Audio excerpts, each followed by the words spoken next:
Hello everyone, my name is Ashish and today we are going to start a new standard training. The standard is ISO 9001 2015. Previously, in our two videos which are uploaded over this YouTube channel of EQR quality is based over the ISO 9000 and ISO 9004. Please go through with both the videos.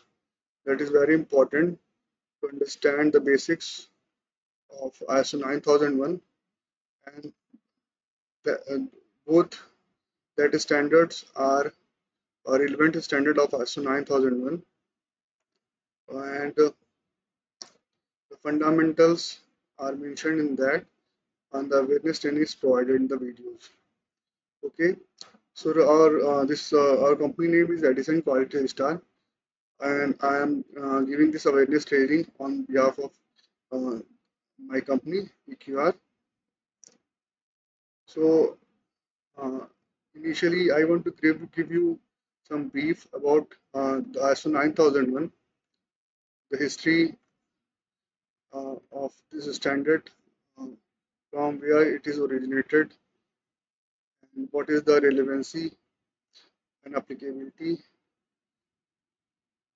Uh, so, ये जो standard है ISO 9001, ये basically इसकी जो need identify हुई थी वो defence industry से थी क्योंकि जैसा कि आपको भी अवेयरनेस होगी रिलायबिलिटी की बहुत इम्पोर्टेंस होती है डिफेंस इंडस्ट्री में so in after the world war two there is a consistent requirement of genuine vendors or quality oriented vendors, consistent, effective, efficient vendors in respect of the product, services, as well as the organization.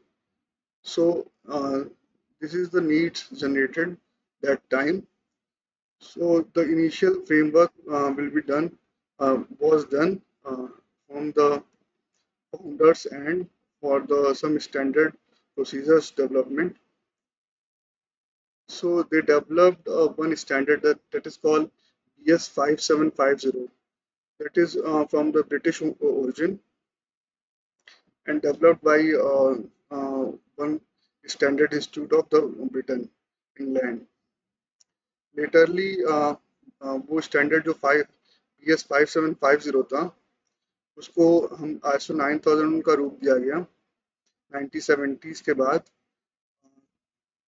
क्योंकि एक global industrial requirement थी genuine companies की products की and services की procure करने से पहले as a sustainable supply point of view तो ISO 9001 का वहाँ से मतलब इनिशिएट हुआ और सर्टिफिकेशन और इम्प्लीमेंटेशन वहाँ से स्टार्ट हुआ इसका ठीक है ISO 9001 का जो अभी करंट वर्जन चल रहा है वो 2015 है और जो टाइटल है ISO 9001 2015 की वो है क्वालिटी मैनेजमेंट सिस्टम्स रिक्वायरमेंट्स सो यहाँ पे रिक्वायरमेंट्स दी हुई हैं ISO 9001 में क्वालिटी मैनेजमेंट सिस्टम की जैसे कि हमने प्रीवियसली जो डिस्कस किया था 9000 और 9004 वो एक जनरल कॉन्टेक्स्ट की बात करता है एज अ ऑर्गेनाइजेशन मतलब एक ऑर्गेनाइजेशन की क्या रिक्वायरमेंट होती है लेकिन जब हम 9001 की बात करेंगे या फिर इसकी स्टैंडर्ड्स को पढ़ेंगे समझेंगे तो यहाँ पे क्वालिटी मैनेजमेंट सिस्टम की रिक्वायरमेंट की बात होती है जो भी बातें होंगी जो भी रिक्वायरमेंट आपके साथ में शेयर करूँगा या बताऊँगा वो सब क्वालिटी मैनेजमेंट सिस्टम के रिस्पेक्ट में होगी तो टोटल 21 स्लाइड्स हैं इस मेरे प्रेजेंटेशन में अब इस ट्रेनिंग के तो हम सेकंड पेज पे चलते हैं ठीक है सो मैंने सारे ही लॉस जो ISO 9001 के हैं वो कवर किए हैं स्लाइड में और कुछ की वर्ड्स मैंने उसमें से स्टैंडर्ड से लिए हैं थोड़ा सा उनमें चेंजेस किए हैं अपनी अंडरस्टैंडिंग के लिए और रिकॉल करने के लिए, आपको ट्रेनिंग देने के लिए, जो भी चीज़ें मुझे जितनी भी डेप्थ में जानना है। ठीक है। तो स्टैंडर्ड का जो पहला क्लॉज है इंट्रोडक्शन की बात होती है वहाँ पे, तो उसमें जनरल है पॉइंट। तो उसका फर्स्ट पॉइंट है sustainable development initiatives with consistency, facilitating opportunities, addressing risk, conformity, ability.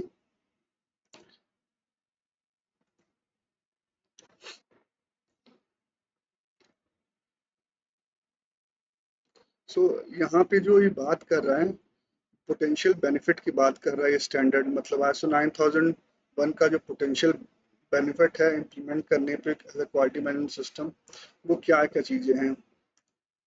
तो इसमें सबसे इम्पोर्टेंट जो हमारा बेनिफिट होता है कंसिस्टेंसी। कंसिस्टेंसी बहुत इम्पोर्टेंट है प्रोडक्ट एंड सर्विसेज में। ठीक है। मतलब कंसिस्टेंसी मतलब हम प्रोडक्ट एंड सर्विसेज को डिलीवर कम मानेंगे जब हम अपना जो इन हाउस वर्क है वो भी प्रॉपरली मतलब एक अच्छे से मैनेज करें, मतलब वो मेजरेबल हो और इफेक्टिव हो, इफिशिएंट हो। साथ ही साथ हमारा जो प्रोडक्ट एंड सर्विसेज हम डिलीवर कर रहे हैं as a core result of a company, वो भी अच्छा हो। तो इन सारी चीज़ों में हमें कंसिस्टेंसी रखनी है। तो ये जो स्टैंडर्ड है ISO 9001, उस कंसिस्टेंसी को मेंटेन करने में पूरी तरह से हेल्प करता है एक ऑर्गेनाइजेशन की। साथ ही साथ जब हम ये सारी चीज़ें हम कंसिस्टेंटली करते हैं तो जो स्टैच्यूटरी एंड रेगुलेटरी रिक्वायरमेंट्स है, ठीक है, वो भी अपने आप अच्छे तरीके से मैनेज होती हैं। ठीक है। और जो कस्टमर की नीड है वो फुलफिल होती है एटलीस्ट, मतलब वो सेटिस्फाई होता है। ये सबसे पहला जो बेनिफिट है ISO 9001 को इम्प्लीमेंट करने का ये है। ठीक है। फिर सेकंड होता है जब हम इसको इम्प्लीमेंट करेंगे तो अपॉर्चुनिटीज़ जो हमें जो होगा उसको फैसिलिटेट करेंगे, हमें समझ में आएगा कि अपॉर्चुनिटीज़ क्या क्या निकल के आ सकती हैं अगर हम एक effective quality management system QMS को इम्प्लीमेंट करते हैं। ठीक है। फिर होगा हम था उसके बाद जो नेक्स्ट पॉइंट दिया है स्टैंडर्ड में, एड्रेसिंग रिस्क एंड अपॉर्चुनिटी। ठीक है। कॉन्टेक्स्ट और ऑब्जेक्टिव्स के रिस्पेक्ट में। तो रिस्क एंड अपॉर्चुनिटीज देखिए, हर जो भी प्रोसेसेस हैं, जो भी एक्टिविटीज होती है कंपनी में, कहीं ना कहीं छोटी या फिर बहुत बड़ी या फिर मीडियम लेवल के रिस्क एसोसिएटेड होते हैं। और उसके रिस्पेक्ट में उसके मतलब अगेंस्ट में कुछ अपॉर्चुनिटीज होती हैं। तो कहीं पे हम अपॉर्चुनिटीज के लिए जाते हैं तो वहाँ पे हम अपने रिस्क को कंसीडर करते हैं। तो जब हम क्वालिटी मैनेजमेंट सिस्टम के थ्रू अपने सिस्टम को अकाउंटेबल बनाएंगे, इफेक्टिव बनाएंगे, एफिशिएंट बनाएंगे, तो हम ये जो रिस्क एंड अपॉर्चुनिटीज़ हैं इनको प्रॉपरली एड्रेस कर पाएंगे। ठीक है। ये एक पोटेंशियल बेनिफिट है। और जो इसके फोर्थ पॉइंट है इसका, अ, जो बेनिफिट की बात कर रहे हैं इंट्रोडक्शन में हम, और लास्टली हम जब प्रॉपरली जब मैनेज कर लेंगे, सिस्टम को इम्प्लीमेंट कर लेंगे इस स्टैंडर्ड के थ्रू अपनी कंपनी के वर्किंग को, तो हम अपनी कन्फर्मिटी शो कर सकते हैं। तो जो क्वालिटी मैनेजमेंट सिस्टम है, हम कह सकते हैं कि जो हमारा मैनेजमेंट सिस्टम है that is a quality management system. ठीक है। और इस स्टैंडर्ड में बात होती है, सेकंड पॉइंट अपना है internal external parties, QMS uniformity, alignment of documentation, specific terminology. So यहाँ पे स्टैंडर्ड जो कहता है कि international standard can be used by internal और एक्सटर्नल पार्टीज। तो इंटरनल और एक्सटर्नल पार्टीज का यहाँ पे कहने का ये मतलब है, जैसे आपकी इंटरनल मतलब आपकी कंपनी के अंदर जो एक इन हाउस सिस्टम है उसके अंदर हो सकता है कुछ वेंडर्स वर्क कर रहे हो, कुछ मतलब आउटसाइडर्स या इंटरेस्टेड पार्टीज वर्क कर रहा हूँ, ठीक है, वो भी उनके ऊपर भी ये अप्लीकेबल हो सकता है स्टैंडर्ड। और अगर जो कि आपके बाहर के वेंडर्स हैं जो आपके कंपनी के आउटसाइड काम कर रहे हैं, आप उनसे काम ले रहे हो, उनके ऊपर भी ये उनके द्वारा भी ये यूज़ किया जा सकता है, ठीक है। क्योंकि हमें एक सप्लाई चेन को एक सस्टेनेबल मैनर में, इफेक्टिव मैनर में और towards the customer satisfaction context of the organization हमें जस्टिफाई करना है, और हमें एक मतलब सेटिस्फेक्शन लेवल लेके आना है थ्रू क्वालिटी मैनेजमेंट सिस्टम। तो उस सप्लाई चेन में जो लोग भी इन्वॉल्व हैं, जो भी इंटरनली या एक्सटर्नल पार्टीज इन्वॉल्व हैं, वो सारी ही मतलब इस क्वालिटी मैनेजमेंट सिस्टम को, इस स्टैंडर्ड को अपने यहाँ इम्प्लीमेंट कर सकती है, ठीक है। और ये स्टैंडर्ड ये भी क्लियरली कहता है कि हमें ये नहीं होना चाहिए कि ऐसा हो कि यूनिफॉर्मिटी आ जाए क्वालिटी मैनेजमेंट सिस्टम। होता क्या है कि जब आप जैसे मार्केट में वर्क कर देखोगे, कर रहे हो, तो नॉर्मली जो होता है कि हमें एक सैंपल दे दो, मतलब जब आप इम्प्लीमेंटेशन शुरू करने जाते हो, आप आश 9001 का, तो आपको कहीं ना कहीं चीज़ें मतलब समझनी होती हैं, आप जीरो से स्टार्ट करते हो कि how we are going to start implementation of the quality management system. तो उसमें सबसे इम्पोर्टेंट होता है कि मतलब एक तो हमने अवेयरनेस ले ली, हमने हमने नॉलेज गेन कर ली कि हमें करना क्या है और कैसे करना है। उस पर जब क्वेश्चन आता है तो होता क्या है कि जब आप कोई गाइडिंग के लिए किसी को हायर करते हो, तो गाइडिंग में जब आप हायर करते हो तो उसमें होता है कि आप कॉमन क्वेश्चन होता है कि आप हमें कोई डॉक्यूमेंटेशन का फॉर्मेट दे दो। तो इसीलिए स्टैंडर्ड क्लियरली बोलता है कि मतलब ऐसा ना हो कि यूनिफॉर्मिटी हो, मतलब ऐसा तो नहीं कि एन नंबर ऑफ कंपनीज हो या फिर अ, बहुत जितनी भी कंपनीज हों उनका सेम ही क्वालिटी मैनेजमेंट सिस्टम की रिक्वायरमेंट मेंशन हो। मतलब जो भी रिक्वायरमेंट्स दी हैं उसके रिस्पेक्ट में कंपनी क्या कर रही है, सारी कंपनियां वन टू एंड तक सारी मतलब सेम ही रिक्वायरमेंट फुलफिल करेंगी, किस तरह की टर्मिनोलॉजी यूज कर रही है उसको कंप्लाई करने के लिए, इस तरह की चीज़ें नहीं होनी चाहिए। इवन जो इंटरनल पार्टीज हैं, एक्सटर्नल पार्टीज हैं, उसमें भी डिफरेंशिएशन होना चाहिए, ठीक है। और फिर सेकंड बात जो इसमें कहता है मतलब स्टैंडर्ड की, अलाइनमेंट ऑफ द डॉक्यूमेंटेशन। मतलब अलाइनमेंट का यहाँ पे ये मतलब है कि ऐसा नहीं होना चाहिए जो आप पॉलिसी या प्रोसीजर डेवलप करें तो जो सीक्वेंस हो उनका डॉक्यूमेंटेशन का, उसके इंडेक्सिंग का, वो ऐसा ना हो कि जो स्टैंडर्ड में गिवन इंडेक्स है उसके रिस्पेक्ट में सेम मतलब सेम ही मतलब प्रोसेस उसका फ्लो चार्ट हो, ठीक है। हमें करना यहाँ पे ये होता है कि हमने एक मैनेजमेंट सिस्टम अपने डेवलप किया, ठीक है। वो मतलब हमने बेस्ड आवर अंडरस्टैंडिंग हमने एक अपना मैनेजमेंट सिस्टम कि हम अ, अ, हमारी जो बिजनेस कॉन्टेक्स्ट है ये है। और फिर हम जब हमने जो सिस्टम डेवलप कर लिया मैनेजमेंट सिस्टम का, तब हम जाके आईएसओ 9001 को की रिक्वायरमेंट को समझने के बाद उस जो जो हमने मैनेजमेंट सिस्टम डेवलप किया हुआ था उसमें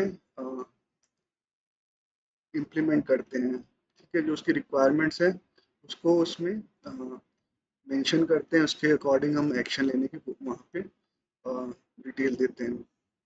तो ये चीज़ें होनी चाहिए, इसीलिए यहाँ पे अलाइनमेंट ऑफ डॉक्यूमेंटेशन की बात की हुई है।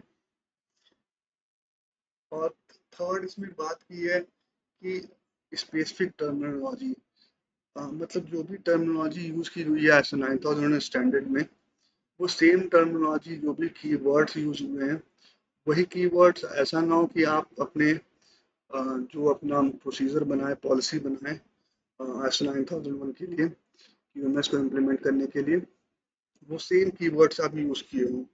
तो इसकी भी रिस्ट्रिक्शन ये स्टैंडर्ड कहता है कि आप एक अलग तरह से उस रिक्वायरमेंट को डिफाइन करिए अपनी ऑर्गेनाइजेशन, अपनी कंपनी के ऊपर, उससे रिलेवेंट प्रोसेसेस जो भी हैं, एक्टिविटीज़ जो हैं, उसमें डिफाइन करिए, ठीक है। फिर एक ये स्टैंडर्ड बात करता है कि कम्प्लीमेंट्री है, ठीक है। जो रिक्वायरमेंट्स है वो कम्प्लीमेंट्री है, प्रोसेस अप्रोच की बात करता है, पीडीसीए की बात करता है, रिस्क बेस्ड थिंकिंग की बात करता है, और कॉन्टिन्यूअल इम्प्रूवमेंट की बात करता है इस टाइम। ठीक है। सो कम्प्लीमेंट्री, यहाँ जो रिक्वायरमेंट्स दी हुई हैं स्टैंडर्ड में, उसको कम्प्लीमेंट्री कहा गया है। ऐसा क्यों कहा गया है? क्योंकि ये एक जेनरिक स्टैंडर्ड है, मतलब मैनेजमेंट सिस्टम का, सारी तरह की कंपनीज पे अप्लीकेबल है। ठीक है। कम्प्लीमेंट्री का मतलब ये होता है कि जो आपकी एक्सपेक्टेशन है, आप उसके ऊपर आपको क्या एडवांटेजेस मिलते हैं। जब आप कम्प्लीमेंट्री रिक्वायरमेंट्स के मतलब चीज़ें आपको मिलती हैं तो आप और बेटर कर सकते हो, मतलब या फिर आपकी जो सेटिस्फेक्शन लेवल है वो इम्प्रूव होता है एज अ कंपनी। ठीक है। तो इसलिए यहाँ पे मतलब ये जो रिक्वायरमेंट है कम्प्लीमेंट्री दी हुई है। ठीक है। आप हो सकता है कि आपकी थिंकिंग बहुत अच्छी हो, मतलब आप बहुत नॉलेजेबल हो, आप जो स्टैंडर्ड में रिक्वायरमेंट्स दी हुई है वो कहीं ना कहीं आप खुद से अच्छा कर रहे हो उसके रिस्पेक्ट में। ठीक है। तो इस वजह से भी यहाँ पे वर्ड कम्प्लीमेंट्री यूज किया हुआ है कि हमें देखिए इंश्योर करना, जो रिक्वायरमेंट्स मेंशन है स्टैंडर्ड में, वो 100% में इंश्योर करना कि वो हमारे यहाँ फुलफिल हो। ठीक है। और हम एक सस्टेनेबल मैनर में आगे बढ़ सकें, और जो भी हम डिलीवर कर रहे हैं वो कंसिस्टेंट हो, ठीक हो, इफेक्टिव हो। इस मैनर में ये स्टैंडर्ड बात करता है। इस पॉइंट ऑफ व्यू से इन्होंने कम्प्लीमेंट्री वर्ड यूज किया हुआ है। फिर आगे इसमें बात जो किया है पीडीसीए की, प्लान डू चेक एक्ट की बात की है, और रिस्क बेस्ड थिंकिंग की बात की है स्टैंडर्ड ने। अभी हम आगे इसको डिस्कस करेंगे डिटेल में कि ये पीडीसीए रिस्क बेस्ड थिंकिंग क्या है। ठीक है। जो प्रीवियस वर्जन था 2008 का, ISO 9001 का, उसमें जो मेजर चेंज आया है 2015 में, वो एक यहाँ पे स्टैंडर्ड ये एक्सपेक्ट करता है कि जो लोग भी इस पे वर्क करें उनका माइंडसेट रिस्क बेस्ड थिंकिंग के ऊपर हो। जो भी चीज़ें करने करने जा रहे हैं, जो भी प्लान कर रहे हैं, उसमें रिस्क बेस्ड थिंकिंग इन्वॉल्व उनके माइंडसेट में। ठीक है। इसके बाद ये स्टैंडर्ड प्रोसेस अप्रोच की तरफ, इसका जो एडवांटेजेस है उस पर एम्फसाइज करता है। हमें प्रोसेस अप्रोच को लेके जो क्वालिटी मैनेजमेंट सिस्टम है उसको देखना है, उसको इस तरह से मतलब इम्प्लीमेंट करना है, और उसकी मेजरिंग और मॉनिटरिंग प्रोसेस अप्रोच के पॉइंट ऑफ व्यू से करनी है। ठीक है। अभी हम प्रोसेस अप्रोच के बारे में आगे बात करेंगे।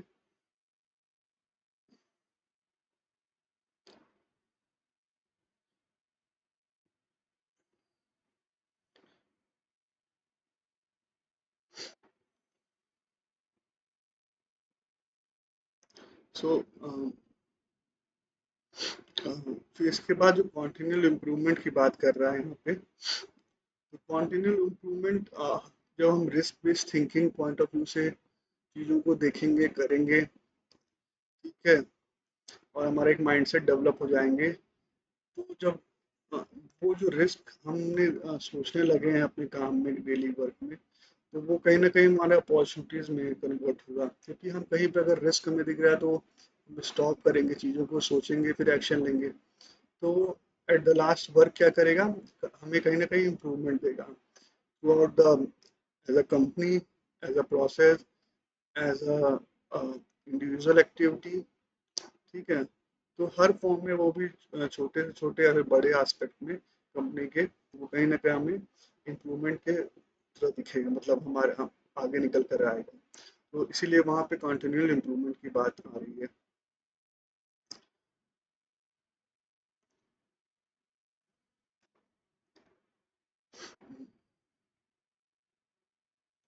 और यहाँ पे स्टैंडर्ड में जो बातें हो रही हैं कंटिन्यूअल इम्प्रूवमेंट में, उसमें तीन वर्ड्स बहुत इंपॉर्टेंट यूज किए हुए हैं: ब्रेक थ्रू चेंज, इनोवेशन और रीऑर्गेनाइजेशन। ठीक है। क्योंकि आज के डेट में जो रिस्क है वो in compare to last decades वो बहुत बड़े हो चुके हैं। ठीक है। तो उसमें कभी कभी रिस्क ऐसे आते हैं कि जहाँ पे हमें कुछ ऑर्गेनाइजेशन में अपनी कंपनी में ब्रेक थ्रू चेंज करने पड़ते हैं, या इनोवेटिव चेंज करने पड़ेंगे, या फिर रीऑर्गेनाइज करना पड़ता है।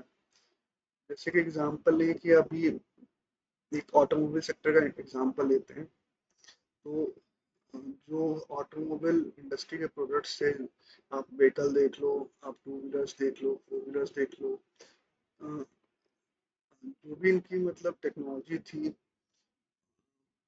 वो सेम है, मतलब कहीं ना कहीं जो कोर टेक्नोलॉजी की फोर व्हील्स यूज होने हैं।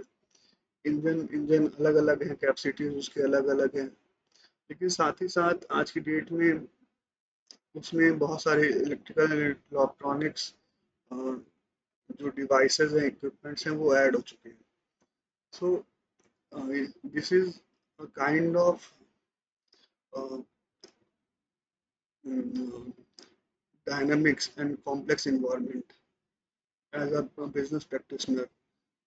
तो इस इन सब चेंजों को अडाप्ट करने के लिए हर एक कंपनी को कहीं ना कहीं ब्रेक थ्रू चेंज करने पड़े हैं, मतलब कहीं ना कहीं उनको मतलब कुछ इनोवेटिव अपने यहाँ चीज़ें ऐड करनी पड़ी ऑर्गेनाइजेशन में, अपनी कंपनी में, और कुछ ब्रेक थ्रू चेंजेस लेने पड़े हैं, और साथ ही साथ रीऑर्गेनाइजेशन भी करना पड़ा है। ठीक है, एज पर द रिक्वायरमेंट। तो इस तरह से मतलब हमें माइंडसेट रखनी है, रिस्क मिक्स थिंकिंग लेके सोचना है और करना है। ठीक है, इसके आगे चलते हैं। हाँ, यहाँ पे फोर वर्ड्स यूज किए हुए हैं स्टैंडर्ड में स्पेसिफिकली। उसमें शैल है, शुड है, मे है और कैन है। तो उसको इस तरह से देखना है, जहाँ पे शैल आए वहाँ पे एक रिक्वायरमेंट की बात करता है ये स्टैंडर्ड, जहाँ पे शुड आए वो रिकमेंडेशन की बात करता है, जहाँ पे मे आए वहाँ परमिशन की बात करता है, जहाँ कैन आए वहाँ कैपेबिलिटी की बात करता है। तो हमें इस तरह से इन वर्ड्स का मतलब समझना है इस स्टैंडर्ड को पढ़ने के लिए और समझने के लिए। ठीक है, आगे चलते हैं। जो अपने ये नेक्स्ट स्लाइड है, इसका टाइटल है इंट्रोडक्शन क्वालिटी मैनेजमेंट प्रिंसिपल्स। हमने क्वालिटी मैनेजमेंट प्रिंसिपल ISO 9000 में डिस्कस किया था। प्लीज उस वीडियो को आप मैं डिस्क्रिप्शन में डाल दूंगा और ऐड कर दूंगा वीडियो के लास्ट में लिंक, या फिर आप जाके डायरेक्टली हमारे चैनल पे देख सकते हो EQR क्वालिटी पे।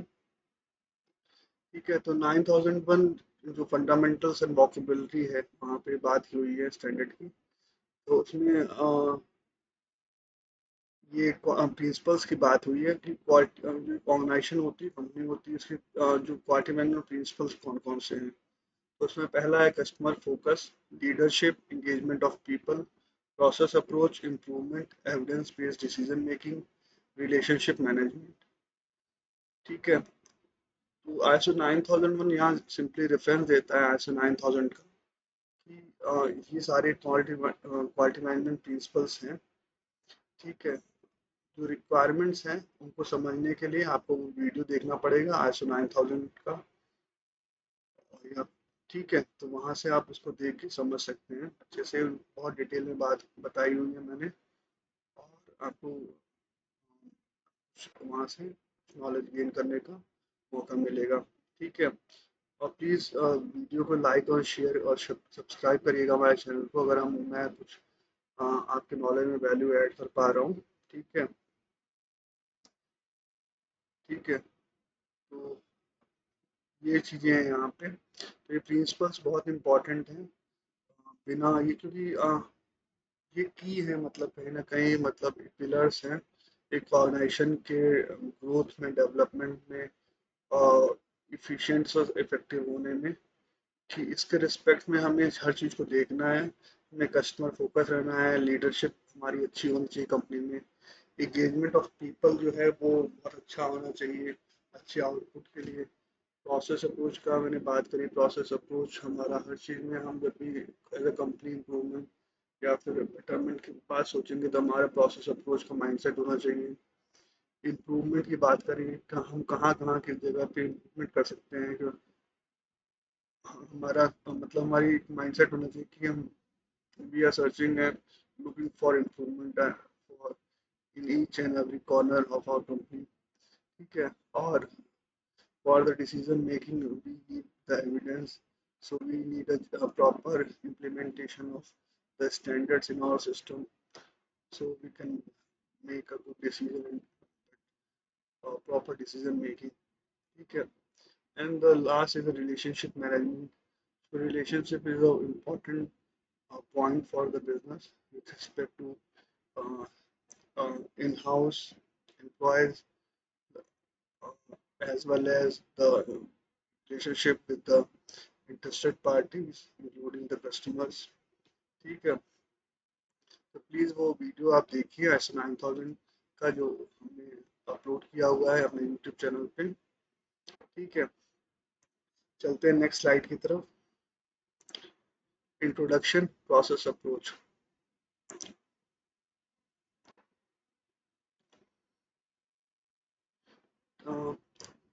यहाँ पे प्रोसेस अप्रोच इंट्रोडक्शन में प्रोसेस अप्रोच की बात की गई है। ठीक है। यहाँ पे थोड़ा सा स्टैंडर्ड में ब्रीफ किया गया, जो अभी हम इंट्रोडक्शन पे ही चल रहे हैं तो उसमें प्रोसेस अप्रोच में थोड़ा सा डिफाइन किया गया है।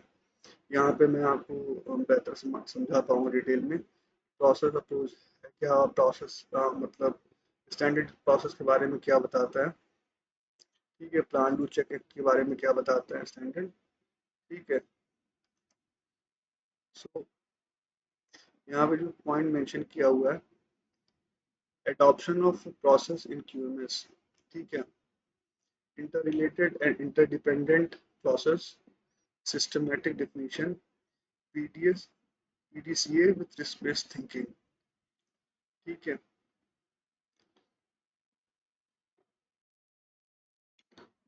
अभी जैसे हमने बात की प्रोसेस अप्रोच की, कि हमें क्यूएमएस को एक डेवलप करने के लिए, उसको इफेक्टिव और इम्प्रूव करने के लिए हमें उसको प्रोसेस अप्रोच के थ्रू देखना है। जो नंबर ऑफ प्रोसेस है, नंबर ऑफ मतलब आपके पास होती है 5 प्रोसेस हो, 10 प्रोसेस हो। ठीक है। तो जो भी जितनी प्रोसेस है हमें उनको इंडिविजुअली प्लान मैनर में इफेक्टिव और इम्प्रूव करना है। तभी जाके हमारा जो एज अ कंपनी हम फिर जो हमारा सिस्टम है फॉर्मेशन का वो इम्प्रूव हो सकता है। तो हमें ये अडॉप्ट करना है प्रोसेस अप्रोच को, डेवलप करते वक्त, इम्प्लीमेंट करते वक्त, इम्प्रूव करते वक्त ऑटोनॉमस सिस्टम को। ठीक है। क्योंकि आप अगर आपका आप बिजनेस ओनर हो, टॉप मैनेजमेंट में हो, तो ये बात इजीली आप समझ सकते हो कि मतलब अगर मुझे मतलब एक मैं एग्जांपल लूँ कि हम मतलब स्कूल्स का एग्जांपल लें, या फिर हम जब भी एकेडमिक अपना जर्नी कंप्लीट कर रहे थे, तो हम अगर किसी क्लास में किसी उस मतलब क्लास में थे, या फिर हमारा तो हमारा था क्या गोल था कि हमें अच्छे रिजल्ट्स लाने हैं। तो जो हमारे प्रोसेसर्स थे वहाँ पे सब्जेक्ट्स थे। ठीक है। हमारी कंपनी, हमारी ऑर्गेनाइजेशन थी, जो डिग्री या फिर हमारा जो क्लास स्टैंडर्ड हमें क्वालिफाई करना था वो था। लेकिन हमारे वहाँ प्रोसेसर्स थे जो सब्जेक्ट्स थे, इंडिविजुअल सब्जेक्ट्स जो आपके इंग्लिश, हिंदी, मैथ्स, साइंस, ये सारे फिजिक्स, केमिस्ट्री, ये सारे प्रोसेस हैं। तो हमें इंडिविजुअली मतलब सारे सब्जेक्ट्स को एज अ प्रोसेस हमें इम्प्रूव करना पड़ता था। ठीक है ना। उसके बारे में हमें डेवलप करना पड़ता था, थॉट प्रोसेस को प्रॉपरली इम्प्लीमेंट करना पड़ता था, इम्प्रूव करना पड़ता था। तब जाके as a company, as a degree, as a class standard हमें अच्छे रिजल्ट्स मिलते थे। उस पॉइंट ऑफ व्यू से यहाँ पे चीज़ों को देखना समझना है। ठीक है। फिर यहाँ पे बोलता है to enhance customer satisfaction standard बोलता है। तो मतलब इनहांस कस्टमर सेटिस्फेक्शन मतलब वहाँ हम यहाँ पे एग्जांपल ले सकते हैं कि वहाँ पे हम लोग पढ़ाई कर रहे थे तो हमारे पेरेंट्स थे, रिलेटिव्स थे, टीचर्स थे, हमारे कस्टमर्स। लेकिन अभी बिजनेस में है हम लोग, हमारे कस्टमर्स होते हैं। ठीक है। तो उनकी रिक्वायरमेंट्स हैं, उस रिक्वायरमेंट को हमें मैच करना है, तभी वो सेटिस्फाई हो पाएंगे। ठीक है।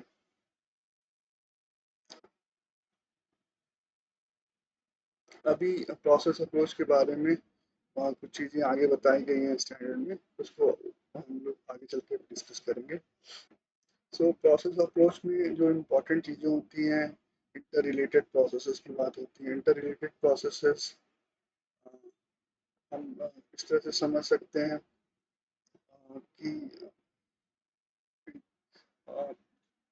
बेसिकली आप इस तरह से देखिए कि एक कंपनी के ऑर्गेनाइजेशन की कुछ कोर प्रोसेसेस होती हैं।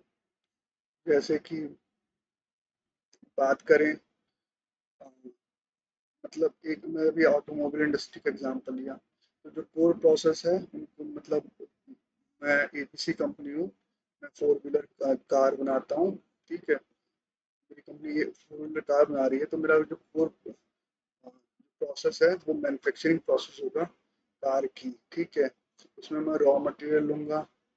ठीक है, उसकी उसकी मैन्युफैक्चरिंग करूंगा पार्ट्स की। ठीक है, और फिर उनको असेंबल करूंगा, फिर फाइनल प्रोडक्ट बनाऊंगा। ठीक है, इसमें हो सकता है कुछ चीज़ें मैंने आउटसोर्स की हो, कुछ प्लास्टिक पार्ट्स हैं। ठीक है, कुछ रबर पार्ट्स हैं, टायर्स हैं, सस्पेंशंस हैं। सब में मेरी जो है कॉम्पिटेंसी नहीं है। मैं बस एक अच्छा मतलब असेंबलर हूँ, एक कार प्रोड्यूसर हूँ। ठीक है, तो उसमें मैं नंबर ऑफ पार्ट्स हो सकते हैं, नंबर ऑफ कंपनी से लूँगा। जैसे मैं इंजन दूसरे से ले सकता हूँ। ठीक है, उसमें स्टीयरिंग का जो असेंबली है वो मैं किसी और से ले सकता हूँ, सस्पेंशन का असेंबली है वो मैं किसी और से ले सकता हूँ। ठीक है, टायर्स मैं किसी और से ले सकता हूँ। अदर ट्रांसमिशन के जो पार्ट्स हैं वो मैं कहीं और से ले सकता हूँ।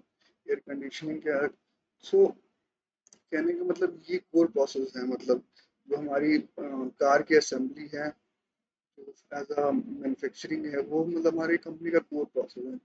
अब इसके सपोर्टिंग प्रोसेसेस क्या क्या हैं? इसमें सपोर्टिंग प्रोसेस में है ह्यूमन रिसोर्स, अकाउंटिंग, फाइनेंसिंग। ठीक है, साथ ही साथ अ, आप देख सकते हो उसमें मतलब आपकी टैक्सेशन का हो सकता है, एक प्रोसेस हो आपके यहाँ।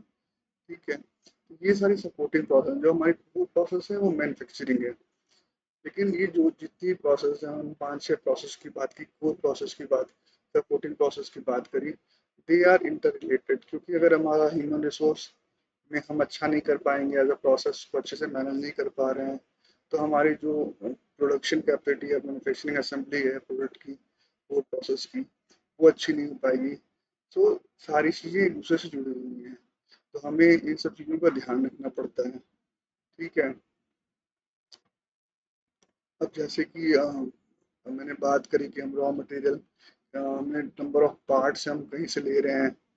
ठीक है, और उनको असेंबल कर रहे हैं, तो एज अ कोर प्रोसेस उसमें भी कई सारे प्रोसेसेस इन्वॉल्व हैं, क्योंकि हम डिपेंडेंट हैं एज अ कंपनी सब पार्ट लेने पे कहीं दूसरी कंपनीज पे, जो कि हम असेंबल करेंगे।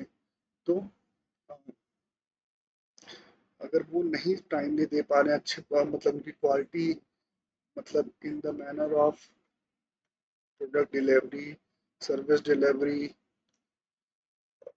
साथ ही साथ उनकी प्रोडक्ट की खुद की क्वालिटी, मतलब as a performance of the product, as the quality of the product नहीं अच्छी है सर्विसेज की, तो कहीं ना कहीं हमारा जो प्रोसेस है असेंबली का, वो हमारा डेविएट करेगा, जो हमारी इंटेंडेड आउटकम हमने प्लान किया हुआ है, सोचा हुआ है, या फिर जो कस्टमर की रिक्वायरमेंट है उसको हम मैच नहीं कर पाएंगे। तो हमें इसको प्रॉपरली समझना है, प्रोसेस अप्रोच को, उसको हिसाब से मैनेज करना है for effectiveness and efficiency in achieving its intended results. So यहाँ पे हमने इंटर रिलेशनशिप और इंटर डिपेंडेंसीज की बात की, जिससे कि हम ओवरऑल जो परफॉर्मेंस है ऑर्गेनाइजेशन का वो इन्हेंस कर पाए। ठीक है,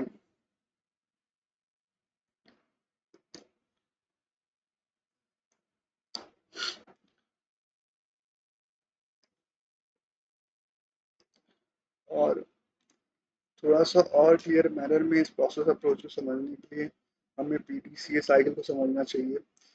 ये पीडीसीए साइकिल क्या है? ISO 9001 में पीडीसीए साइकिल की रिक्वायरमेंट क्यों दी हुई है? ठीक है, पीडीसीए साइकिल बहुत इंपॉर्टेंट है, प्लान डू चेक एक्ट। ठीक है, और इसके साथ हमें हमें जो रिस्क बेस्ड थिंकिंग का माइंडसेट है वो ऐड करना चाहिए। ठीक है, तभी हम जाके ये प्रोसेस अप्रोच को प्रॉपरली सब डेवलप कर पाएंगे और मैनेज कर पाएंगे। ठीक है, और हमारे जो अनडिज़ायरेबल रिजल्ट्स हैं वो हमारे हमसे प्रिवेंट कर पाएंगे अपनी company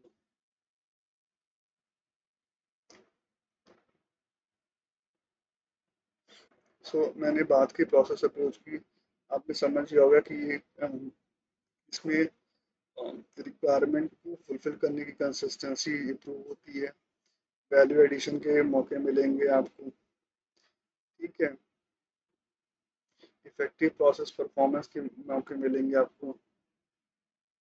ठीक है, और इम्प्रूवमेंट होगा प्रोसेस का बेस्ड ऑन द जो एविडेंस होंगे हमारे पास उसके बेसिस पे। ठीक है, तो एग्जाम्पल से आपको मुझे लगता है आपको समझ में आया होगा। फिर इसके बाद स्टैंडर्ड जो होता है एक प्रोसेस को डिफाइन किया हुआ है, मतलब प्रोसेस में क्या क्या चीज़ें इन्वॉल्व होती हैं। मैंने प्रीवियस स्टैंडर्ड्स में भी 9000 9004 में भी डिटेल में बताया हुआ था कि प्रोसेस की मतलब क्या स्टेजेस हैं और कितने पार्ट में डिवाइड होता है एक सिंगल प्रोसेस। ठीक है, तो यहाँ पे जो स्टैंडर्ड में बताया हुआ है 5 पार्ट्स में एक स्टैंडर्ड प्रोसेस डिवाइड होता है। सोर्स ऑफ इनपुट, इनपुट, ठीक है, पहला हो गया सोर्स ऑफ इनपुट्स, सेकंड है इनपुट्स, थर्ड है एक्टिविटीज, फोर्थ है आउटपुट्स, फिफ्थ है रिसीवर ऑफ आउटपुट। ठीक है, तो ये आप इस तरह से समझिए कि ये जो ये 5 पार्ट्स है किसी प्रोसेस के, ये कॉमन है। मतलब आप किसी भी कंपनी का आपके कोई भी प्रोसेस हो, आप चाहे सर्विस इंडस्ट्री से हो, प्रोडक्ट इंडस्ट्री से हो, ये जो प्रोसेस है ये 5 पार्ट्स में ही होंगे। ठीक है, हमें इसको अच्छे से समझना है। सोर्स ऑफ इनपुट में आता है अपना predecessor processes, examples at providers, internal or external, at customers, at other relevant interested parties। तो ये सोर्स ऑफ इनपुट्स हैं। ठीक है, फिर इनपुट्स में आता है अपना matter, energy, information, example in the forms of material, resources, requirements.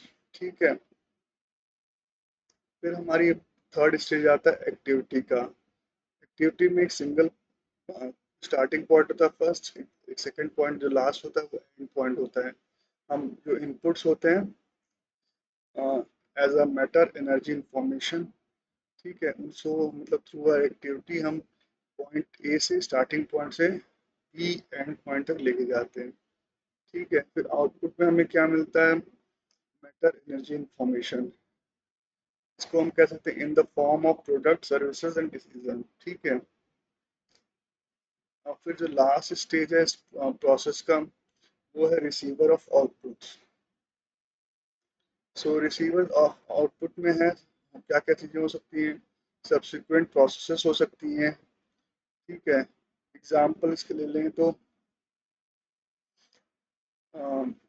Subsequent processes में हो सकते हैं कस्टमर्स को प्रोडक्ट देना हो, या हम किसी इंटरेस्टेड पार्टी को प्रोडक्ट सप्लाई कर रहे हो, सर्विसेज सप्लाई दे रहे हो कि वो फर्दर उसको प्रोसेस कर सकें।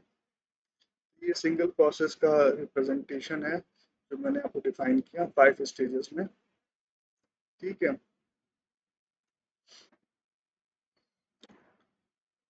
फिर इसके बाद स्टैंडर्ड जो बात करता है वो बात करता है पीडीसीए साइकिल की, तो प्लानिंग, सपोर्ट और ऑपरेशन। ठीक है, परफॉर्मेंस इवैल्यूएशन, इम्प्रूवमेंट।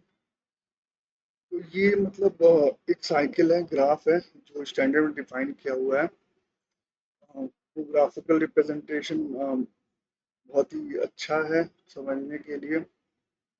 मैं मतलब कोशिश करूँगा आपको वर्बली समझाने के लिए कि कैसी चीज़ें उसमें हैं। सो हमारा जो एक क्लॉकवाइज चेन साइकिल होती है वो पीडीसीए की है, प्लान डू चेक एक्ट। ठीक है, तो हम प्लान से और डू के बीच में हमें क्या क्या चीज़ें चाहिए होती हैं। ठीक है, प्लान और जब हम डू करेंगे तो उसमें हमें चाहिए होते हैं प्लान से पहले हमें प्लानिंग करनी पड़ेगी। तो प्लानिंग में क्या चाहिए? तो उसमें चाहिए हमें कस्टमर की रिक्वायरमेंट, क्योंकि ठीक है। फिर है needs and expectation of interested parties. और क्या चाहिए हमें? Organization and its context. ठीक है। सो इतनी सारी चीजें हमें मतलब चाहिए एक प्लानिंग को करने के लिए। तब हम कहेंगे प्लान। तो फिर हम उसके बाद प्लानिंग करने के बाद प्लान से डू पे जाने की बात करेंगे। तो डू पे जाने से पहले हमारे हमें क्या क्या चाहिए? हमें सपोर्ट चाहिए और ऑपरेशन चाहिए। मतलब इतनी चीज़ें होनी चाहिए तब हम डू कर पाएंगे। ठीक है। सपोर्ट हो सकते हैं, मतलब रिसोर्सेज हैं उसमें रिक्वायर्ड होंगे, human resources, equipment resources, machine resources. ठीक है। नॉलेज रिसोर्सेज, सारी चीज़ें चाहिए होंगी। तब हम जो हमने प्लानिंग की है based on the organization context, customer requirement, needs and expectation of interested party, तो हम इस प्लानिंग को प्लान के थ्रू आगे जाके मतलब उसको हम ऑपरेट कर पाएंगे। इसके लिए हमें सपोर्ट और ऑपरेशन की जरूरत होगी। फिर जब हम डू कर लेंगे, जब हमने कोई एक्टिविटी कर ली, कोई प्रोसेस कर लिया, तो हम क्या कर सकते हैं? परफॉर्मेंस इवेल्युएशन कर सकते हैं। ठीक है। जो परफॉर्मेंस हम इवेल्युएशन करेंगे वो किसके रिस्पेक्ट में होगा? वो होगा कस्टमर सेटिस्फैक्शन, रिजल्ट्स ऑफ यूनियस, प्रोडक्ट्स एंड सर्विसेज के रिस्पेक्ट में होगा परफॉर्मेंस इवेल्युएशन। जब हम परफॉर्मेंस इवेल्युएशन करेंगे तो हमारा डू के बाद चेक वाला साइकिल के पार्ट पे हम पहुंचेंगे।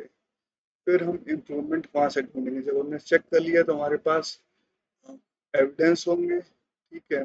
फिर हम वहाँ पे डिसीजन मेकिंग करेंगे फॉर इम्प्रूवमेंट। फिर हम इम्प्रूवमेंट लेके आएंगे। फिर हम एक्ट करेंगे। तो उसके बाद लास्ट स्टेज हमने एक्ट करेंगे पीडीसीए साइकिल की। एक्ट करने के बाद हम प्लानिंग में जाएंगे और प्लानिंग में और रिविजन्स करेंगे, रेक्टिफिकेशन करेंगे, जो हमने एक साइकिल अपने जब पीटीसीए की हमने कंप्लीट करके आए हैं और जो हमें इम्प्रूवमेंट के पॉइंट मिले। ठीक है। इस तरह से हमारा पीटीसीए साइकिल कंप्लीट होती है। ठीक है।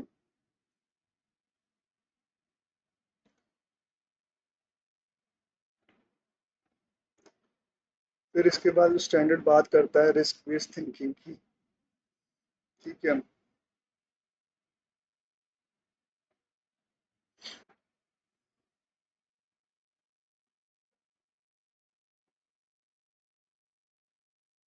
यहाँ पे addressing both risk and opportunity मैंने मेंशन किया हुआ है। तो रिस्क बेस्ड थिंकिंग में क्या चीज़ आती है? सो मैंने जैसे पहले बताया कि यहाँ पे स्टैंडर्ड 2015 का मतलब एक माइंडसेट डेवलप करने के लिए कहता है सबको, जो भी लोग क्लाउड मैनेजमेंट सिस्टम को मैनेज कर रहे हैं, प्लान कर रहे हैं उसके बारे में, कि आप एक माइंडसेट रखो कि आपको रिस्क बेस्ड थिंकिंग हर चीज़ की प्लानिंग में एग्जीक्यूशन में रखना ही रखना है। तो हमें मतलब एज अ कंपनी कोशिश करनी कि सारे एम्प्लॉयज़ में जो भी आपकी कंपनी में वर्क कर रहे हैं उनके अंदर एक रिस्क बेस्ड थिंकिंग का माइंडसेट हो, जैसे कि towards the goal of the company. ठीक है। तो हमें वहाँ से जब हम इस तरह से पॉइंट ऑफ व्यू से वर्क करने लगेंगे तो हमें छोटे छोटे इम्प्रूवमेंट के पॉइंट निकल के आएंगे, क्योंकि बहुत बड़ा डिसीजन मेकिंग होगा एज अ कंपनी आउटकम। ठीक है।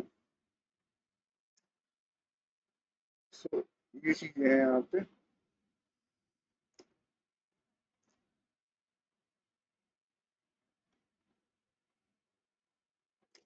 रिस्क, जब हम रिस्क और अपॉर्चुनिटी की बात करेंगे तो एक बहुत इम्पोर्टेंट यहाँ पे जो कॉन्सेप्ट निकल के आता है कि जैसे अगर हम जैसे रिस्क की बात कर रहे हैं तो वो मतलब कहीं ना कहीं अगर हम किसी चीज़ का रिस्क ले रहे हैं तो वो हमारे लिए कहीं ना कहीं अपॉर्चुनिटी का भी वर्क करती है।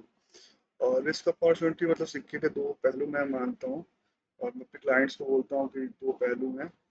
तो होता क्या है कि जब आप कहीं रिस्क लेते हो तो उसमें कुछ सर्कमस्टांसेस डेवलप होते हैं। हो सकता है आप कस्टमर को अट्रैक्ट कर सको, न्यू प्रोडक्ट डेवलप कर सको, या सर्विसेज डेवलप कर पाओ, या फिर वेस्ट रिड्यूस कर पाओ, प्रोडक्टिविटी इंप्रूव कर पाओ।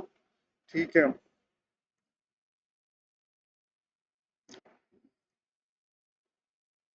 लेकिन कहीं ना कहीं वो एक अनसर्टेनिटी पैदा कर रहे हैं, क्योंकि वो उसके पॉजिटिव और निगेटिव इफेक्ट मतलब निकल के आते हैं। तो इस पॉइंट ऑफ व्यू से चीज़ों को सोचना है, समझना और डिसीजन मेकिंग करना है। ठीक है कि उसके मतलब हमें एक वेट करना पड़ेगा, मतलब हमें मेजर करना पड़ेगा कि पॉजिटिव इफेक्ट और निगेटिव इफेक्ट कितने हैं। हम किन रिस्क को कंसीडर करके उसको अपॉर्चुनिटी में कन्वर्ट कर सकते हैं, लेकिन रिस्क को हम अभी मतलब कंसीडर नहीं कर सकते, मतलब उस पर एक्शन नहीं ले सकते। ठीक है, तो उसको अभी मतलब फॉर अ टाइम हमें धीरे धीरे उसको मिटिगेट करना है। ठीक है, और अचानक से हम अभी कुछ नहीं कर सकते हैं।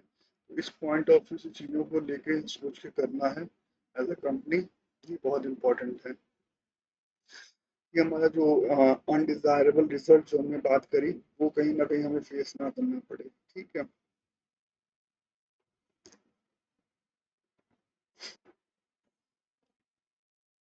आगे चलते हैं नेक्स्ट स्लाइड पे। अ, यहाँ पे इंट्रोडक्शन का पार्ट है, relationship with other management system standards.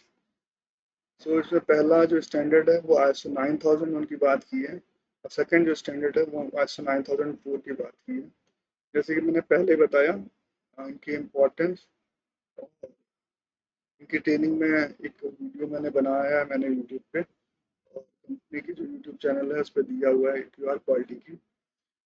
तो आप उसको जरूर जरूर आप उसको समझें और नॉलेज गेन करें, तभी आप 9001 को अच्छे से इस पर वर्क कर पाओगे। ठीक है, और जो थर्ड पार्ट है इसमें, थर्ड पॉइंट है इसमें, 176 ISO PC टेक्निकल कमेटी है जो कि ISO 9001 को डेवलप की है। ये ISO की कमेटी होती है, टेक्निकल कमेटी 176 इसका नंबर है, इसने इसको स्टैंडर्ड को बनाया है। ठीक है, यहाँ पे और कुछ इम्पोर्टेंट नहीं है आपको बताने के लिए। ठीक है, सो हम लोग आगे चलते हैं।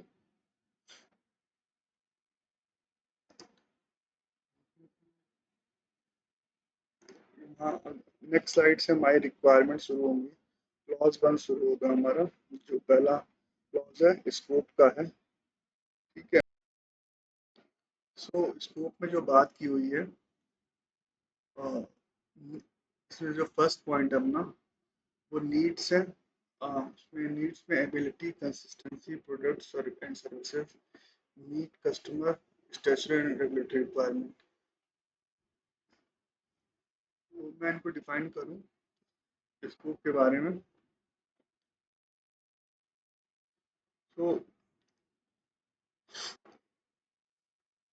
इसमें जो ये स्टैंडर्ड है वो रिक्वायरमेंट जो स्पेसिफाई करता है क्वालिटी मैनेजमेंट सिस्टम के रिस्पेक्ट में, वो है कि मतलब कंपनी को अपनी एबिलिटी को डिमॉन्स्ट्रेट करना है with respect to product and services and customer and statutory regulatory requirement। ठीक है, तो जब भी आप एज अ ऑर्गेनाइजेशन आप ये चीज़ चाहते हो, तो तब ये स्टैंडर्ड आपको इम्प्लीमेंटेशन करने की जरूरत पड़ेगी। ठीक है, जैसे कि मैंने first starting of this training मैंने आपको बताया कि इसकी जो फाउंडेशन थी, इसकी जो नीड थी, वो कहाँ से जनरेट हुई डिफेंस इंडस्ट्री में, क्या रिक्वायरमेंट थी, क्या मतलब वहाँ पे प्रॉब्लम्स थी जिनको टेक ओवर करने के लिए जो स्टैंडर्ड डेवलप करना पड़ा। ठीक है, ठीक है, और जब जो इसमें स्कोप में सेकंड पॉइंट बताता है, वो है इनहेंस कस्टमर सेटिस्फेक्शन का। वो किसके थ्रू होगा, वो मतलब effective application of the system और प्रोसेसेस के और इम्प्रूवमेंट के जरिए होगा। ठीक है, और जो सेकंड पॉइंट है वो है, मैंने यहाँ पे बात की हुई है जेनरिक की, generic standard for all kind of formation. तो यहाँ पे ये टर्म इसलिए यूज कर रहे हैं स्टैंडर्ड में, कि ये जो स्टैंडर्ड है ISO 9001 का, तो वो किसी तरह की कंपनी पे एप्लीकेबल। आप किसी तरह का भी प्रोडक्ट बना रहे हो, किसी तरह की भी सर्विसेज दे रहे हो, आपकी कंपनी में आप माइक्रो लेवल पे हो, स्मॉल लेवल पे हो, या फिर बहुत लार्ज लेवल पे आपकी कोई कंपनी हो, तो सबके ऊपर ये मतलब स्टैंडर्ड एप्लीकेबल होता है। कोई मतलब ऐसा नहीं कि डिफरेंशिएशन है। ठीक है। और यहाँ पे एक बात और मैं बता दूं कि अगर आपका माइंडसेट बहुत अच्छा है अपनी कंपनी के नॉलेज को लेके, या फिर आपने उतना वर्क किया हुआ है, आपकी अंडरस्टैंडिंग अच्छी है, तो अगर आप 9001 को प्रॉपरली, आप किसी भी स्ट्रीम में वर्क कर रहे हो, किसी भी डिसिप्लिन में वर्क कर रहे हो, तो अगर आप इसको 9001 को अच्छे से अपने यहाँ इम्प्लीमेंट कर लेते हैं, तो आप कोई भी मैनेजमेंट सिस्टम का स्टैंडर्ड हो, इंडस्ट्री स्पेसिफिक हो, जैसे कि बहुत सारे इंडस्ट्री स्पेसिफिक स्टैंडर्ड्स हैं। ठीक है, जैसे 13485 है, 17025 है। ठीक है। या फिर 14001 है, 25001 है, 27001 है, 22000 है। ठीक है। और 15189 है। ये सारे स्टैंडर्ड जो भी मतलब स्पेसिफिक रिक्वायरमेंट के ऊपर स्टैंडर्ड बने हुए हैं, वो सारे ही अगर 9001 अच्छे से इम्प्लीमेंट किया जाता है, तो हम कहीं ना कहीं 95% रिक्वायरमेंट्स और अदर स्टैंडर्ड्स की हैं, वो ऑटोमेटिकली हम हम टेक ओवर कर लेंगे। मतलब हम जस्ट 9001 को इम्प्लीमेंट करने से ही जो other standard specific discipline wise standards हैं, उनकी रिक्वायरमेंट्स को 95% कहीं ना कहीं हम सक्सेसफुली अचीव कर सकते हैं। ठीक है। तो ये था यहाँ पे स्कोप की बात। आगे चलते हैं नेक्स्ट स्लाइड पे। तो स्कोप की बात नॉर्मेटिव रेफरेंस की बात की हुई है स्टैंडर्ड में, और टर्म्स एंड डेफिनेशन की बात की हुई है। तो दोनों में ही ISO 9000 का रेफरेंस दिया हुआ है, जैसे कि मैंने पहले बताया। ठीक है। कॉन्टेक्स्ट ऑफ द ऑर्गेनाइजेशन में जो हमारा ये रिक्वायरमेंट है कि हमें मतलब कॉन्टेक्स्ट ऑफ द ऑर्गेनाइजेशन क्या है, कॉन्टेक्स्ट उसको समझना है। मतलब ऑर्गेनाइजेशन किस किस कॉन्टेक्स्ट में, किस किस रिस्पेक्ट में क्या क्या मतलब इफेक्टिव फैक्टर्स होते हैं ऑर्गेनाइजेशन के मतलब ग्रोथ में, मतलब या फिर कहीं ना कहीं उसके लॉस में, वो सारी चीज़ें फैक्टर मैटर करती हैं, उनको हमें देखना है। ठीक है। तो उसमें एग्जांपल्स दिए हुए हैं स्टैंडर्ड में। ठीक है।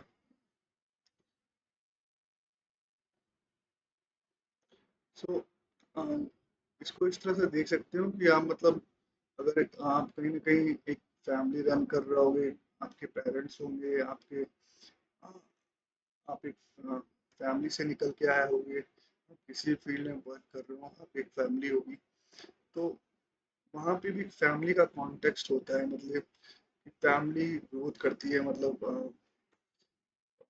कि मतलब वो फैमिली कैसा आगे चल के एक, मतलब आपके फादर कहीं हो सकता है गवर्नमेंट जॉब में रहे हों, किसी बिजनेस में रहे हों, ठीक है, या फिर किसी प्राइवेट जॉब में रहे हों, या फिर कोई और भी मतलब जो में इन्वॉल्व हो सकते हैं। तो मतलब होता क्या है कि जो एंड गोल है उस फैमिली का, कि वो फैमिली एक मतलब अ, आने वाले समय में एक सस्टेनेबल मैनर में सरवाइव करे, ग्रो करे। तो उसमें क्या क्या चीज़ होती है, मतलब ओवरऑल जो फैमिली की इनकम है वो ग्रो करे, साथ ही साथ जो बच्चे हैं जो फैमिली के, वो आगे जाके एक अच्छी पढ़ाई कर सके, एक अच्छे प्रोफेशन में सेटल हो सकें। ठीक है। तो इस पॉइंट ऑफ व्यू से एज अ फैमिली आप क्या क्या चीज़ें आप सोचते हो जो मैटर करती हैं एक सस्टेनेबल ग्रोथ के लिए, उसी तरह से एक ऑर्गेनाइजेशन को लिए भी आपको सोचना है। ठीक है। तो सारी चीज़ें फिर हमें एक क्लियर अंडरस्टैंडिंग हमारी डेवलप हो जाती है। ठीक है।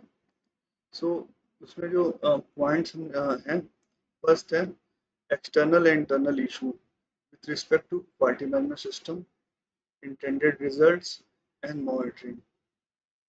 सेकेंड पॉइंट है अपना interested parties, determine them and their requirement and monitor. Third point है scope of QMS, boundaries, applicability, products and services, documented information, conformity with respect to customer satisfaction enhancement. Fourth है अपना QMS and its processes, inputs required, output expected, sequence with interaction scenarios, effective operation, criteria and methods, resources, responsibilities and authorities, risk and opportunities, evaluate and improvement, maintain and retain documented information.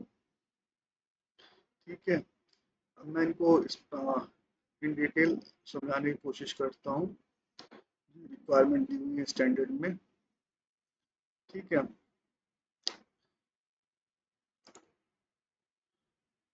सो यहाँ पे external और internal issue की बात कर रहा है, slide में मैंने मेंशन किया है।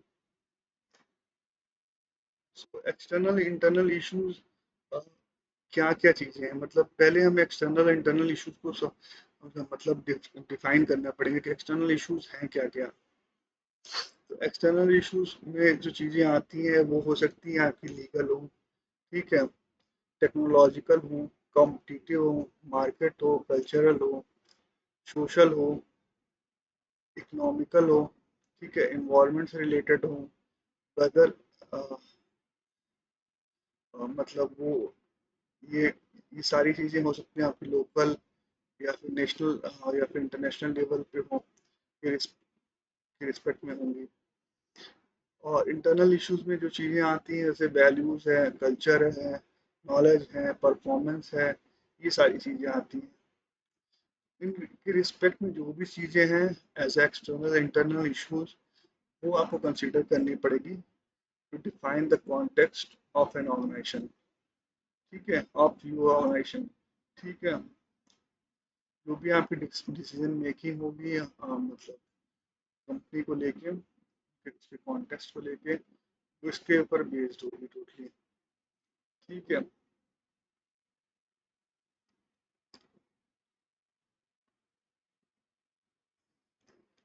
तो इसमें जो नेक्स्ट पॉइंट था अपना वो था understanding the need and expectation of interested parties की बात कही गई थी।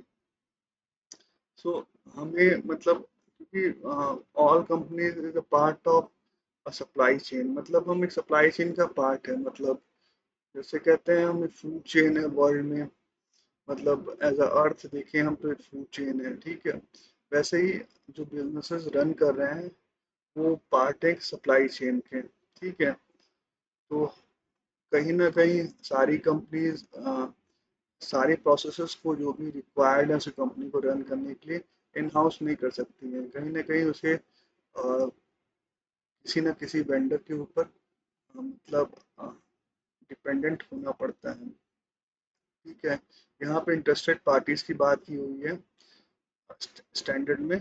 तो इंटरेस्टेड पार्टीज को मैंने पहले भी डिफाइन किया है हुआ था कि इंटरेस्टेड पार्टीज में कस्टमर्स भी आते हैं। ठीक है, जैसे कि 9000 और 9004 में भी क्लियरली स्पेसिफाई किया गया है कि इंटरेस्टेड पार्टीज में कस्टमर्स भी होंगे।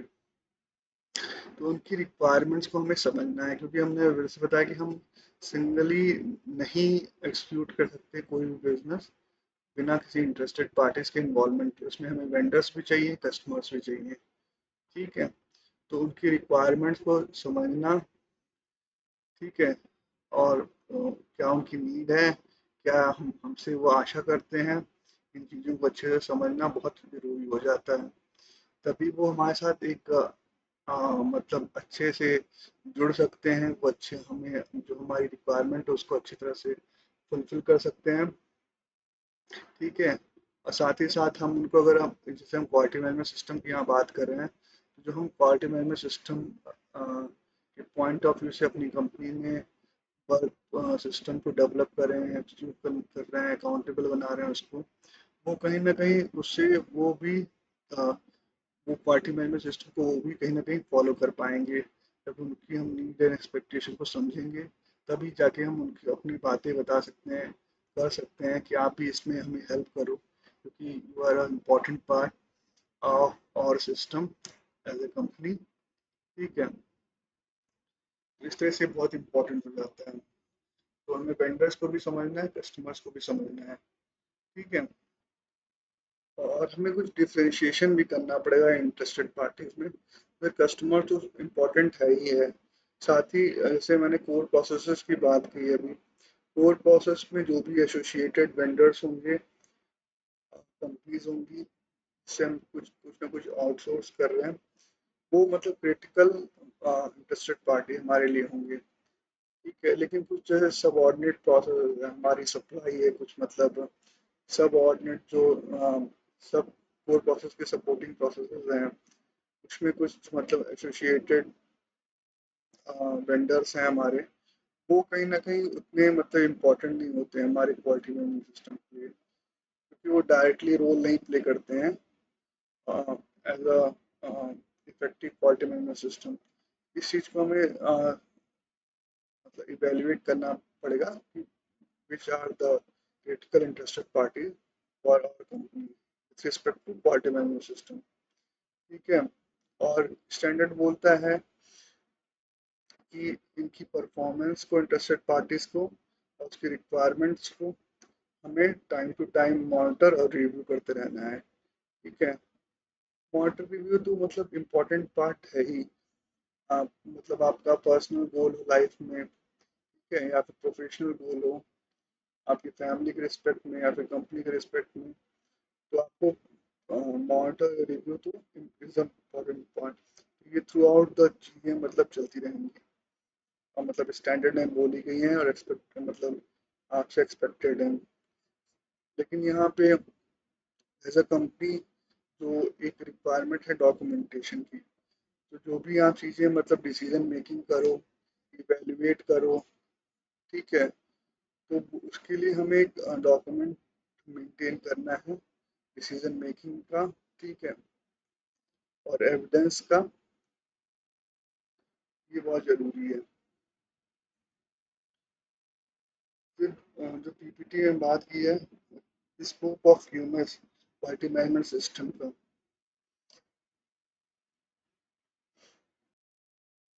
सो स्कोप में जो स्टैंडर्ड बात करता है, बाउंड्रीज की बात करता है, या आपकी बाउंड्री है क्या as a company, as a organization, quality management system को देखें आपके बाउंड्री है क्या मतलब। तो बाउंड्रीज को डिसाइड करने में हमें देखना पड़ेगा with respect to quality management system. तो मतलब यहाँ ध्यान रखना है कि हम क्यूएमएस के रिस्पेक्ट में बात कर रहे हैं, तो हमें एक्सटर्नल इंटरनल इश्यूज को ध्यान में रखना है। ठीक है, और इंटरेस्टेड पार्टीज के रिक्वायरमेंट को ध्यान में रखना है। ठीक है, और प्रोडक्ट और सर्विसेज जो हम एज अ कंपनी प्रोवाइड करा रहे हैं, ठीक है, एज अ कंपनी हम बना रहे हैं, बेच रहे हैं, उनका ध्यान रखना है। ठीक है, जब बाउंड्रीज डिसाइड करेंगे, ठीक है, और उसी बाउंड जो बाउंड्री में जो भी चीज़ें अप्लीकेट होंगी, उसी के ऊपर हम क्वालिटी मैनेजमेंट सिस्टम की रिक्वायरमेंट को फ्रेम करेंगे, जो भी हम एज पर द स्टैंडर्ड हम डेवलप करेंगे अपनी कंपनी के लिए। ठीक है, तो जैसे कि मैं इंडियन कल्चर की बात करूं, ठीक है, या फिर चाइना के जो बिजनेस कल्चर है उस पर बात करूं, ठीक है, तो मतलब हम लोग नॉर्मली जो एक, हमारा मतलब एक जो स्टैंडर्ड प्रैक्टिस मतलब प्रैक्टिस में लोग एज अ इंडियन मैन्युफैक्चरर, मतलब इंडियन कंपनीज और चाइनीज कंपनी, जो प्रैक्टिस में चीज़ें हैं वो उन्होंने मैन्युफैक्चरिंग की है। तो उसमें बात होती है जैसे डिज़ाइन एंड डेवलपमेंट की, प्रोडक्ट की। तो नॉर्मली ये जो डिज़ाइन एंड डेवलपमेंट है वो कहीं ना कहीं आउटसोर्स रहता है। तो मतलब ये कहीं ना कहीं जो हम मैन्युफैक्चरिंग कंपनी इंडिया में कर रही है, चाइना में कर रही है, लेकिन जो उसकी डिज़ाइनिंग एंड डेवलपमेंट है वो कोई सेकंड कंपनी कर रही है। ठीक है, तो उस केस में जो बाउंड्री होती है हमारी लिमिटेड हो जाती है, मैन्युफैक्चरिंग की हो जाती है। ठीक है, इस तरह से मतलब चीज़ों को देखना है। इसी तरह से डिलीवरी में भी कभी कभी हमारा इस तरह का हमारी टर्म रहते हैं कि वो भी हमें दिखाना पड़ता है कि दैट इज आउट ऑफ मतलब our boundary of scope of business. ठीक है, तो इस तरह से डिसाइड करना होगा हमें, मतलब कि हमारे बाउंड्री के अंदर कंपनी के क्यूएमएस के क्या क्या चीज़ें फॉल करती हैं।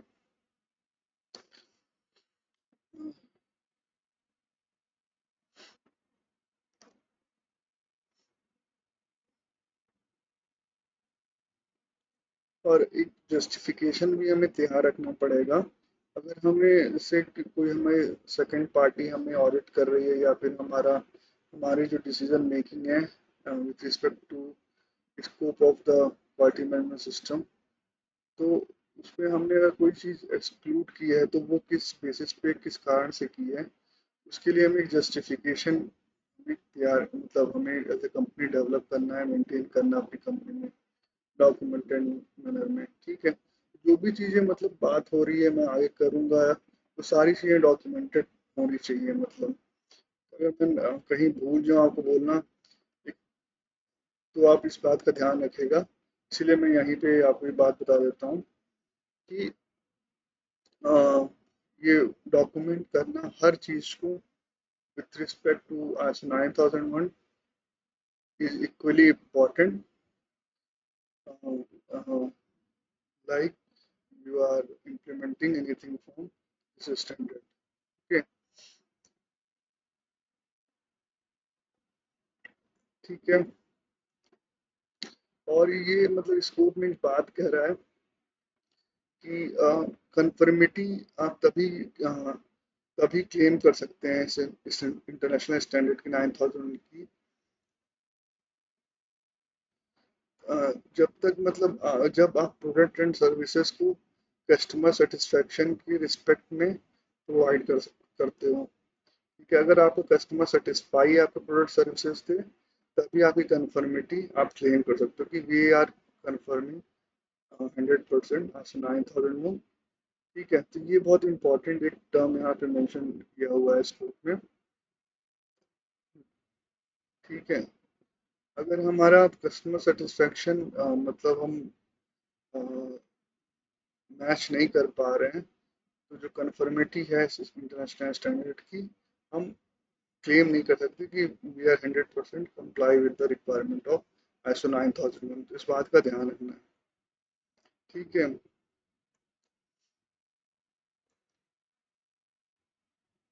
फिर लास्ट जो अपना है कॉन्टेक्स्ट वाले में, क्यूएमएस एंड इट्स प्रोसेसेस। ठीक है, तो ये बेसिकली जो क्लॉज है स्टैंडर्ड का, इसमें बात किया हुआ है कि एक प्रोसीजर हमें डेवलप करना है जो जो कि डिफाइन करेगा क्वालिटी मैनेजमेंट सिस्टम को एक कंपनी के लिए। मतलब इसमें सारी चीज़ें मेंशन होंगी with respect to quality management system requirement and guideline as a company, their complete staff। ठीक है, ये क्वालिटी मैनेजमेंट सिस्टम एंड इस प्रोसेस में बात का टाइटल है इसका। इसमें क्या क्या चीज़ें हैं वो मैंने यहाँ डिफाइन की हुई है, इनपुट्स रिक्वायर्ड, और ये सारी चीज़ें हैं। थोड़ा सा मैं इनको ब्रीफ करता हूँ। सो जब हम क्वालिटी मैनेजमेंट सिस्टम को डिफाइन करेंगे और इसकी प्रोसेस को डिफाइन करेंगे कम्प्लीटली, तो उसमें जो चीज़ें आनी चाहिए अ, उसमें है कि हमें मतलब जो भी प्रोसेसेस हैं कंपनी में, उसमें हमें उसको सेग्रीगेट करना पड़ेगा, डिफाइन करना पड़ेगा कि what is the input requirement of that process and what is output requirement of that process. ठीक है, और सेकंड है हमें एक फ्लो चार्ट डिफाइन करना पड़ेगा कि जो सीक्वेंस एंड इंटरेक्शंस हैं प्रोसेसेस का, डिफरेंट प्रोसेसेस का, वो कैसे कैसे है। मतलब पहले फर्स्ट नंबर पे कौन सी प्रोसेस है, सेकंड नंबर पे कौन सी प्रोसेस है, थर्ड नंबर पे कौन सी प्रोसेस है, फोर्थ नंबर पे कौन सी प्रोसेस है। इस तरह से हमें एक फ्लो चार्ट डिफाइन करना पड़ेगा। ठीक है, फिर इसके बाद आता है हमें मतलब मॉनिटरिंग मेजरमेंट और परफॉर्मेंस इंडिकेटर के लिए हमें क्राइटेरिया और मेथड डिफाइन करने पड़ेंगे। ठीक है, तो ये यहाँ पे क्लैरिटी रखिएगा, हम एक प्रोसेस पर यहाँ पे बात करें जो क्यूएमएस की प्रोसेस होगी। ठीक है, वो किसके लिए होगी? अदर प्रोसेसेस के लिए होगी। कंपनी की जो प्रोसेसेस कोर प्रोसेस हैं, उसकी सबऑर्डिनेट प्रोसेसेस हैं, उनके रिस्पेक्ट में हम एक प्रोसेस डेवलप कर रहे हैं, क्यूएमएस की प्रोसेस। ठीक है, उसमें हम क्वालिटी मैनेजमेंट सिस्टम के रिस्पेक्ट में जो प्रोसेसेस हैं, कोर एंड सब कोर प्रोसेसेस हैं, उनको कैसे मैनेज करना है और उनको कैसे इफिशिएंट और इफेक्टिव बनाना है, उनकी बात कर रहे हैं। ठीक है, तो ये क्यूएमएस के प्रोसेस से बात कर रही है। तो अपना पहला हो गया कि हमें इनपुट एंड आउटपुट रिक्वायरमेंट को डिफाइन करना है हर प्रोसेस की। सेकंड हो गया अपना फ्लो चार्ट की, सारे प्रोसेस का कहाँ पे क्या सीक्वेंस होगा। ठीक है, उसको डिफाइन करना। थर्ड अपना है कि हमें क्राइटेरिया और मेथड डिफाइन करने हैं और मॉनिटरिंग मेजरमेंट परफॉर्मेंस इंडिकेशन के लिए। ठीक है, जिससे कि हम इफेक्टिव ऑपरेशन कर सकें और कंट्रोल कर सकें इन प्रोसेसेस को। ठीक है, तो यहाँ पे परफॉर्मेंस इंडिकेटर्स की बात करें, जैसे कि मैं 9004 में बात करी थी परफॉर्मेंस इंडिकेटर्स की परफॉर्मेंस इंडिकेटर वो क्या होते हैं। ठीक है, और मॉनिटरिंग और मेजरमेंट की बात करें कि हम उनको मॉनिटर और मेजर कैसे करेंगे, तो ये चीज़ें भी क्लियरली डिफाइन होनी चाहिए। ठीक है, फिर इसके बाद प्रोसेस में बात कर रहे हैं कि यूएमएस की प्रोसेस में कि डिटरमाइन द रिसोर्सेज, मतलब रिसोर्सेज हमें डिफाइन करने पड़ेंगे कि जो मतलब हमें क्या क्या रिसोर्सेज चाहिए, जो भी अभी तक हमने बात करी उसको मैनेज करने के लिए प्रोसेसेस को। ठीक है, उसके लिए हमें क्या क्या रिसोर्सेज हमें चाहिए होंगे और उनकी उनकी अवेलेबिलिटी हम कैसे इंश्योर करेंगे। ठीक है, फिर इसके बाद ये बात करता है कि यूएमएस में कि हम जो रिस्पॉन्सिबिलिटीज़ हैं और अथॉरिटीज़ हैं, अ, ये सारे काम वो करने के लिए वो किसको हम हैंड ओवर करेंगे, किसको डेजिग्नेट करेंगे। ठीक है, तो वो भी डिफाइन होना चाहिए क्लियरली। ठीक है, फिर जब हम इतनी सारी चीज कर लेंगे तो हमें ये भी डिफाइन करना है कि कहाँ पे कैसे रिस्क और क्या अपॉर्चुनिटीज एसोसिएटेड है, इनका भी हमें ध्यान रखना है।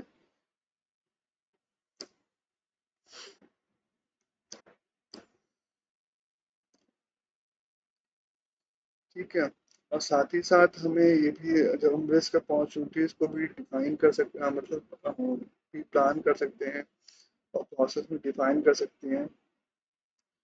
ठीक है, तो हमें ये भी इंश्योर करना है कि मतलब हम प्रोसेस को इवैल्यूएट करें और टाइम टू टाइम मतलब कोई चेंज है तो उसको इम्प्लीमेंट कर सकें। ठीक है, for achieving the intended results. और लास्टली हमें जो करना है वो इम्प्रूवमेंट की बात करना है इस प्रोसेस में कि हम इम्प्रूवमेंट कैसे लेके आ सकते हैं। ठीक है, और ये मतलब हमारा एक डॉक्यूमेंटेड प्रोसीजर होगा जिसमें ये सारी रिक्वायरमेंट्स मेंशन होगी। ठीक है,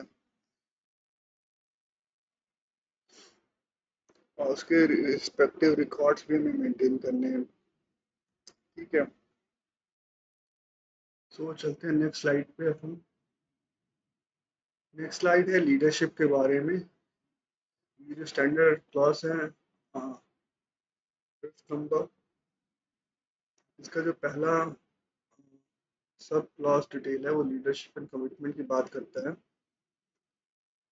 सो इसका पहला पॉइंट है general QMS accountability and effectiveness, QMS policies compatibility with context, QMS integration in business processes, promotion of process approach and risk mindset with improvement, QMS resources, availability, communicating QMS results achievement, engaging, directing and supporting persons for QMS contribution, job profile support.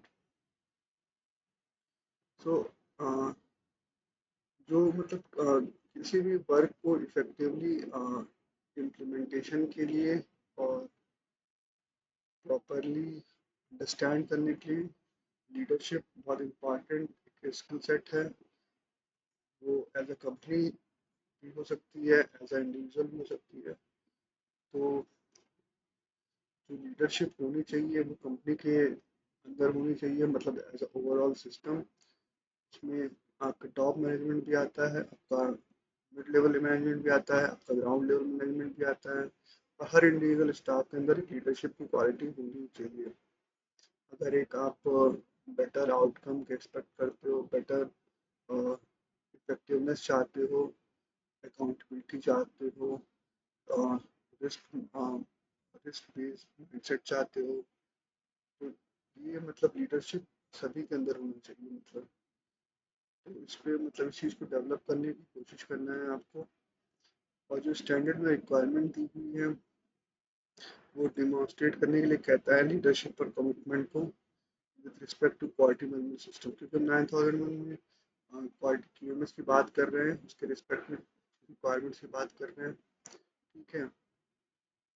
तो जब हम leadership की बात करेंगे तो इसमें हमें demonstrate करना है in the process of which we are developed and developing with respect to QMS.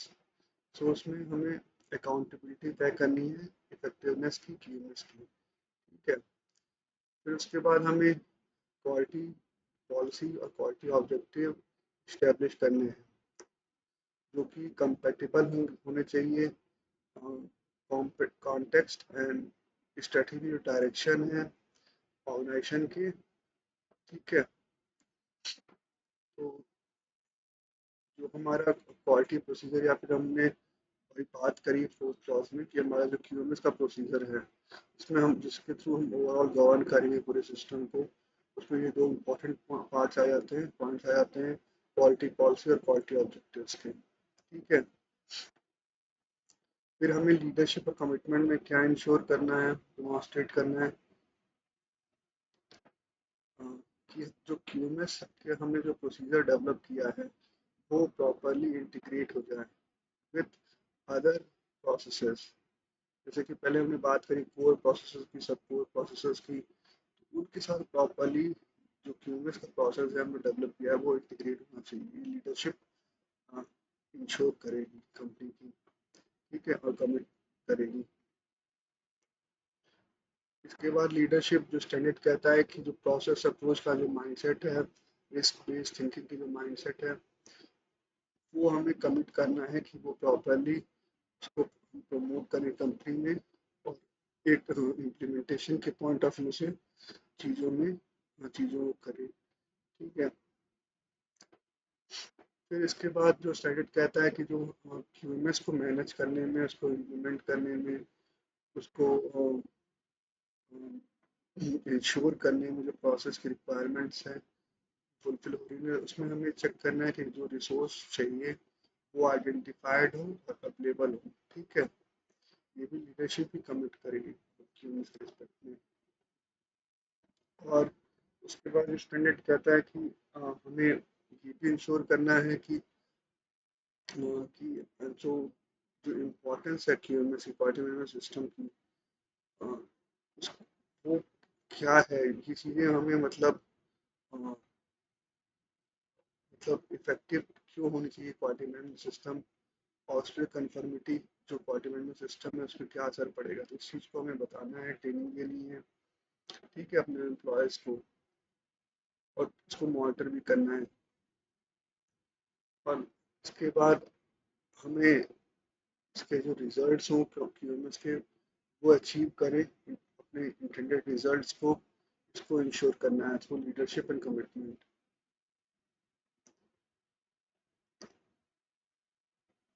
और एक ओवरऑल सिस्टम की रिक्वायरमेंट, मतलब एक सिस्टम डेवलप करने के स्टैंडर्ड कहता है कि आप ऐसा एक सिस्टम बनाइए क्यूएमएस के लिए जो कि इंगेज करे, डायरेक्ट करे, सपोर्ट करे सारे तरह के एम्प्लॉयज़ को, यूजर्स को, जिससे वो कंट्रीब्यूट कर सके effectiveness of quality management system की। ठीक है। फिर बात होती है स्टैंडर्ड में प्रोमोटिंग इम्प्रूवमेंट की, मतलब हमें इम्प्रूवमेंट को प्रमोट करना है, क्योंकि हमारा जो लास्ट गोल है वो इम्प्रूवमेंट को प्रमोट करना ही है। ठीक है, और हम इम्प्रूवमेंट एक्सपेक्ट करते हैं, मतलब जो भी हमारे हम प्रोसीजर्स फॉलो कर रहे हैं, जिससे हम ट्रेनिंग ले रहे हैं, जिन्हें इम्प्लीमेंट कर रहे हैं, उनसे हमें हमें इम्प्रूवमेंट मिले। ठीक है,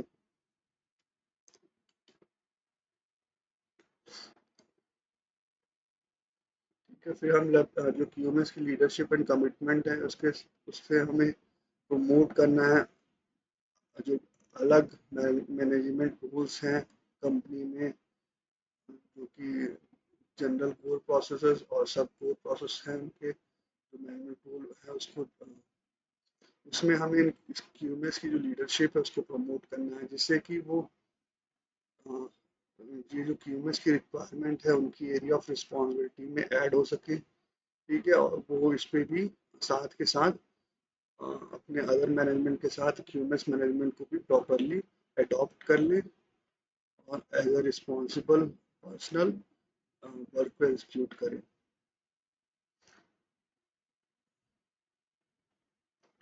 ठीक है, यहाँ पे स्टैंडर्ड में एक चीज़ डिफाइन की हुई है कि बिजनेस है क्या। बिजनेस का मतलब यहाँ पे एक मीनिंग दिया हुआ है एक सेंटेंस में कि core to the purpose of organisation existence. ठीक है, so core to the purposes of the organisations existence, ये सिंपल सा एक डिफिनेशन दिया हुआ है बिजनेस है क्या। ठीक है, अच्छा लाइन है, आप याद कर सकते हो। ठीक है, और उसमें किसी भी तरह की ऑर्गेनाइजेशन कोई भी हो सकती है, पब्लिक हो सकती है, प्राइवेट हो सकती है, प्रॉफिटेबल और नॉन प्रॉफिटेबल हो सकती है। ठीक है, तो लीडरशिप क्लॉज में लीडरशिप एंड कमिटमेंट में ये सारी चीज़ें स्टैंडर्ड ने बताई हैं, आपको समझ में आया होगा। ठीक है, तो ये सारी चीज़ें मतलब हमें करनी है लीडरशिप कमिटमेंट के थ्रू। फिर हमारा लीडरशिप के अंदर ही नेक्स्ट क्लॉज आता है कस्टमर फोकस। कस्टमर फोकस में जो चीज़ें हैं मेंशन है, requirements determined, understood and consistently met, risk and opportunity with respect to enhancement of value. So हमने अभी पहले बात करी थी कि प्रिंसिपल के बारे में क्यूएमएस की कस्टमर फोकस। ठीक है, तो उसी वही कस्टमर फोकस यहाँ पे उसको डिफाइन किया गया है with respect to the leadership clause and the requirement of leadership. ठीक है, तो यहाँ पे स्टैंडर्ड कहता है कि आप जो लीडरशिप और कमिटमेंट है वो कस्टमर फोकस के रिस्पेक्ट में आप डिफाइन करें, डिमॉन्स्ट्रेट करें कंपनी को। ठीक है, मतलब किसको डिमॉन्स्ट्रेट करना है, सारे एम्प्लॉयज को जो भी आके यहाँ वर्क कर रहे हैं उनको डिमॉन्स्ट्रेट करें कि कस्टमर फोकस्ड होके हमें वर्क करना है, चीज़ों को मैनेज करना है। ठीक है, उसमें कौन कौन से पार्ट आते हैं कि जैसे कि कस्टमर फोकस जब हम लोगों के लीडरशिप और कमिटमेंट की बात करेंगे तो उसमें पहला पॉइंट आता है कि हम रिक्वायरमेंट जो है कस्टमर की स्टैट्यूटरी एंड रेगुलेटरी जो रिक्वायरमेंट्स हैं वो डिटरमाइंड हो, अच्छे तरीके से समझी हुई हो, अंडरस्टूड हो और कंसिस्टेंटली मेट हो, मतलब हमें कंसिस्टेंटली उसको मीट करना है। ठीक है, तो जब हम कस्टमर फोकस होकर अपनी लीडरशिप और कमिटमेंट के थ्रू डेडिकेट होकर वर्क करेंगे, ये तीनों चीज़ें हमें करनी है कि हम रिक्वायरमेंट्स जो भी है कस्टमर की, रेगुलेटरी की, स्टैट्यूटरी बॉडी की, तो डिटरमाइन कर लेना है, प्रॉपरली अंडरस्टूड करना है और फिर उसको कंसिस्टेंटली इसको मीट करना है। ठीक है, सो सेकंड पॉइंट है इसमें जो अगर कस्टमर फोकस होकर हम सोच रहे हैं, हमारी लीडरशिप एंड कमिटमेंट है, कस्टमर फोकस होकर काम कर रहे हैं हम लोग, तो हमें रिस्क एंड अपॉर्चुनिटी के पॉइंट ऑफ व्यू से अपने वर्क को ढालना है या फिर एक्सक्लूड करना है, जिससे कि हमें पता चल जाएगा कि जो रिस्क एंड अपॉर्चुनिटी है ये तो आप सभी समझ सकते हैं आगे कंपनी में कि कहीं ना कहीं वो एसोसिएटेड है conformity of product and services which a company is delivery. ठीक है, तो ये माइंडसेट लेके चलना है रिस्क एंड अपॉर्चुनिटी को, और उससे हम फिर फर्दर कस्टमर सेटिस्फेक्शन को इन्हेंस कर सकते हैं। ठीक है, और एक एविडेंस बेस पे हम उसको डिटरमाइन कर सकते हैं इन्हांसमेंट को और एड्रेस कर सकते हैं विद इन टाइम। और वो हमारा कस्टमर जो सेटिस्फेक्शन है वो मेंटेन कर सकते हैं। ठीक है, तो ये कस्टमर फोकस था। इसके आगे चलते हैं नेक्स्ट स्लाइड पे।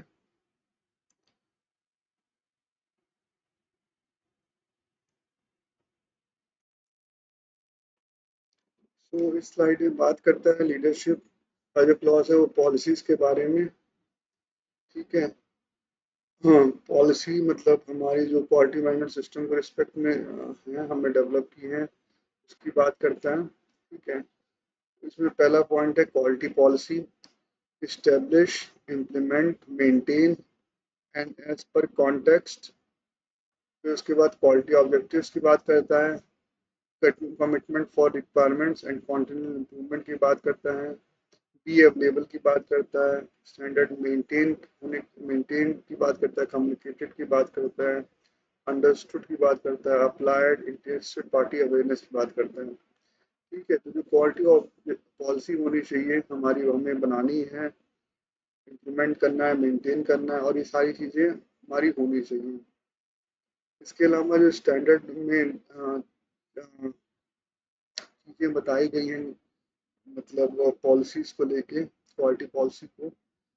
ठीक है, तो जो 9001 की पॉलिसी की बात करेंगे तो क्वालिटी पॉलिसी की बात करेंगे। ठीक है, जैसे कि आप अगर 9004 पढ़ोगे तो उसमें जनरल पॉलिसीज़ की बात की हुई है, साथ ही साथ क्वालिटी पॉलिसीज़ की बात की हुई है।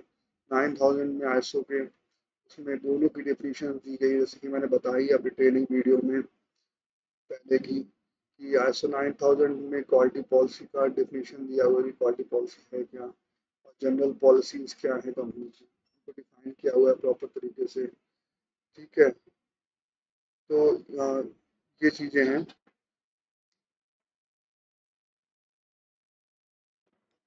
तो यहाँ पे जो रिक्वायरमेंट दी हुई है क्वालिटी पॉलिसी के स्टैंडर्ड में, कि वो अप्रोप्रिएट होनी चाहिए पर्पस की। ठीक है, जो हमारा क्वालिटी मैनेजमेंट सिस्टम हम इम्प्लीमेंट करने जा रहे हैं, ठीक है, जो हमने रिक्वायरमेंट उसकी फाइंड आउट की है उसके उसके अकॉर्डिंग होना चाहिए। ठीक है, और कॉन्टेक्स्ट ऑफ ऑर्गेनाइजेशन के अकॉर्डिंग होना चाहिए, और जो हमारी स्ट्रेटेजिक डायरेक्शन हमने प्लान किया हुआ है उसको सपोर्ट करने वाली होनी चाहिए। साथ ही साथ जो क्वालिटी पॉलिसी होगी वो फ्रेमवर्क सेट करेगी, मतलब ओवरऑल एक सिस्टम सेट करेगी फॉर द क्वालिटी ऑब्जेक्टिव्स। ठीक है, क्वालिटी ऑब्जेक्टिव्स आप पूछो क्वालिटी ऑब्जेक्टिव क्या है, कि जब हम क्यूएमएस को इम्प्लीमेंट करेंगे अपनी कंपनी में तो हम सॉर्ट आउट करेंगे कि हमारे टारगेट्स क्या होंगे, मतलब उस रिस्पेक्ट में हम क्वालिटी ऑब्जेक्टिव्स को अपनी कंपनी के सेट करेंगे। ठीक है, और वो डेडिकेटेड होंगे, मतलब towards the quality management system. ठीक है, इसके साथ ही साथ जो हमारी क्वालिटी ऑब्जेक्ट पॉलिसी होगी वो कमिटमेंट उसमें शो होना चाहिए कि वो जो रिक्वायरमेंट्स हैं क्वालिटी मैनेजमेंट सिस्टम को उनको सेटिस्फाई कर पाए। ठीक है, और जो क्वालिटी पॉलिसी होगी वो कॉन्टिन्यूस इम्प्रूवमेंट की बात करेगी इन क्वालिटी मैनेजमेंट सिस्टम। ठीक है, अभी मैंने कॉन्टिन्यूस इम्प्रूवमेंट की बात करी, कैसे हम कर सकते हैं, कैसे हम ये करने में आसानी होगी। ठीक है, फिर इसके बाद इसी जो हमारी लीडरशिप कमिटमेंट है पॉलिसी है उसका सब क्लॉज है कम्युनिकेटिंग का। कम्युनिकेटिंग की जैसे हमने बताया मैंने कि वो अवेलेबल हो, मेंटेन हो, डॉक्यूमेंटेड हो पॉलिसी। ठीक है, और उसका प्रॉपरली कम्युनिकेटेड हो सारे एम्प्लॉयज़ के बीच में, और उनके द्वारा उसको अच्छे तरीके से समझ लिया गया हो, और उसका अच्छी तरीके से यूज़ हो रहा हो कंपनी के अंदर, ऑर्गेनाइजेशन के अंदर। तो इन सब चीज़ों का through developing and maintaining quality policy proper system होना चाहिए कंपनी के अंदर, जिससे हमारा क्वालिटी मैनेजमेंट सिस्टम जो है वो इफेक्टिव हो सके।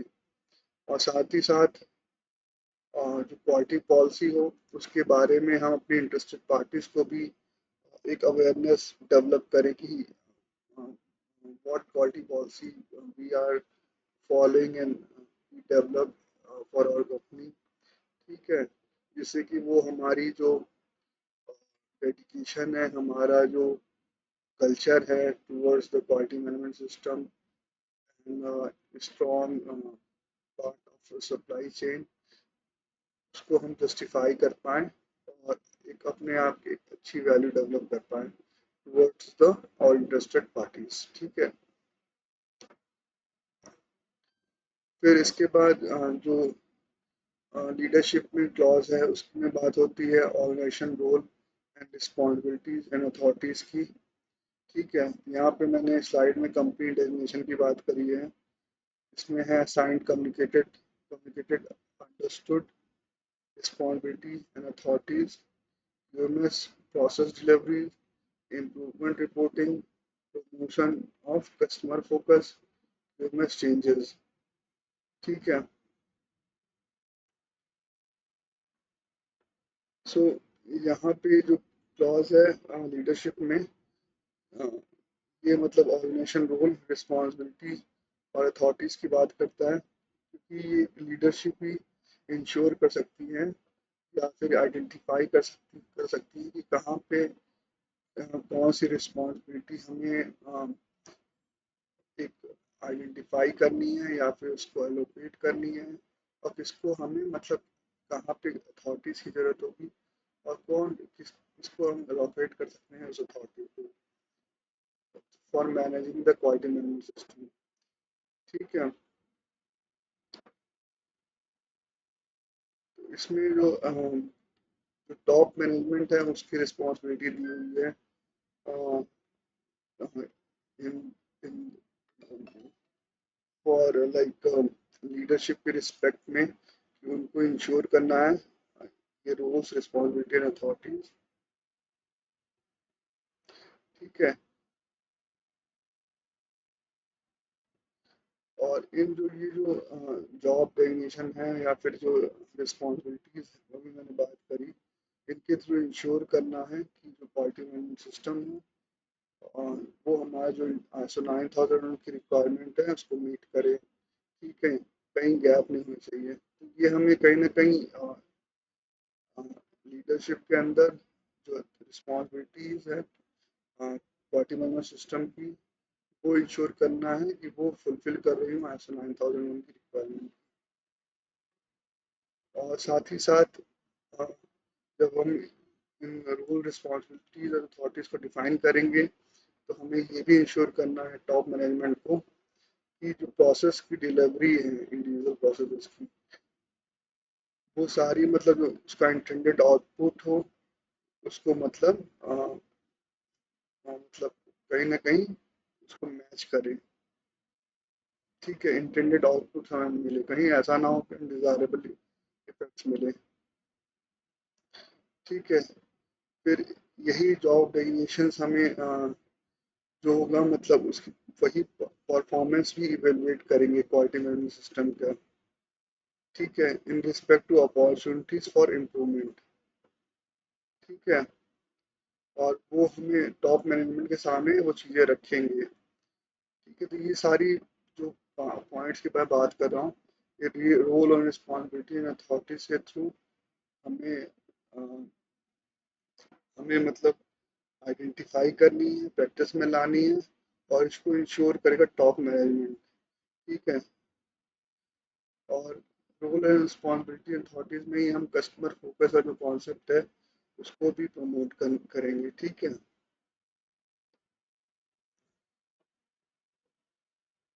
और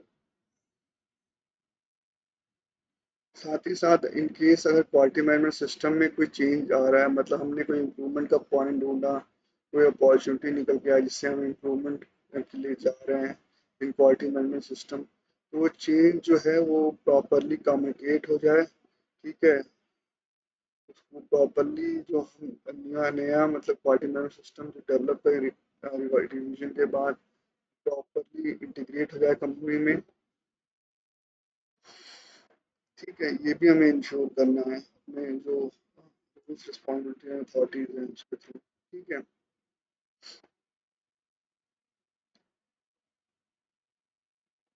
फिर आगे चलते हैं नेक्स्ट स्लाइड पे हम लोग। सो यहाँ पे लीडरशिप की जो नेक्स्ट क्लॉज है वो प्लानिंग की बात करता है। ठीक है, प्लानिंग क्या क्या चीज़ें हैं, वो हैं actions to address risk and opportunity, quality objectives and plan. So इसमें जो पॉइंट मेंशन मैंने किया हुआ है, issues, requirements, risk, opportunity, QMS assurance, desirable effects, achieve improvement, plan, action for risk and opportunity, quality objective plan, consistent with quality policy, measurable, applicable requirements, relevant to customer satisfaction, monitored, communicated, updated, documented information, quality objective, achieve, done, resources, responsibility, completed, results evaluation, quality objective change, purpose, QMS integrity, resources, availability, allocation of work। सो मैं यहाँ पे define करता हूँ, यहाँ पे जो चीज़ें mention कर रखी हैं। ठीक है, तो जो स्टैंडर्ड कहता है कि प्लानिंग के अंदर हमें क्या क्या चीज़ें होनी चाहिए। प्लानिंग है कि हम यहाँ पे भी क्वालिटी मैनेजमेंट सिस्टम के रिस्पेक्ट में बात कर रहे हैं, QMS के रिस्पेक्ट में ही बात कर रहे हैं। सो प्लानिंग के समय जो हमारा शुरू में था, इंटरनल एक्सटर्नल इश्यूज को हमें आइडेंटिफाई करना है, उसके रिस्पेक्ट में यहाँ पे काम करना है। रिस्क एंड अपॉर्चुनिटी के रिस्पेक्ट में प्लानिंग करनी है। ठीक है, तो उसका ध्यान रखना है। फिर उसके साथ साथ क्या करना है, जब हम प्लानिंग करेंगे क्यूएमएस के लिए, जो हमारा क्यूएमएस क्वालिटी मैनेजमेंट सिस्टम है, वो एक एश्योरेंस देगा कि जो इंटेंडेड रिजल्ट्स हैं वो 100% अचीव हो। ठीक है, सबसे पहला पॉइंट है ये। ठीक है, फिर है जो हमारा प्लानिंग के थ्रू हम ये इंश्योर करना चाहेंगे through channel of address risk and opportunity. ठीक है, कि हम जो डिज़ायरेबल इफ़ेक्ट हैं उसको इन्हेंस कर सकें।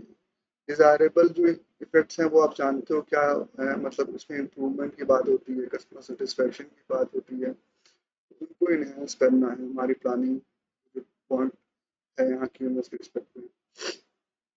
फिर उसके बाद हमें प्रिवेंट और रिड्यूस करना है अनडिज़ायरेबल इफ़ेक्ट को।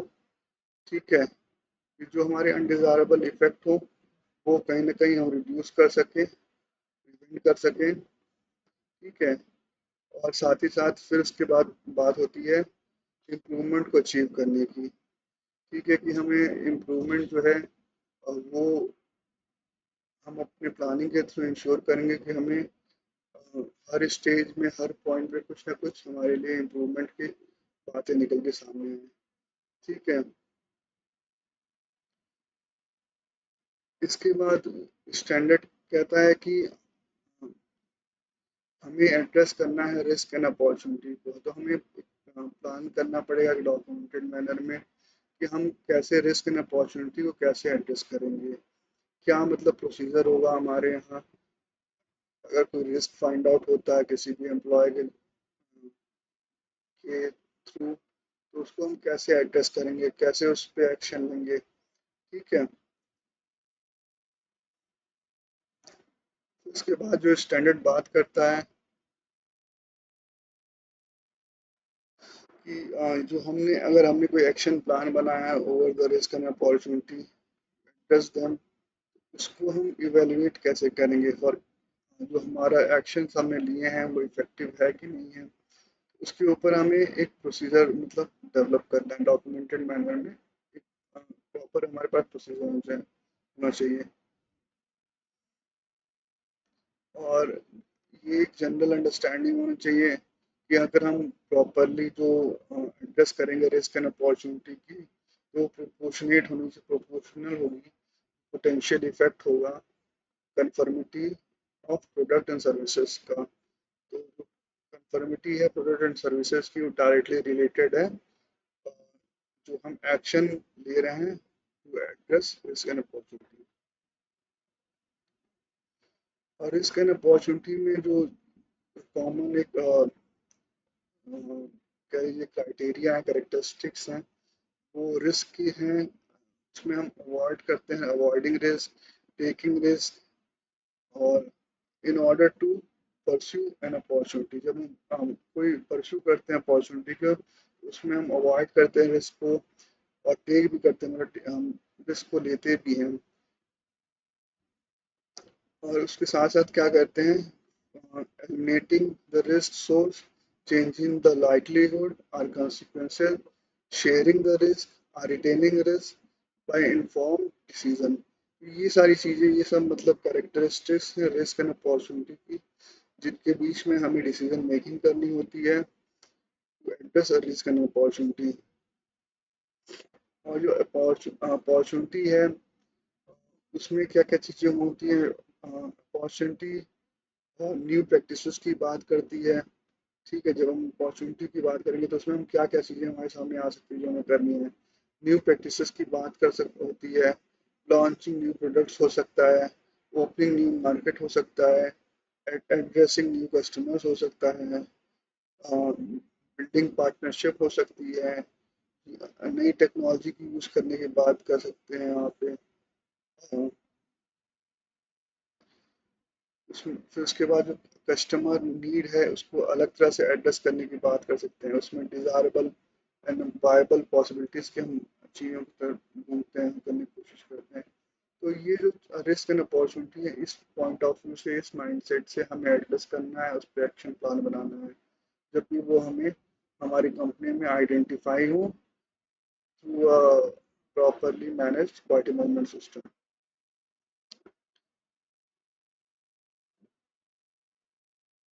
ठीक है।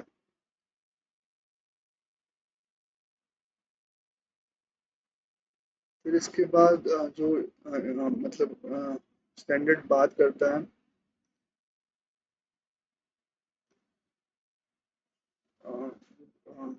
Quality objective and planning to achieve them.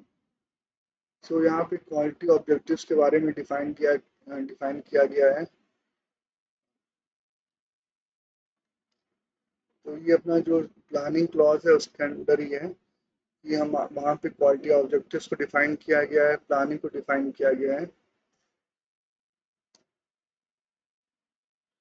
तो यहाँ पे जो क्वालिटी ऑब्जेक्टिव्स होगा वो हमें इस्टेब्लिश करना है सारे रिलेवेंट फंक्शन में, कंपनी के लेवल्स में, प्रोसेसेस में, जो कि सबसे इम्पोर्टेंट पॉइंट है क्वालिटी मैनेजमेंट सिस्टम को इफेक्टिवली और मेजरेबल बनाने के लिए। ठीक है, तो क्वालिटी ऑब्जेक्टिव्स में क्या क्या चीज़ें होनी चाहिए आपकी कंपनी में, वो कंसिस्टेंट होना चाहिए क्वालिटी पॉलिसी से। सेकंड, मेजरेबल होना चाहिए। ठीक है। अ, साथ ही साथ वो जो रिक्वायरमेंट्स एप्लीकेबल हैं स्टैंडर्ड की, उनको मतलब कहीं ना कहीं उसमें वो चीज़ें रिफ्लेक्ट होनी चाहिए क्वालिटी ऑब्जेक्टिव्स में। ठीक है, कि उसको आप स्टैंडर्ड की रिक्वायरमेंट को कैसे मतलब मेजरेबल बना रहे हो। और उसमें कस्टमर सेटिस्फेक्शन का इन्हेंस करने के लिए एक परसेंटेज या फिर कमिटमेंट होना चाहिए कि कैसे हम कितना परसेंट हम कस्टमर सेटिस्फेक्शन रेट को लेके आएंगे, और कैसे हम प्रोडक्ट और सर्विसेज को कंफर्मिटी इंश्योर करेंगे। और जो क्वालिटी ऑब्जेक्टिव होनी चाहिए वो मॉनिटर्ड होनी चाहिए, कम्युनिकेटेड होनी चाहिए, और as per the requirement, as per the risk and opportunity, वो अपडेटेड होनी चाहिए। ठीक है। और ये सारी चीज़ें हमें डॉक्यूमेंटेड मैनर में मेंटेन करनी है कंपनी में। ठीक है। फिर इसके बाद बात होती है, जब हम प्लानिंग कर लेंगे तो हमें कैसे क्वालिटी ऑब्जेक्टिव्स को अचीव करना है। तो उसमें ऑर्गेनाइजेशन को डिटरमाइन करना है। जब हम क्वालिटी ऑब्जेक्टिव्स को प्लान कर लेंगे तो कैसे मतलब उसको ऑप्शन को क्या डिटरमाइन करना है वो स्टैंडर्ड में बताया गया है। कि हमें क्या करना है, ठीक है। उसके बाद क्या रिसोर्सेज रिक्वायर्ड हैं उसको करने के लिए, स्पॉटी ऑब्जेक्टिव को मतलब मैच करने के लिए। उसमें फिर उसके बाद बात होती है कि कौन रिस्पॉन्सिबल होगा, ठीक है। और उसके बाद बात होती है कि कब तक कंप्लीट कर ली जाएंगी। और उसके बाद बात होती है कि जो रिजल्ट्स हैं उसको कैसे इवेल्युएट होगा, ठीक है। तो टोटल 5 पॉइंट्स है क्वालिटी ऑब्जेक्टिव्स को मतलब अचीव करने के लिए, ठीक है। मतलब ये आप इसको सिंपल तरीके से समझे तो मैं फिर से बता देता हूँ। क्या करना है, क्या रिसोर्स रिक्वायर्ड है, कौन रिस्पॉन्सिबल होगा, कब तक इसको कंप्लीट कर लिया जाएगा, और कैसे रिजल्ट्स हैं उसको एवेल्युएट किया जाएगा, ठीक है। फिर इसके बाद बात होती है चेंज की, ठीक है। प्लानिंग चेंज की बात होती है। सो प्लानिंग ऑफ चेंजेस में जो रिक्वायरमेंट स्टैंडर्ड में बताई गई हैं उसमें क्या क्या कंसीडर करना है हमें, वो बताया गया है। और जो चेंज हम करेंगे प्लानिंग में अपनी, तो वो प्लान मैनर में होने चाहिए, ठीक है। जैसे कि पहले भी इसी क्लॉज में डिफाइन किया गया है प्लानिंग में, कि मतलब हर चीज़ प्लान मैनर में होनी चाहिए। मतलब अभी हमने बात करी व्हाट, व्हेन, हाउ, हु, ठीक है। तो इस तरह से हमें एक प्लान मैनर में करना है। और क्या क्या चीज़ें कंसीडर करनी है चेंज के समय में। पर्पस ऑफ चेंज बहुत इंपॉर्टेंट है कि पर्पस क्या है चेंज का, और उसकी पोटेंशियल कॉन्सिक्वेंसेस क्या हैं। इसका हमें ध्यान रखना है जब भी हम प्लानिंग चेंज करें क्वालिटी मैनेजमेंट सिस्टम को लेके। तो रीज़न क्या है चेंज करने का, पर्पस क्या है, और साथ ही साथ उसके पोटेंशियल कॉन्सिक्वेंसेस क्या होंगे through out the implementation of the quality management system and accountability, ठीक है। सेकंड बात करता है कि हमें क्या ध्यान रखना है, वो इंटीग्रिटी का ध्यान रखना है क्वालिटी मैनेजमेंट सिस्टम का, जो मैंने बात करी पोटेंशियल कॉन्सिक्वेंसेस का, ठीक है। वही जो इंटीग्रिटी है उसके रिस्पेक्ट में होना चाहिए, ठीक है। फिर अगर हमारे जो चेंजेस हो रहे हैं तो उसके रिस्पेक्ट में कुछ एडिशनल रिसोर्सेज की रिक्वायरमेंट हो सकती है, तो उसके में अवेलेबिलिटी का उनका हमें कंसीडर करना पड़ेगा, ठीक है। चेंज के समय चेंज तो कर रहे हैं लेकिन वो चेंज के उसमें कुछ अवेलेबिलिटी का मतलब अब वो अवेलेबल है कि नहीं है रिसोर्सेज, उसका ध्यान देना पड़ेगा हमें। फिर उसके बाद जब हम चेंज करेंगे तो जो नेक्स्ट इफेक्ट आएगा वो है एलोकेशन और री एलोकेशन। जो रिस्पॉन्सिबिलिटीज अथॉरिटीज हमें हैंड ओवर कर रखी हैं या फिर डेलिनेट कर रखी हैं, उसमें क्या चेंज करने पड़ेंगे। तो इन सब चीज़ों को हम कंबाइंड मैनर में देख के तब जाके डिसीजन मेकिंग करें और चेंज करें जो हमारी क्वालिटी मैनेजमेंट सिस्टम को लेकर हमने प्लानिंग करी है, ठीक है। ये सारी चीज़ें बताई गई इस प्लानिंग चेंज के अंदर स्टैंडर्ड में। फिर हमारा जो नेक्स्ट क्लॉज आता है और नेक्स्ट स्लाइड पे बताया गया है, अ, वो है सपोर्ट का क्लॉज। यहाँ पे मैंने जो स्लाइड में डिफाइन कर रखा है क्यूएमएस सपोर्ट की बात होती है यहाँ पे, रिसोर्सेज की बात होती है, इसमें पीपल की बात होती है, इंफ्रास्ट्रक्चर की बात होती है, इन्वायरमेंट की बात होती है, मॉनिटरिंग की बात होती है, ठीक है। सो जो सपोर्ट क्लॉज है अपना स्टैंडर्ड का, उसमें सपोर्ट में क्या क्या चीज़ें जरूरत पड़ती हैं, तो वो ये सारी चीज़ें रिसोर्सेज रिक्वायर्ड हैं, पीपल की क्या रिक्वायरमेंट है सपोर्ट में, इंफ्रास्ट्रक्चर की क्या रिक्वायरमेंट है as a support, environment as a support कैसे इम्पोर्टेंट है, मॉनिटरिंग एज अ सपोर्ट क्या मतलब आउटपुट है या क्या एडवांटेजेस हैं। तो स्लाइड में जो मेंशन है रिसोर्सेज नीडेड, ठीक है, वो establishment, implementation, maintenance, continual improvement and their capabilities, constraints and existing, ठीक है। तो ये सब मतलब पैरामीटर्स है रिसोर्सेज की जो हमें मेंटेन करनी है, अभी मैं डिफाइन करूंगा आगे। पीपल के बारे में बताया गया है, effective implementation, operation and control. ठीक है। उसके बाद बात करी गई है इंफ्रास्ट्रक्चर की, प्रोवाइड एंड मेंटेन। बात करी गई है एनवायरनमेंट की, determine, provide, maintain, social, psychological, physical. इसके बाद बात करी गई है मॉनिटरिंग की, valid, reliable, specific type resources, documents. ठीक है। फिर इसके बाद बात करी गई है मेजरमेंट ट्रेसेबिलिटी की, इसमें है calibrated, verified, safeguard from adjustment, organization knowledge, maintain, available, current knowledge, acquire. तो ये सारी चीज़ें बात करी गई है। ये सब फैक्टर्स हैं इसमें जो कि हमें सपोर्ट के रिस्पेक्ट में हमें मैनेज करनी है, डेवलप करनी है, मॉनिटर करनी है। ठीक है। तो मैं इनको ब्रीफ करता हूँ। सपोर्ट क्लॉज जो है उसमें रिसोर्सेज जो है वो हमें पहला हमारा पॉइंट है कि रिसोर्सेज सपोर्ट जो इम्पोर्टेंट होते हैं, क्या रिसोर्सेज हमें रिक्वायर्ड है as a support of quality management system. ठीक है। तो उसमें हमें पहले आइडेंटिफाई करनी है कि कौन कौन से रिसोर्सेज हमें रिक्वायर्ड होंगे, नीडेड होंगे for establishment of the quality management system. और ठीक है, और जिससे कि हम उसको इस्टेब्लिश भी कर सकें, क्यूएमएस को इम्प्लीमेंट भी कर सकते हैं, मेंटेन भी कर सकते हैं और कॉन्टिन्यूसली इम्प्रूव भी कर सकें। ठीक है। तो जो भी रिसोर्सेज हम में नीड है, जो हमने आइडेंटिफाई किया है, उसको हमें पहले तो ये आइडेंटिफाई करने के बाद उसमें जो फाइंड आउट करना है, उसकी कैपेबिलिटी, कंस्ट्रेंट्स को फाइंड आउट करना है।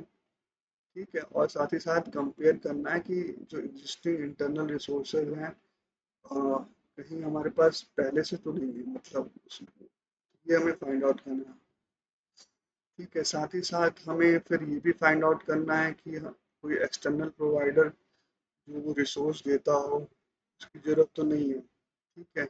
इस तरह से रिसोर्स को हमें मैनेज करना है। ठीक है। रिसोर्स का जो पहला पॉइंट है, मतलब ये जनरल उसकी बात कर रहे हैं कि जो ओवरऑल रिसोर्सेज हैं, ओवरऑल सपोर्ट हैं, उनकी बात कर रहा है। तो ये चीज़ें हमें मतलब देखना है। सारी चीज़ें रिसोर्सेज में आती है, ह्यूमन, मशीन, इंफ्रा, नॉलेज, सारी चीज़ें रिसोर्सेज में काउंट होती हैं। ठीक है। फिर आगे चलते हैं सपोर्ट पे। जो रिसोर्सेज का सब पार्ट है वो पीपल है। ठीक है। तो पीपल के रिस्पेक्ट में बात करते स्टैंडर्ड कहता है कि हमें जो इम्पोर्टेंट है क्वालिटी मैनेजमेंट सिस्टम के लिए वो ऑपरेशन है, कंट्रोल है और इफेक्टिव इम्प्लीमेंटेशन है।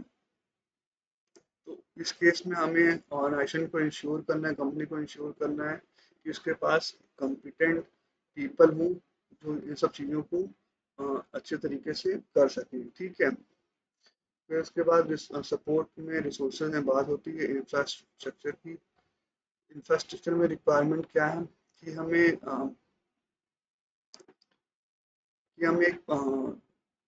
नेसेसरी इंफ्रास्ट्रक्चर डेवलप करना है, देना है अपनी कंपनी के टीम को, एम्प्लॉयज़ को, जिससे जो ऑपरेशन है प्रोसेसेस के वो अचीव कर सकें, जो कन्फर्मिटी है प्रोडक्ट एंड सर्विसेज को। ठीक है। तो इंफ्रास्ट्रक्चर में क्या क्या चीज़ें इन्वॉल्व होती हैं, वो बिल्डिंग है, उससे रिलेटेड यूटिलिटीज़ हैं। ठीक है। इक्विपमेंट्स हैं, हार्डवेयर्स हैं, सॉफ्टवेयर्स हैं, ट्रांसपोर्टेशन रिसोर्सेज हैं, इंफॉर्मेशन एंड कम्युनिकेशन टेक्नोलॉजी। ये सारे इंफ्रास्ट्रक्चर रिसोर्सेज हैं, सपोर्ट हैं जो कि रिक्वायर्ड होते हैं। ठीक है। एक अच्छे प्रोसेस ऑपरेशन को मैनेज करने के लिए, एक अच्छे कंफर्मिंग प्रोडक्ट एंड सर्विसेज को डिलीवर करने के लिए। ठीक है। फिर बात होती है सपोर्ट और रिसोर्सेज में इन्वायरमेंट की। इन्वायरमेंट कैसा होना चाहिए प्रोसेस ऑपरेशन का। ठीक है। तो ये एक कंपनी को आइडेंटिफाई करना हमेशा कि इन्वायरमेंट कैसा होना चाहिए। तो उसमें वो एक कॉम्बिनेशन होता है अच्छा इन्वायरमेंट जिसमें ह्यूमन और फिजिकल फैक्टर्स इन्वॉल्व होते हैं। ठीक है। और उसको इस तरह से स्टैंडर्ड में डिफाइन किया गया है कि सोशल इन्वायरमेंटल फैक्टर्स जो हैं वो है नॉन डिस्क्रिमिनेटरी, काम, नॉन कॉन्फ्रंटेशनल। ठीक है। साइकोलॉजिकल इन्वायरमेंटल फैक्टर की बात की हुई है, इसमें स्ट्रेस रिड्यूसिंग होना चाहिए, बर्नआउट प्रिवेंशन होना चाहिए, इमोशनली प्रोटेक्टिव होना चाहिए। फिर थर्ड जो बात करी गई है, फिजिकल की बात करी गई है कि जो टेम्परेचर है, हीट है, ह्यूमिडिटी है, लाइट है, एयर फ्लो है, हाइजीन है, नॉइस है, वो कंट्रोल होना चाहिए। ठीक है। तो ये सब इन्वायरमेंटल फैक्टर्स हैं जिनको हमें as a resources, as a support of process और ऑटोनोमस सिस्टम इम्पॉर्टेंट है। लेकिन ये अलग अलग आपके स्कोप ऑफ द कंपनी के ऊपर डिपेंड करेंगे कहाँ पे किन चीज़ों की रिक्वायरमेंट है। ठीक है। तो ये आपको इवेलुएट करना है अपने। ठीक है। फिर इसके बाद जो रिसोर्सेज और सपोर्ट की बात होती है वो मॉनिटरिंग और मेजरिंग रिसोर्सेज की बात होती है। ठीक है। और मॉनिटरिंग और मेजरिंग है जो बहुत इम्पोर्टेंट पार्ट है। जैसे कि मैंने अभी तक स्टैंडर्ड की ट्रेनिंग में बताया कि किस तरह से इसका हर जगह इम्पोर्टेंस है। ठीक है। तो इसके बिना मतलब आप कितने प्रॉपरली इम्प्लीमेंट कर लीजिए और मतलब कितनी अच्छी चीज़ें प्लान कर लीजिए, डॉक्यूमेंटेशन प्रोसीजर्स डेवलप कर लीजिए, लेकिन जब तक प्रॉपरली मॉनिटर नहीं होंगी तब तक आप इम्प्लीमेंटेशन को इवेलुएट नहीं कर सकते और रिजल्ट्स आप रिजल्ट्स जो हैं वो कैसे निकल के आ रहे हैं उसको एज एविडेंस आपके लिए वर्क नहीं करेंगे। ठीक है। वो मेजरेबल नहीं हो सकते। तो इस तरह से ये बहुत इंपॉर्टेंट हो जाता है मॉनिटरिंग एंड मेजरिंग रिसोर्सेज। सो हमें यहाँ पे इंश्योर करना है कि हमारे जो रिजल्ट्स लास्ट में निकल के आए उसके रिस्पेक्ट में हमें मॉनिटरिंग मेजरिंग रिसोर्सेज को मैनेज करना है कि जो रिजल्ट निकल के आए वो वैलिड हो और रिलायबल रिजल्ट्स हों। ठीक है। जिससे कि हम आगे चल के वेरीफाई कर सके कंफर्मिटी जो प्रोडक्ट और सर्विसेज हम एज ए कंपनी दे रहे हैं। ठीक है। तो उसमें हमें कंसीडर करना है कि जो रिसोर्सेज हम दे रहे हैं, ठीक है, मॉनिटरिंग मेजरिंग के लिए, वो जो भी स्पेसिफिक टाइप है मॉनिटरिंग और मेजरिंग का उसके अकॉर्डिंग हो और साथ ही साथ वो मतलब टाइम की जो फिटनेस है रिसोर्सेज की वो मेंटेन है जो पर्पस के अकॉर्डिंग हमने उसको आइडेंटिफाई किया है। और हमें एप्रोप्रिएट डॉक्यूमेंटेशन मेंटेन करना है इसके रिस्पेक्ट में। ठीक है। फिर इसके बाद होती है जो रिसोर्सेज में मॉनिटरिंग एंड मेजरमेंट रिसोर्स बात होती है वो ट्रेसेबिलिटी की बात होती है। ट्रेसेबिलिटी का सिंपल सा मीनिंग है कि आप जब एविडेंस देखते हो किसी भी फाइंडिंग का, किसी भी मेजरमेंट का, तो हम तभी ट्रेसेबल उसको बना पाएंगे जब हमारे पास एविडेंस है। ठीक है। और तभी हम कह पाएंगे कि जो मेजरमेंट है हमारा या फिर हमारे जो मेजरिंग है इक्विपमेंट्स की वो वैलिड है। ठीक है। और तभी हम वैलिडिटी उसकी कंफर्म कर पाएंगे। ठीक है। सो जो रिसोर्स मेजरमेंट के लिए जो हमारे रिसोर्सेज होने चाहिए, यहाँ पे बात करता है स्टैंडर्ड कैलिब्रेटेड हो, वेरीफाइड हो, दोनों चीज़ें उसमें से होनी चाहिए। ठीक है। और उनका एक स्पेसिफिक इंटरवल में जो कैलिब्रेशन है, वेरिफिकेशन है वो होना चाहिए और प्रायर टू यूज ये चीज़ें हो जानी चाहिए। और किसी न किसी जो हम कैलिब्रेशन कर रहे हैं, वेरिफिकेशन कर रहे हैं, वो किसी न किसी मेजरमेंट स्टैंडर्ड के रिस्पेक्ट में होना चाहिए। ठीक है।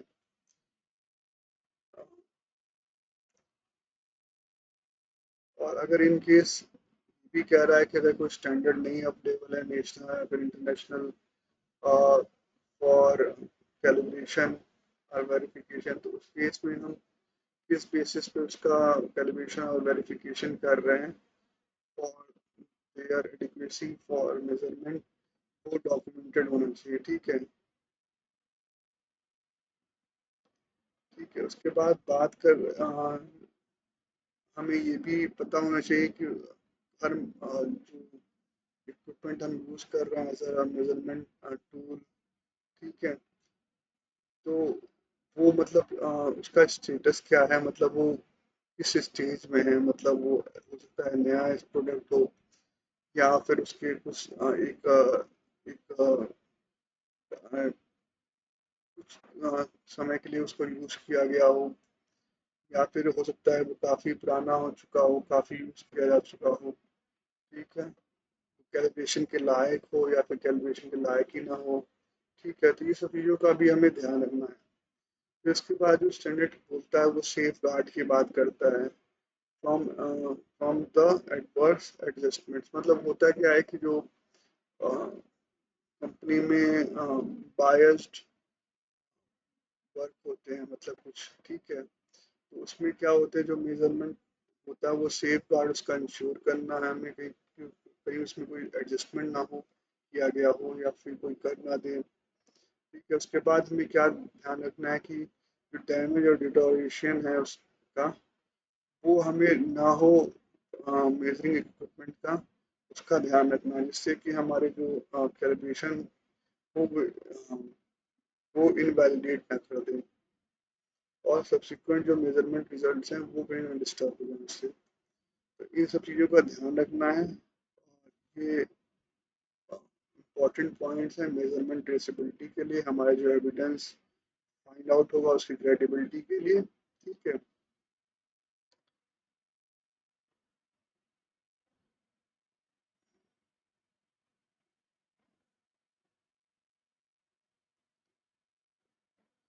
और साथ ही साथ ऑर्गेनाइजेशन को, एक कंपनी को डिटरमाइन करना है कि जो वैलिडिटी है, कोई प्रीवियस हमारे पास रिजल्ट्स हैं जो कि उस पर जो डिसीजन मेकिंग हुई है वो एडवर्सली अफेक्ट किया हुआ हो किसी भी हमारी प्लानिंग को, हमारे इंस्टीट्यूशन को, और उस केस में हमें इक्विपमेंट जो है अनफिट पाया गया हो जो इंटेंडेड पर्पज है उसके रिस्पेक्ट में, और उसके रिस्पेक्ट में हम फिर क्या एक्शन प्लान करना है, ठीक है। उस मेजरिंग इक्विपमेंट को लेके हमें क्या फर्दर अप्रोप्रिएट एक्शंस हो सकते हैं जो नेसेसरी हैं, उनको हमें प्लान करना है और एग्जीक्यूट करना है, ठीक है। फिर इसके बाद जो नेक्स्ट रिसोर्स और सपोर्ट की क्लॉज में बात होती है वो है ऑर्गेनाइजेशन नॉलेज की। ये भी बहुत इम्पोर्टेंट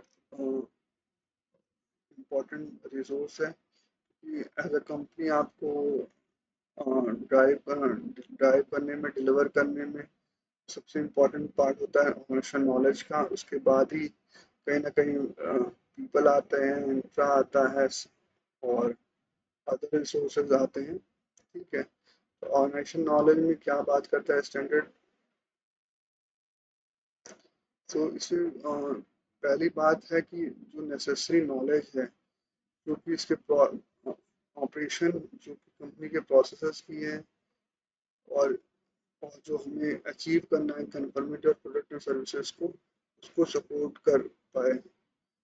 इस नॉलेज को एक कंपनी को आइडेंटिफाई करना है, ठीक है, कौन कौन सी नॉलेज है जो कि ज़रूरत पड़ेगी हमें जो हमारा प्रोसेस का ऑपरेशन है उसको अच्छी तरीके से मैनेज करने में, साथ ही साथ जो हमारे प्रोडक्ट एंड सर्विसेज को की कन्फर्मिटी उसको अचीव करने के लिए, तो उसको एक कंपनी को आइडेंटिफाई करना है।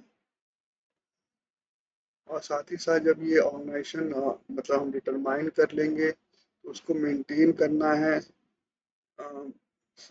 जो भी रिस्पेक्टिव एम्प्लॉयज़ हैं उस पे हम मतलब मतलब जहाँ पे भी उस प्रोसेस में वो लोग जुड़े हुए हैं या डिसीजन मेकिंग में हैं या फिर उनको अथॉरिटीज़ हैं, रिस्पॉन्सिबिलिटीज़ दी हुई हैं, तो वहाँ पे उनके पास अवेलेबल उस नॉलेज को रिकॉल करने की, स्टडी करने की, या फिर उसमें उसमें उनको ट्रेनिंग की रिक्वायर्ड है तो ट्रेनिंग प्रोवाइड होनी चाहिए।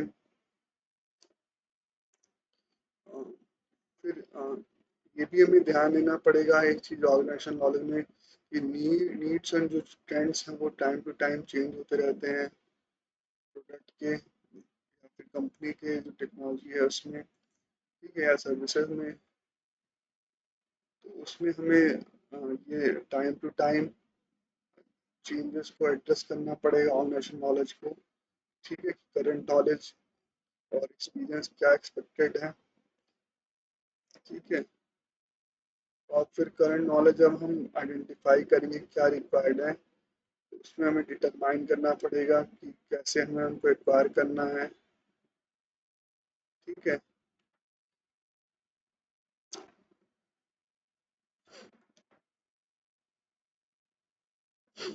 फिर यहाँ पे जो बात हो रही है ऑर्गेनाइजेशन नॉलेज को अच्छे से और डिफाइन किया गया है स्टैंडर्ड में। तो उसमें बात करी गई है कि जो ऑर्गेनाइजेशन नॉलेज है वो अ, वो स्पेसिफिक होती है ऑर्गेनाइजेशन के रिस्पेक्ट में। वो जनरली जो गेन की जाती है वो बाई एक्सपीरियंस होती है, अ, जो कि गेन इस तरह से की जाती है कि वो यूज़ की गई हो, शेयर की गई हो, मतलब हाउस कंपनी के अंदर ही इंटरनली शेयर की गई हो और यूज़ की गई हो, ठीक है।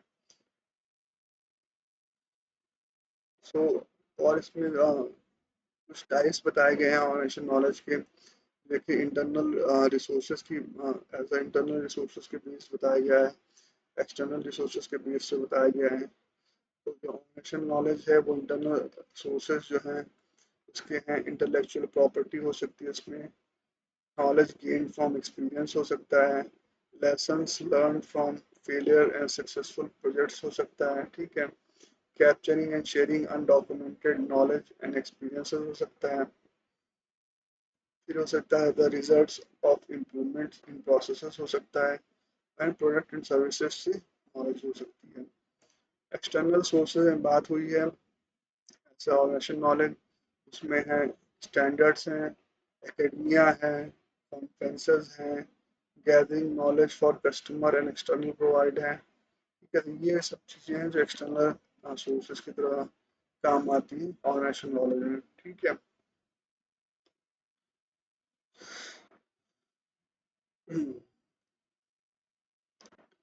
फिर जो आगे बात होती है सपोर्ट में क्यूएमएस की, वो होती है कॉम्पिटेंस की, जो नेक्स्ट स्लाइड इसके ऊपर बेस्ड है हमारी, ठीक है। तो कॉम्पिटेंस में क्या क्या चीज़ चाहिए जो हमने स्लाइड में दे रखा है इन डिटेल। तो कॉम्पिटेंस का मतलब होता है कॉम्पिटेंस, देखिए स्किल, एजुकेशन और एक्सपीरियंस का कंबाइंड फॉर्म है, प्लस इसमें एक और चीज़ ऐड होती है अप्लाई करने की, इन तीनों चीज़ों को कंबाइंड मैनर में। तो जब हम इन चारों चीज़ों को एज अ कंबाइंड मैनर में इवेलुएट करते हैं, तब हम कहीं ना कहीं कॉम्पिटेंसी की बात करते हैं, या how much a person is competent, ठीक है। तो इन चार चीज़ों का उसमें इवेल्युएशन होता है, ठीक है। स्लाइड में कॉम्पिटेंस के बारे में जो डिटेल लिखी है, नेसेसरी एप्रोप्रिएट एजुकेशन, ट्रेनिंग और एक्सपीरियंस, एक्वायर इवेल्युएट डॉक्यूमेंटेशन, ठीक है। तो ये सारी चीज़ें हमें करनी है कॉम्पिटेंसी के रिस्पेक्ट में। अवेयरनेस की बात की गई है, क्वालिटी पॉलिसी एंड ऑब्जेक्टिव्स की बात है उसमें, QMS effectiveness, benefits and implications की बात है अवेयरनेस में, कम्युनिकेशन की बात है, internal and external scenarios of what, when, with, how and who, ठीक है। डॉक्यूमेंटेड इंफॉर्मेशन की बात की गई है, all QMS relevant identification, description, formats, media review, approval and control, ठीक है। तो ये सारी चीज़ें QMS support as a competence बात की गई है। तो इनको मैं डिफाइन करता हूँ कॉम्पिटेंस को। सो जहाँ पे भी हमारी कंपनी में कोई वर्क कर रहा है कोई इंडिविजुअल, तो उसकी कॉम्पिटेंस को हमें डिटरमाइन करना है कि वो जो नेसेसरी कॉम्पिटेंस उस काम को करने के लिए होना चाहिए वो क्या है, और जो परफॉर्मेंस है, इफेक्टिवनेस है क्वालिटी मैनेजमेंट सिस्टम की, उस पर क्या इफेक्ट आएगा उस कॉम्पिटेंस की, एक ऑर्गेनाइजेशन को डिटरमाइन करना है पहले तो। और सेकंड है कि इंश्योर करना है कि इंडिविजुअल पर्सन की कॉम्पिटेंस को based over the education, training and their experience। ठीक है। फिर उसके बाद यहाँ पे भी हमें नेसेसरी लगता है कि कंपिटेंस में कमी है किसी इंडिविजुअल की या फिर किसी डिपार्टमेंट की, तो वहाँ पे अम, अम, हमें एक एक्शन प्लान बनाना पड़ेगा कि जिससे हम नेसेसरी कंपिटेंस पे एक्वायर कर सकें। उसमें होते क्या है, उसमें हम ट्रेनिंग कर सकते हैं, उसमें हम वर्कशॉप्स करा सकते हैं। ठीक है। और उसके बाद हमें उसका जो हमने एक्शन प्लान बनाया है टू एक्वायर द कंपिटेंस, उसका हमें इवेल्युएशन भी करना है, क्योंकि इवेल्युएशन बहुत ज़रूरी है to give a confidence as a company, that is like on the basis of our actions, the effectiveness of, of any individual thing is improved and is up to the mark which we are looking। Okay। और इसके respect में हमें documented information maintain करना है as a evidence. ठीक है। Documentation जैसे मैंने पहले ही बोला कि और डॉक्यूमेंट हर जगह डॉक्यूमेंट मेंटेन करना है। ठीक है।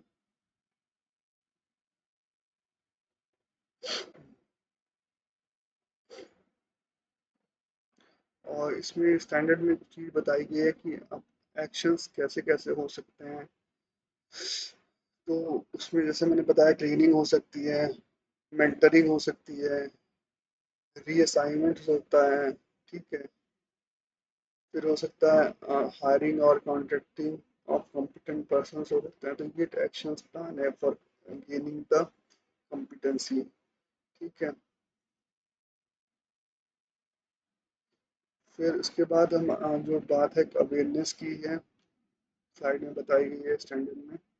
अवेयरनेस में जो रिसोर्स नीड है, रिसोर्स नीड क्या कहता है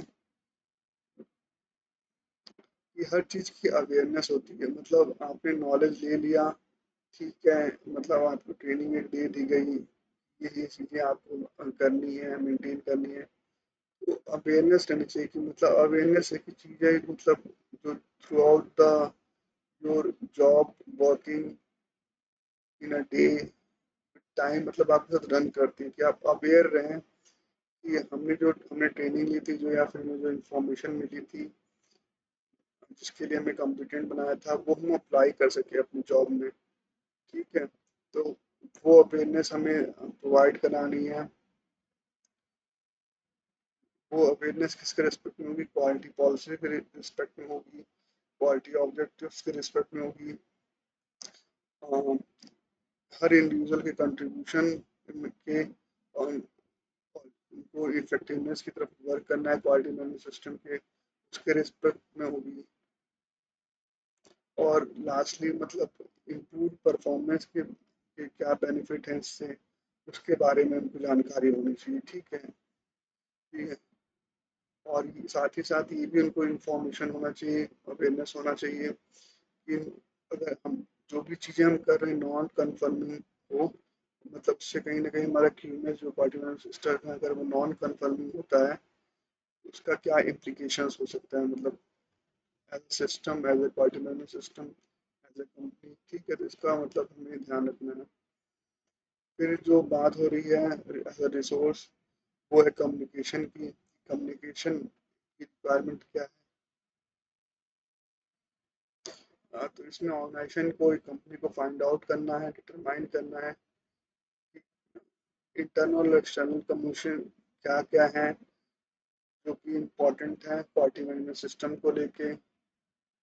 ठीक है। तो इंटरनल और एक्सटर्नल का आप यहाँ पे डिफरेंस समझ रहे होगे कि इंटरनल हम अगर अपनी बाउंड्रीज में कंपनी की, ठीक है, बात कर रहे हैं जहाँ पे पार्टी मैनेजमेंट सिस्टम अप्लीकेबल है, और एक्सटर्नल कम्युनिकेशन में अगर हम इंटरेस्टेड पार्टी से बात कर रहे हैं तो वहाँ पे जो कम्युनिकेशन इन्वॉल्व है उनकी चीज़ें हो बातें हो रही हैं। ठीक है। तो कम्युनिकेशन में हमें क्या ध्यान रखना है कि हमें क्या कम्युनिकेट करना है, मतलब उसका सब्जेक्ट क्या होगा। ठीक है। और सेकंड है कब कम्युनिकेट होगा, थर्ड है किससे कम्युनिकेट होगा, फोर्थ है कैसे कम्युनिकेट होगा, फिफ्थ है कौन कम्युनिकेट करेगा। इन 5 बातों का ध्यान रखना है जब भी हम कोई कम्युनिकेशन करें, वो किसी की रिस्पेक्ट में हो। ठीक है, इन 5 बातों का ध्यान रखना है। On what it will be communicate, when to communicate, with whom to communicate, how to communicate and who communicates। ठीक है, फिर नेक्स्ट आते हैं हमारा जो रिसोर्स का अगला पॉइंट है, डॉक्यूमेंटेड इंफॉर्मेशन। ठीक है, सो डॉक्यूमेंटेशन जो है वो भी एक रिसोर्स की तरह काउंट होता है और बहुत इंपॉर्टेंट रिसोर्स है for decision making, evidence, for improvement. ठीक है, for sustainability of the company. तो हर चीज़ का में हमारे पास डॉक्यूमेंटेशन होना चाहिए। तो उसको स्टैंडर्ड्स में बात कर रहा है कि हमें एक डॉक्यूमेंट मेंटेन करना है ISO 9001 के रिस्पेक्ट में। फिर उसके साथ साथ जो भी डॉक्यूमेंटेशन रिक्वायर्ड है, इफेक्टिवनेस ऑफ QMS, वो अच्छे से मेंटेन करना है। ठीक है, और ये जो इनका एक्सटेंट है डॉक्यूमेंट्स का respect to quality management system, वो अलग अलग होगा एक ऑर्गेनाइजेशन से दूसरी ऑर्गेनाइजेशन में। उसका कारण जो है size of organization, type of activities, process, products and services. ठीक है, इस वजह से वो एक कंपनी से दूसरी कंपनी में अलग अलग होगा। ठीक है, फिर उसमें जो रीज़न है अलग होने का, complexity of processes and there interaction है। ठीक है, कॉम्पिटेंट ऑफ पर्सन्स हैं। ठीक है, ये सब इम्पोर्टेंट पॉइंट्स हैं। ठीक है, तो जो QMS है हर कंपनी का यूनिक होना चाहिए, होता है। और, यही प्रॉपर मैच्योरिटी लेवल है एक कंपनी का, जब वो अपनी यूनिकनेस को डिफाइन कर पाए in the respect of these standards. ठीक है, फिर डॉक्यूमेंटेड जो डॉक्यूमेंटेशन अपना रिक्वायरमेंट रिसोर्स, उसमें क्रिएटिंग एंड अपडेटिंग की बात की गई है। उसमें हमें क्या क्या चीज़ें इंश्योर करनी चाहिए जब हम क्रिएट और अपडेट करें। तो उसमें हमें आइडेंटिफिकेशन एंड डिस्क्रिप्शन का ध्यान रखना चाहिए। उसमें क्या क्या चीज़ें आती हैं, टाइटल है, डेट है, ऑथर है, रेफरेंस नंबर है। ठीक है, ये सब इम्पोर्टेंट है। फिर उसके बाद हमें फॉर्मेट का ध्यान रखना चाहिए, लैंग्वेज है उसमें फॉर्मेट में, सॉफ्टवेयर वर्जन है, ग्राफिक्स है। और फिर उसके बाद मीडिया का ध्यान रखना चाहिए, पेपर फॉर्म में, इलेक्ट्रॉनिक फॉर्म में। तो ये सारी चीज़ें मतलब हमें डिस्क्राइब करनी है at the time of making a document. ठीक है, फिर उसके उसके बाद जो हमें ध्यान रखना है अपडेटिंग के पॉइंट ऑफ व्यू से, उसका रिव्यू हो और अप्रूव वो सुटेबिलिटी एंड एडिक्वेसी के लिए। ठीक है, इसका ध्यान रखना है। फिर उसके बाद जो बात होती है डॉक्यूमेंटेशन के अंदर ही, वो कंट्रोल की बात होती है कि हम कंट्रोल कैसे करेंगे डॉक्यूमेंटेड इंफॉर्मेशन को। So control of documentation information में हमें क्या क्या कैसे कंट्रोल करना है। उसमें सबसे पहली जो चीज़ें देखनी है अवेलेबिलिटी की। ठीक है, और सूटेबिलिटी की यूज़ के अकॉर्डिंग। ठीक है, वेयर और व्हेन इट इज़ नीडेड। ठीक है, तो इसका हमें हमें आइडेंटिफाई करना है। ठीक है, और उसके बाद जो दूसरी चीज़ ध्यान रखनी है कि वो एडिक्वेटली प्रोटेक्टेड हो। मतलब एडिक्वेटली प्रोटेक्टेड का मतलब है कि लॉस ऑफ कॉन्फिडेंशियलिटी नहीं होनी चाहिए, इम्प्रॉपर यूज़ नहीं होना चाहिए, फिर लॉस ऑफ इंटीग्रिटी नहीं होना चाहिए। ठीक है, तो इन सब चीज़ों का हमें ध्यान रखना है कंट्रोल ऑफ डॉक्यूमेंटेशन में।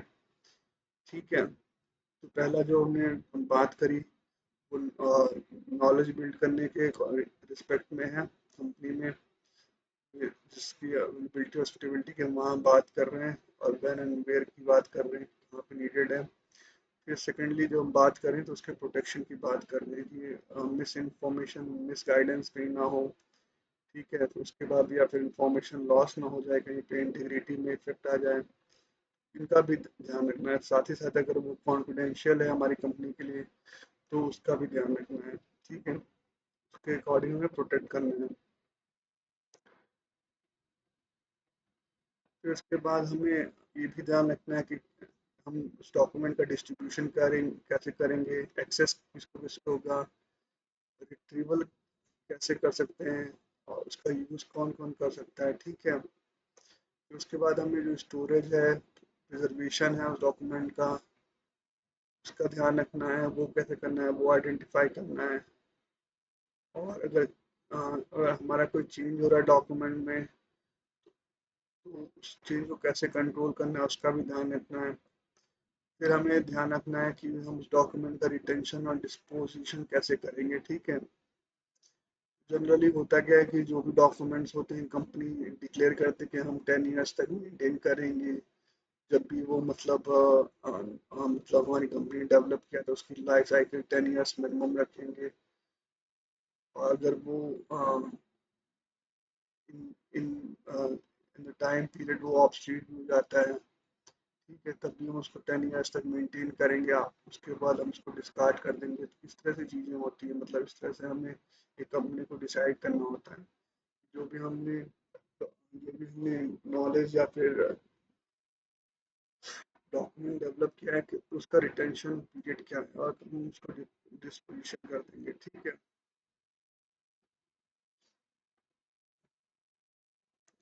साथ ही साथ जो एक्सटर्नल ओरिजिन की डॉक्यूमेंटेड इंफॉर्मेशन होते हैं, वो भी ऑर्गेनाइजेशन को डिटरमाइन करने चाहिए। ठीक है, अ, अपनी प्रोसेसर्स को क्यूएमएस के आइडेंटिफाई करने के लिए और अप्रोप्रिएट कर बनाने के लिए।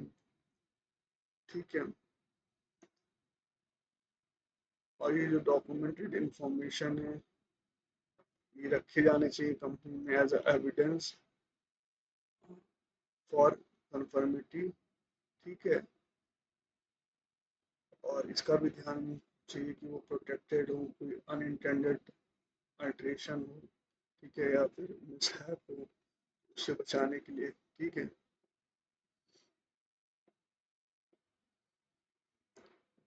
ठीक है, फिर नेक्स्ट स्लाइड पे चलते हैं। ठीक है, वो है हमारा ऑपरेशन। सो अपनी नेक्स्ट स्लाइड है ऑपरेशन। इसमें प्रोसेस ऑपरेशन की बात की गई है। ठीक है, और इसमें फर्स्ट पॉइंट है operational planning and control. Processes plan implement control and documentation. ठीक है, सेकंड पॉइंट है इसमें requirements for products and services, customer communication, product and service relating information, handling enquiries, contract changes, feedback, customer property, contingency actions, determining the requirements for products and services, defined, necessary, statutory, regulatory, and up to the claim।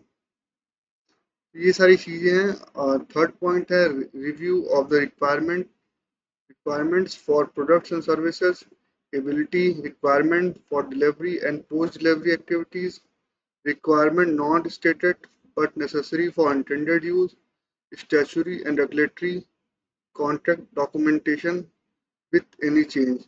सो ये कुछ keywords हैं जो मैंने अपनी PPT में add किए हैं standard से।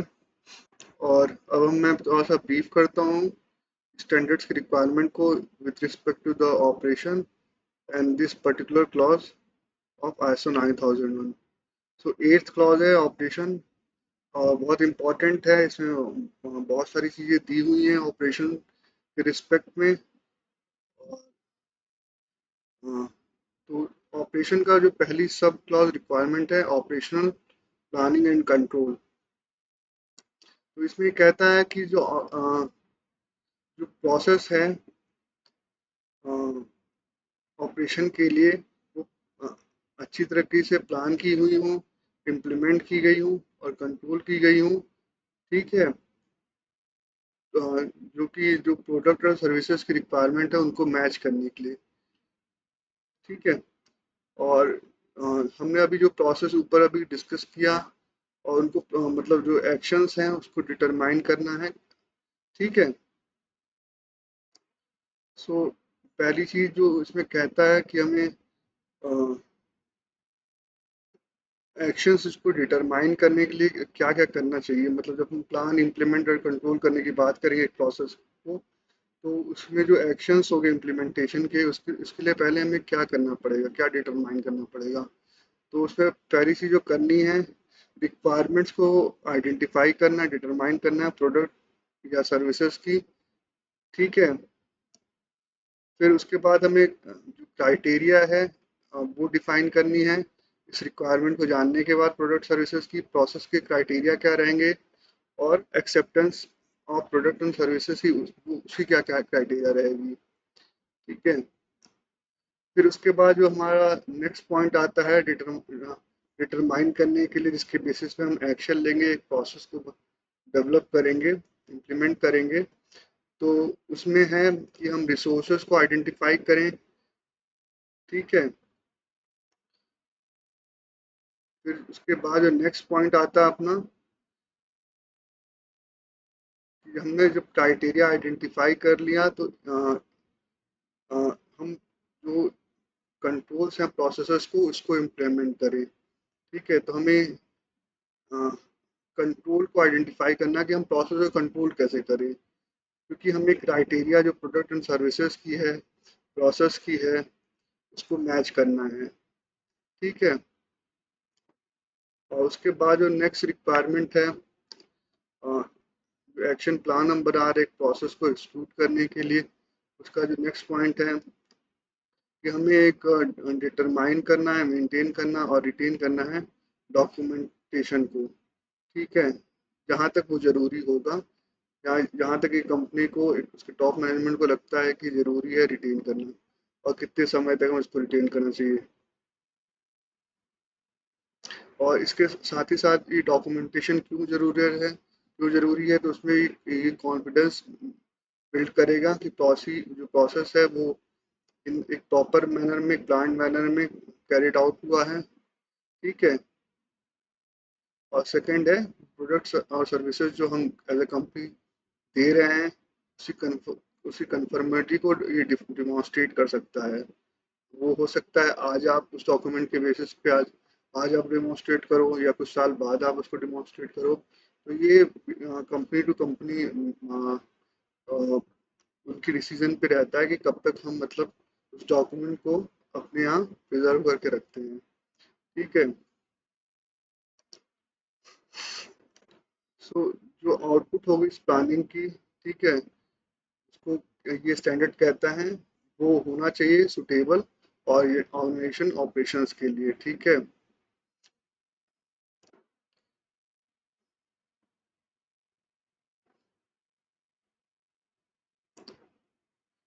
और जो भी चेंजेस अगर इन केस हमें आगे चल के करने पड़ते हैं ड्यू टू एनी रीज़न, उसमें कोई भी क्राइटेरिया चेंज हो रही है, जो हमारा एक्शन प्लान है उसके लिए जो हमने क्राइटेरिया डिफाइन किए हैं अभी, अगर उसमें कोई चेंज की रिक्वायरमेंट है ओवरऑल प्लानिंग एक्शन में, तो उसके हमें उसके कॉन्सिक्वेंसेस को चेंज के रिस्पेक्ट में जो होंगे, उसको अच्छे से स्टडी कर लेना है, डिटरमाइन कर लेना है।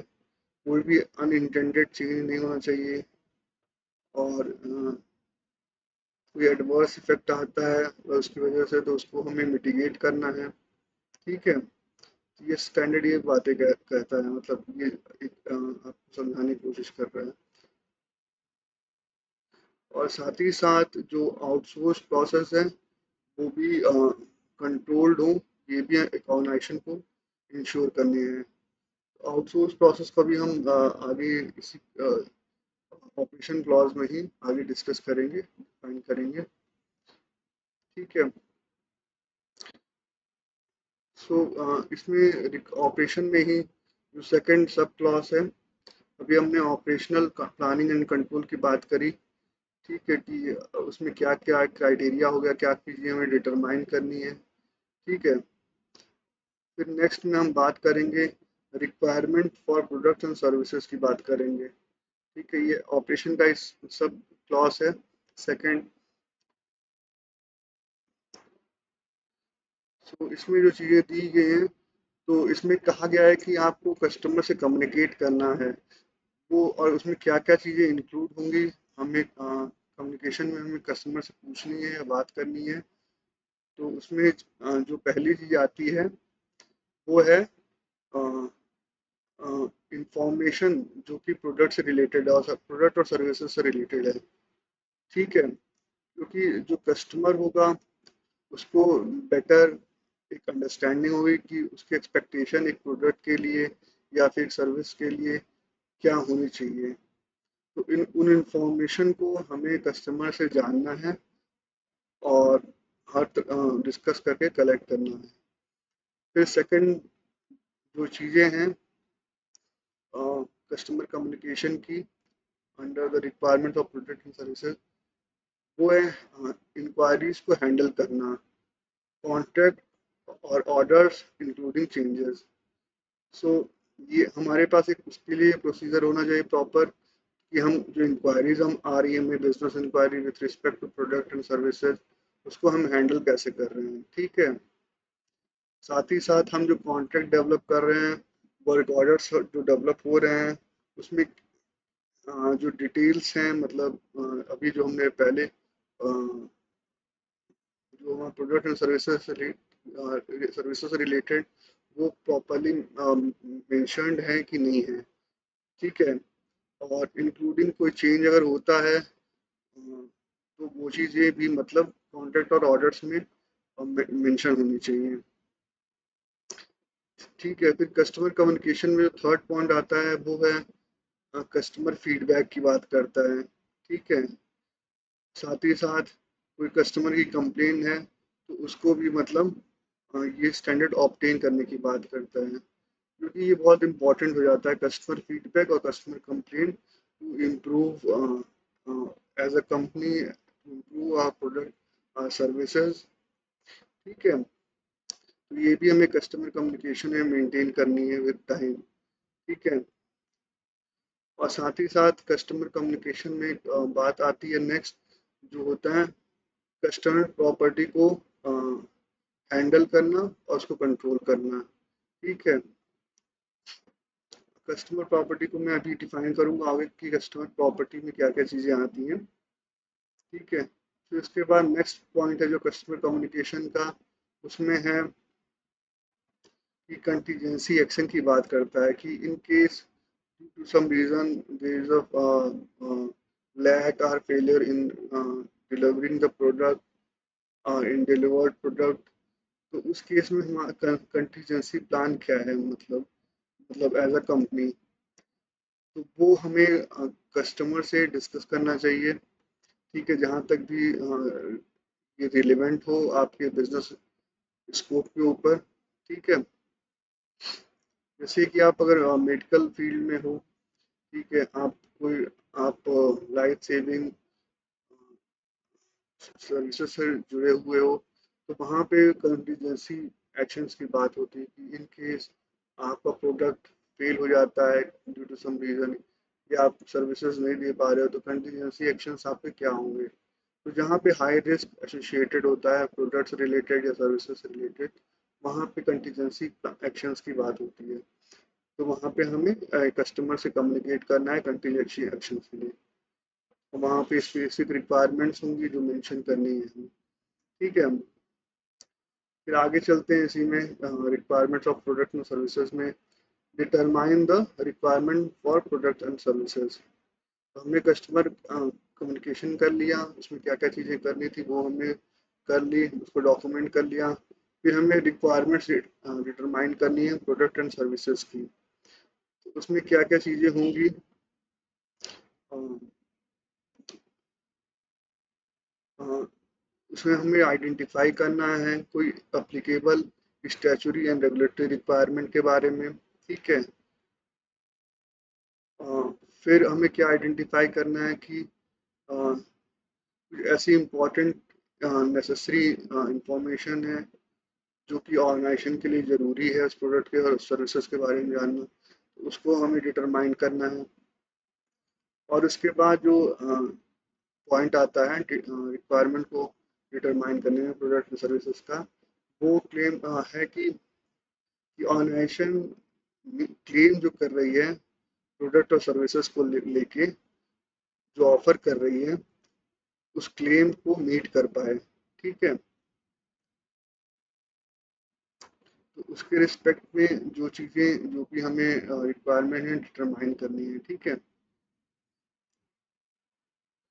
फिर नेक्स्ट पॉइंट आता है हमारा इसी के सब क्लॉज में, रिक्वायरमेंट में, प्रोडक्ट एंड सर्विसेज में, रिव्यू ऑफ द रिक्वायरमेंट। ठीक है, सो हमने इतनी सारी चीज़ें आइडेंटिफाई कर ली और कम्युनिकेट कर ली कस्टमर से। ठीक है, फिर हमें उसके बाद हमको रिव्यू करना है, क्योंकि अगर हम रिव्यू नहीं करेंगे तो हमारा जो प्रोडक्ट एंड सर्विसेज की रिक्वायरमेंट को मीट करना है, वो उसकी एबिलिटी हमारी कहीं ना कहीं हम इंश्योर नहीं कर सकते कि हमारी एबिलिटी 100% है।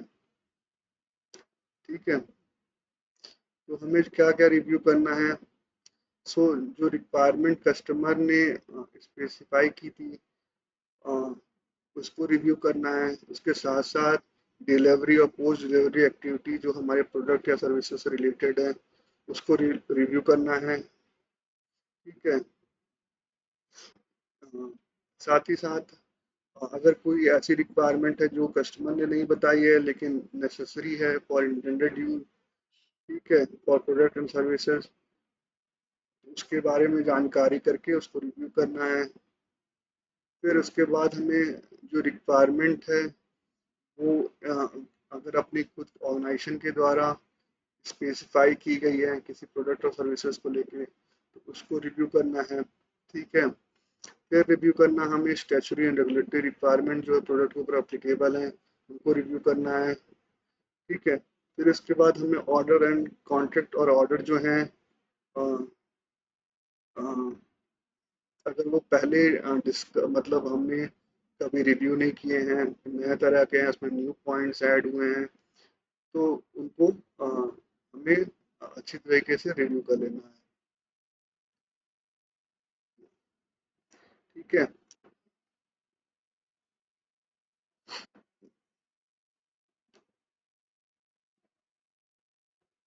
और जब भी हम अ, एक ऑर्डर या फिर कॉन्ट्रैक्ट को एक्सेप्टेंस देते हैं, उससे पहले हमें कस्टमर की रिक्वायरमेंट को कंफर्म कर लेना है क्लियरली एज अ ऑर्गेनाइजेशन। ठीक है, और in case customer documented statement नहीं दे रहा है अपनी रिक्वायरमेंट के लिए with respect to product and services, तो उस केस में एज अ ऑर्गेनाइजेशन आपकी रिस्पॉन्सिबिलिटी है कि जो रिक्वायरमेंट वो वर्बली बता रहा है उसको वो क्लियर कट आप कंफर्म कर सकें। ठीक है, और कर लिया जाए, जिससे कि मतलब किसी तरह की मतलब इंस्टीट्यूशन में या फिर प्रोडक्ट एंड सर्विसेज डिलीवरी में कोई प्रॉब्लम ना क्रिएट हो।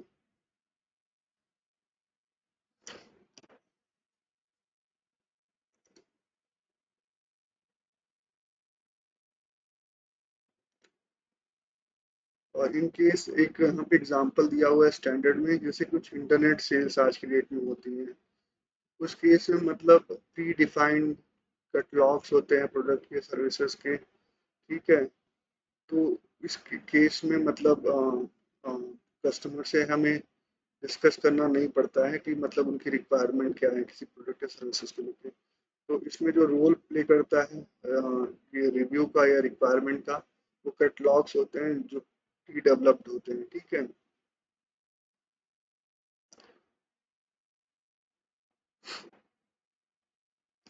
और लास्टली स्टैंडर्ड बात करता है कि डॉक्यूमेंटेशन जो भी इस रिस्पेक्ट में हम करें उसको प्रॉपरली मेंटेन करें, जैसे कि रिजल्ट ऑफ रिव्यू है। ठीक है, फिर रिक्वायरमेंट्स है प्रोडक्ट एंड सर्विसेज की, तो ये सारी चीज़ें मतलब डॉक्यूमेंट में एक मेंटेन होनी चाहिए एज अ डॉक्यूमेंट। फिर आगे बात करता है इसी में प्रोडक्ट एंड सर्विसेज के रिक्वायरमेंट में कोई चेंज होता है तो सब क्लासेस के लिए चेंजेस का। ठीक है, हाँ, उसमें जो स्टैंडर्ड मतलब कहता है कि जो रिलेवेंट डॉक्यूमेंटेशन है in the scenario of change, तो जो उसकी इंफॉर्मेशन है वो अमेंड होनी चाहिए और जो रिलेवेंट पर्सन्स हैं उससे जुड़े हुए उनको अवेयरनेस होनी चाहिए कि क्या चेंज हो रहा है, रिक्वायरमेंट में क्या चेंज हुई है। ठीक है, तो ये दो चीज़ें होनी चाहिए प्रॉपरली। सो जब भी हम रिक्वायरमेंट में चेंज होगा तो हमारा जो डॉक्यूमेंटेशन हमने मेंटेन किया रिक्वायरमेंट का, उसमें उस चेंज का मेंशन होना चाहिए। जो हमने चेंज किया है किस नीड के ऊपर, क्या हमारे आइडेंटिफिकेशन पॉइंट थे जिसके बेसिस पे चेंज किया है। और साथ ही साथ जो कंसर्न इंडिविजुअल्स हैं, आपके एम्प्लॉय हैं जिससे जुड़े हुए हैं उस वर्क को करने में, उनको प्रॉपरली उसकी अवेयरनेस होनी चाहिए कि चेंज हुआ है और वो क्या है और किस वजह से है। ठीक है, फिर उसके बाद ऑपरेशन में सब क्लॉज आता है। ठीक है, वो है design and development of product and services.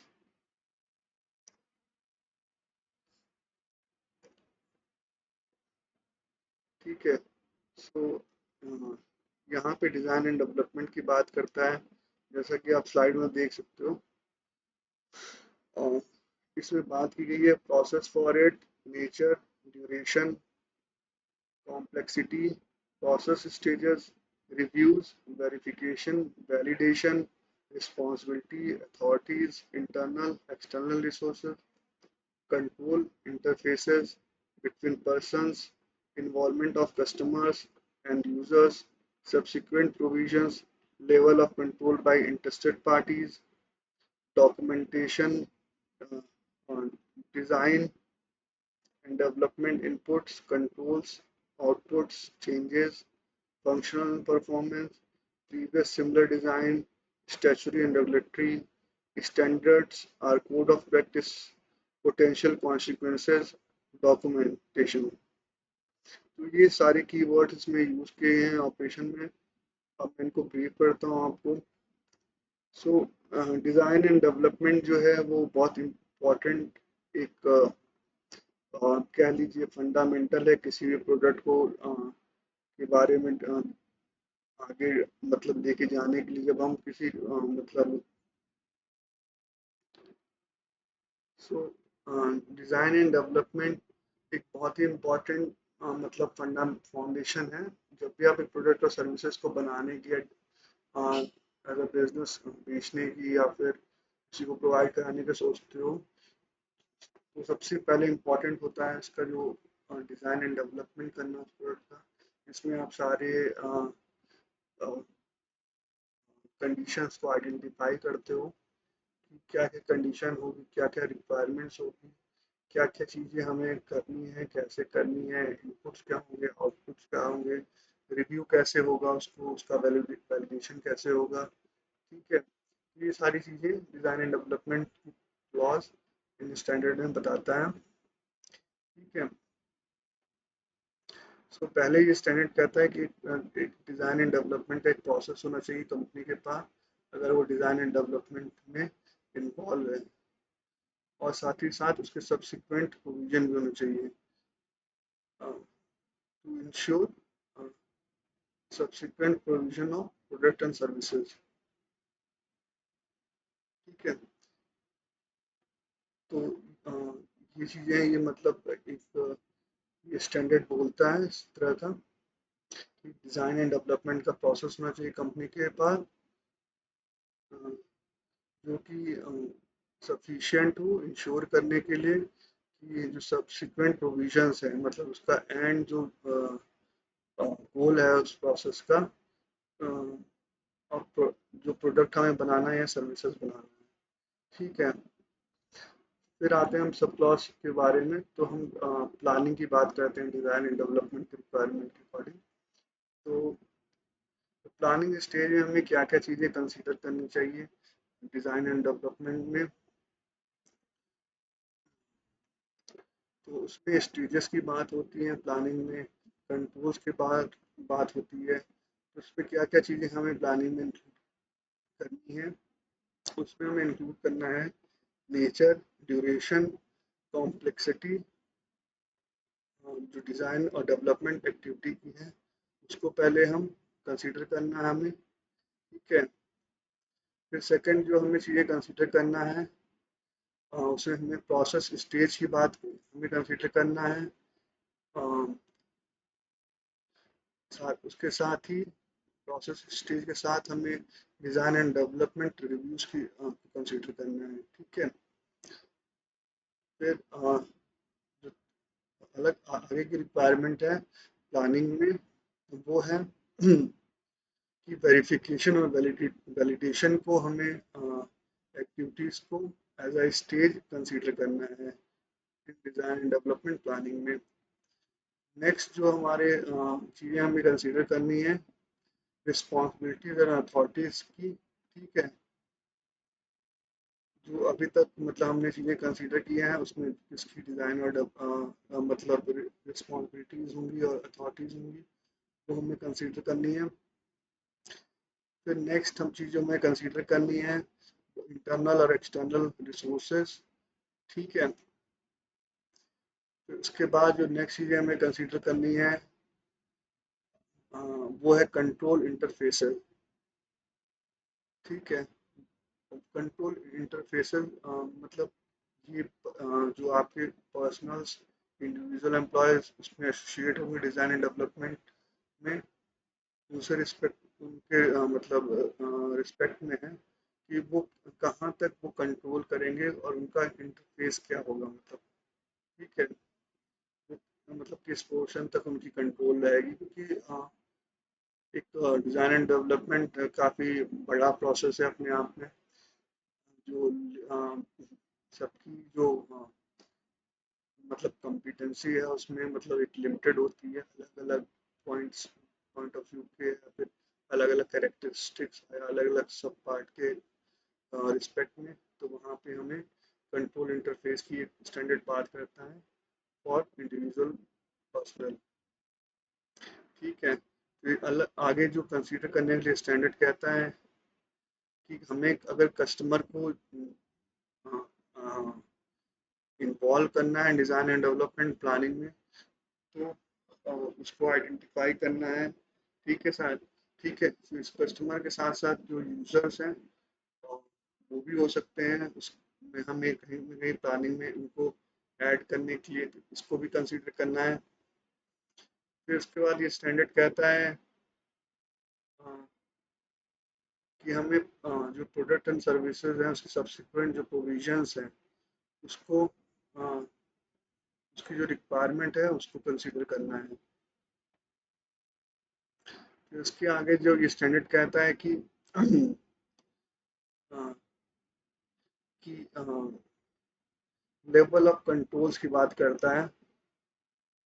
अ, ये level of controls design and development में कस्टमर के थ्रू हो सकते हैं या फिर interested other relevant interested parties के द्वारा हो सकते हैं। तो ये हमें मतलब प्लानिंग के समय कंसीडर करना है और डिफाइन करना है लेवल ऑफ कंट्रोल्स क्या होंगे कस्टमर के रिस्पेक्ट में या फिर इंटरेस्टेड पार्टी से रिस्पेक्ट में। ठीक है। लास्ट जो इसमें कंसीडर करता है करने के लिए स्टैंडर्ड वो है डॉक्यूमेंटेशन, कि हमें डॉक्यूमेंटेशन को प्रॉपर मैनर में मेंटेन करना है। ठीक है। फिर हम डिज़ाइन एंड डेवलपमेंट के नेक्स्ट सब क्लॉज पे आते हैं, वो है इनपुट्स की बात करता है डिज़ाइन एंड डेवलपमेंट की। तो इनपुट्स क्या क्या होने चाहिए जब भी हम डिज़ाइन एंड डेवलपमेंट प्लानिंग कर रहे हैं, एक प्रोसेस डेवलप कर रहे हैं, तो which things are considered as inputs in design and development process, उसके बारे में यहाँ पे बताया गया है। ठीक है। सो स्पेसिफिक टाइप्स हो सकते हैं प्रोडक्ट एंड सर्विसेज के डिज़ाइन एंड डेवलपमेंट में, और उनकी मतलब स्पेसिफिक रिक्वायरमेंट हो सकती हैं जो कि इसेंशियल हो। ठीक है। तो उसमें जो हम सबसे पहला पॉइंट हम हमें कंसीडर करना है वो प्रोडक्ट एंड सर्विसेज के रिस्पेक्ट में, वो है फंक्शनल परफॉर्मेंस रिक्वायरमेंट की बात में कंसीडर करना है। ठीक है। फिर हमें सेकंड चीज जो कंसीडर करनी है, अगर कोई प्रीवियस डिज़ाइन है, ठीक है, उससे जो इंफॉर्मेशन हम डिराइव कर सकते हैं, अ, वो चीज़ें हमें मतलब कंसीडर करनी है। फिर थर्ड हमें जो कुछ चीज़ें कंसीडर करनी है वो स्टैच्यूटरी एंड रेगुलेटरी रिक्वायरमेंट्स हैं। ठीक है। फिर हमें जो उसके बाद नेक्स्ट पॉइंट है हमारा, जो चीज़ें कंसीडर करनी है एज अ इनपुट, वो है स्टैंडर्ड्स, और या फिर कोड ऑफ प्रैक्टिसेस। ठीक है। तो स्टैंडर्ड्स जो होते हैं नेशनल इंटरनेशनल स्टैंडर्ड्स हैं, जो कि एक प्रोडक्ट को जब हम डिज़ाइन करते हैं तो उसकी परफॉर्मेंस से रिलेटेड रिक्वायरमेंट्स उसमें दी रहती हैं, और सेफ्टी से रिलेटेड रिक्वायरमेंट्स मेंशन रहती हैं, उनको टेस्ट करने का प्रोसीजर दिया रहता है। ठीक है। तो वहाँ से हमें स्टैंडर्ड्स के थ्रू हमें रिक्वायरमेंट्स पता चल जाती है, जो हम एज अ इनपुट यूज़ कर सकते हैं अपने डिज़ाइन एंड डेवलपमेंट प्रोसेस में। ठीक है। फिर साथ ही साथ कोड ऑफ प्रैक्टिसेस हो सकती हैं अपनी कंपनी की। ठीक है, जो हमने डेवलप कर रखी है एज अ कंपनी, तो उनका यूज़ कर सकते हैं कि इन particular scenario, criteria, what is the standard or requirement for any kind of products। इस तरह से हम इसको मतलब कंसीडर कर सकते हैं एज अ इनपुट। ठीक है। और उसके बाद नेक्स्ट जो पॉइंट हमें कंसीडर करना है कि in case of failure potential consequences क्या हो सकते हैं। ठीक है। हाँ, क्योंकि कुछ प्रोडक्ट का नेचर इस तरह का है, मतलब कुछ मतलब हाईली इनोवेटिव प्रोडक्ट्स है, मतलब या फिर वेरी कटिंग है, जिसमें ऐसा इन्वॉल्वमेंट है टेक्नोलॉजी का, तो पोटेंशियल कॉन्सिक्वेंसेस क्या होंगे इन केस ऑफ फेलियर, तो उसे भी हमें एज ए इनपुट कंसीडर करना है। ठीक है।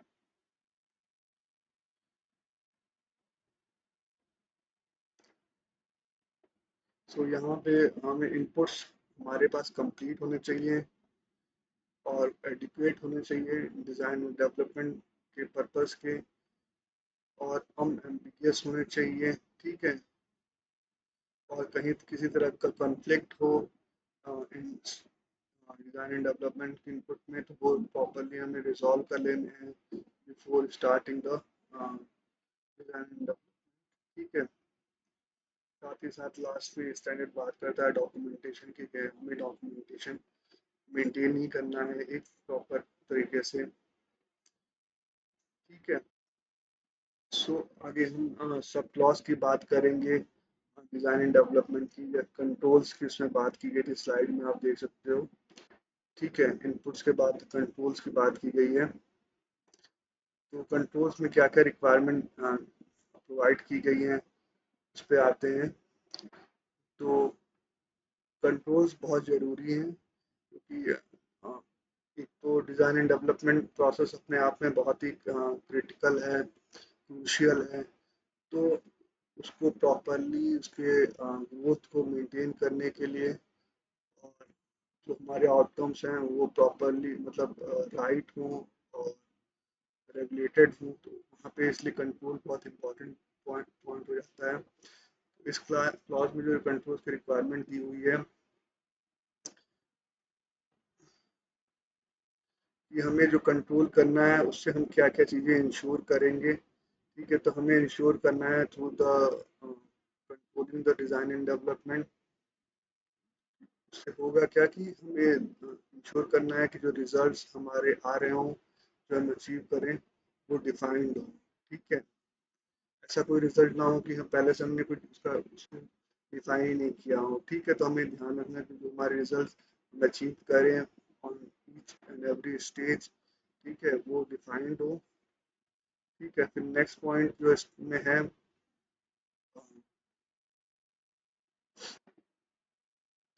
कि जो रिव्यू हम करें, जो कि हमें इवेल्युएट हमें किए हैं, हमें रिव्यू करना है। उसमें रिव्यू हम किसी से करेंगे, जो इवेल्युएशन होगा एबिलिटी का, ability of results of design and development to meet customer requirement। ठीक है, तो जो डिज़ाइन एंड डेवलपमेंट का रिजल्ट्स आ रहा है, उसके रिजल्ट्स का अ, हम इवैल्यूएशन कैसे करेंगे, हम टाइम टू टाइम उसको इवैल्यूएट सही तरीके से कर पा रहे हैं, या फिर हम इवैल्यूएशन जो हमको करना है रिजल्ट्स का, हमारी जो एबिलिटी है उस रिजल्ट्स को इवैल्यूएट करने की, वो मतलब बहुत अच्छी होनी चाहिए, उसकी प्रॉपर हमारी अंडरस्टैंडिंग होनी चाहिए। ठीक है, तो उस चीज़ को रिव्यू करने के लिए स्टैंडर्ड कह रहा है, तभी जाके वो मतलब एक कंट्रोल हो पाएगा हमारा डिज़ाइन एंड डेवलपमेंट।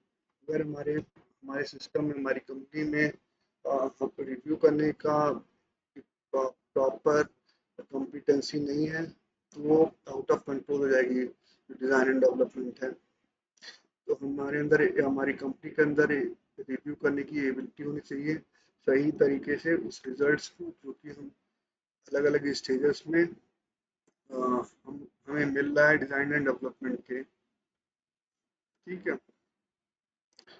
फिर हमें क्या इंश्योर करना है एज अ कंट्रोल,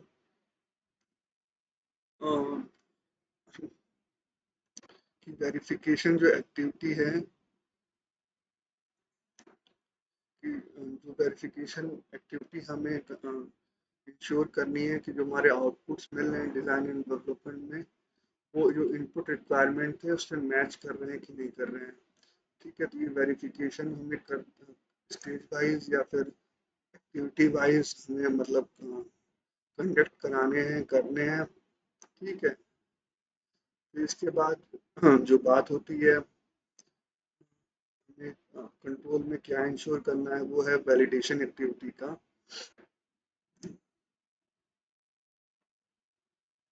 तो वैलिडेशन में हम क्या इंश्योर करेंगे, जो हमारे रिजल्ट्स आए हैं प्रोडक्ट और सर्विसेज को लेके इन डिज़ाइन एंड डेवलपमेंट, वो जो इंटेंडेड यूज़ हो, स्पेसिफिक एप्लीकेशन हो उस प्रोडक्ट एंड सर्विसेज का, उसके रिक्वायरमेंट से मैच करने चाहिए।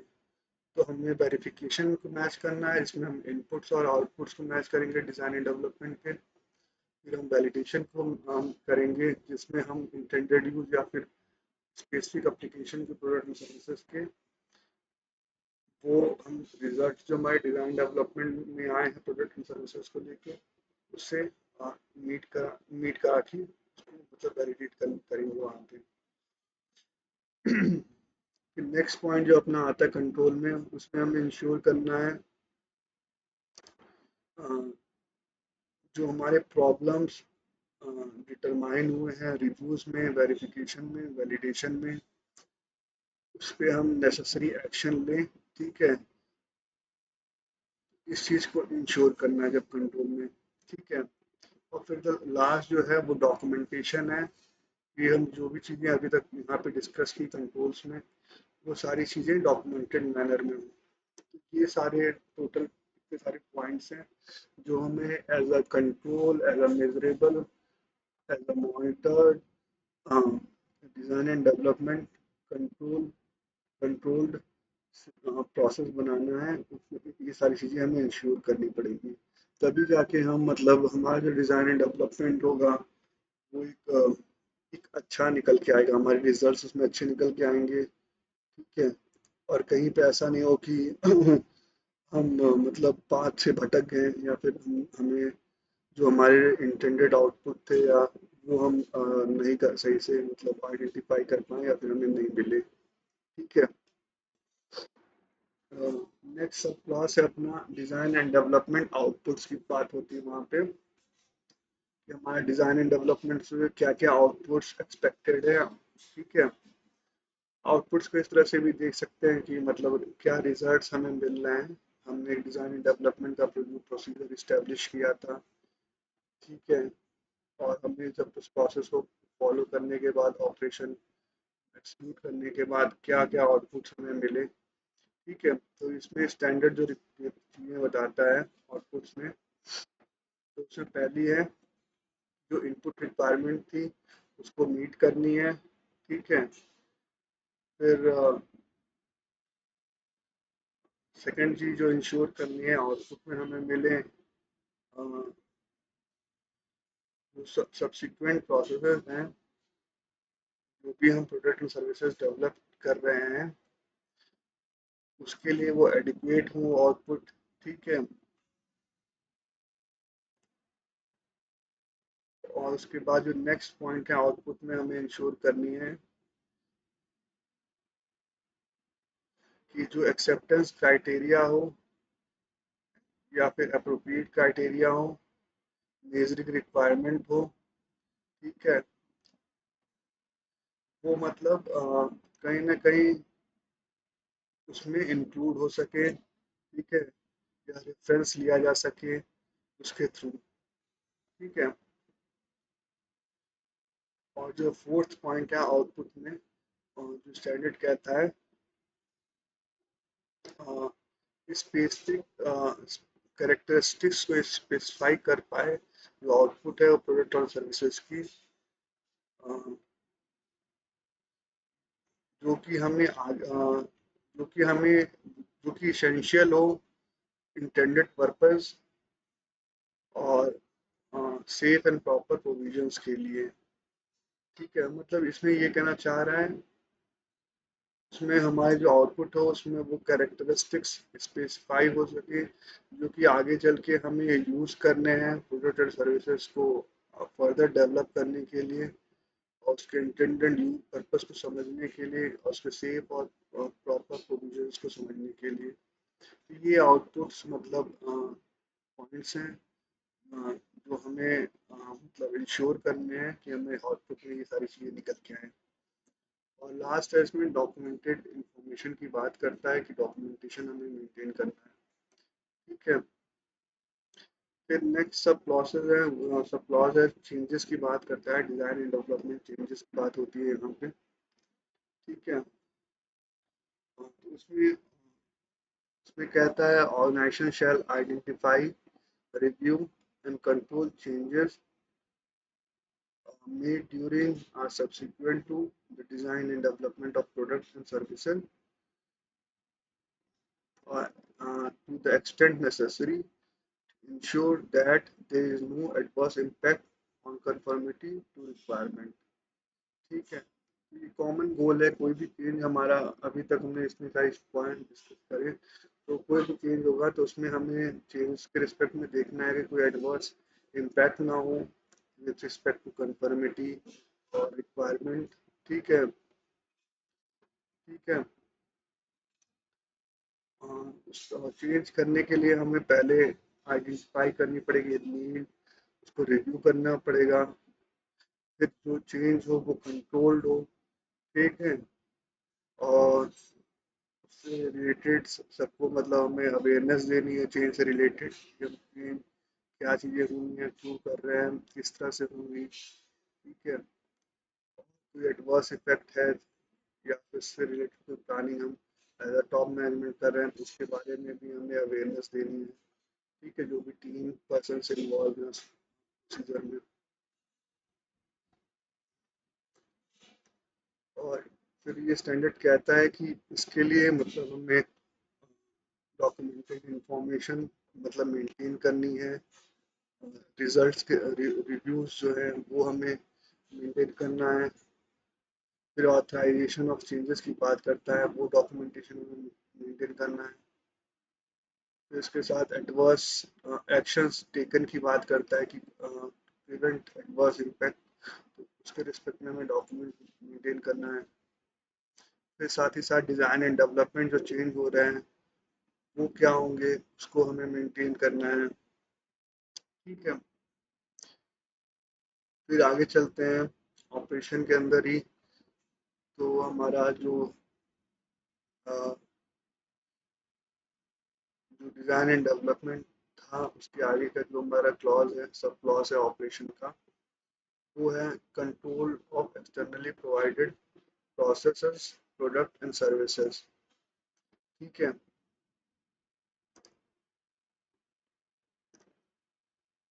सो ये जो control of externally provided processes हैं, प्रोडक्ट एंड सर्विसेज हैं, इसमें क्या क्या चीज़ें आ जाती हैं, इसमें outsourced raw product and services की बात होती है, आउटसोर्स प्रोडक्ट एंड सर्विसेज की बात होती है, आउटसोर्स प्रोसेस की बात होती है, या उसके पार्ट की बात होती है, इवैल्यूएशन की बात होती है, सिलेक्शन की बात होती है, मॉनिटरिंग की बात होती है,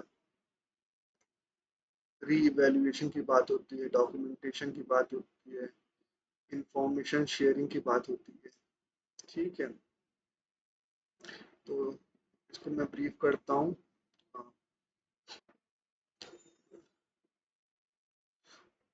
सो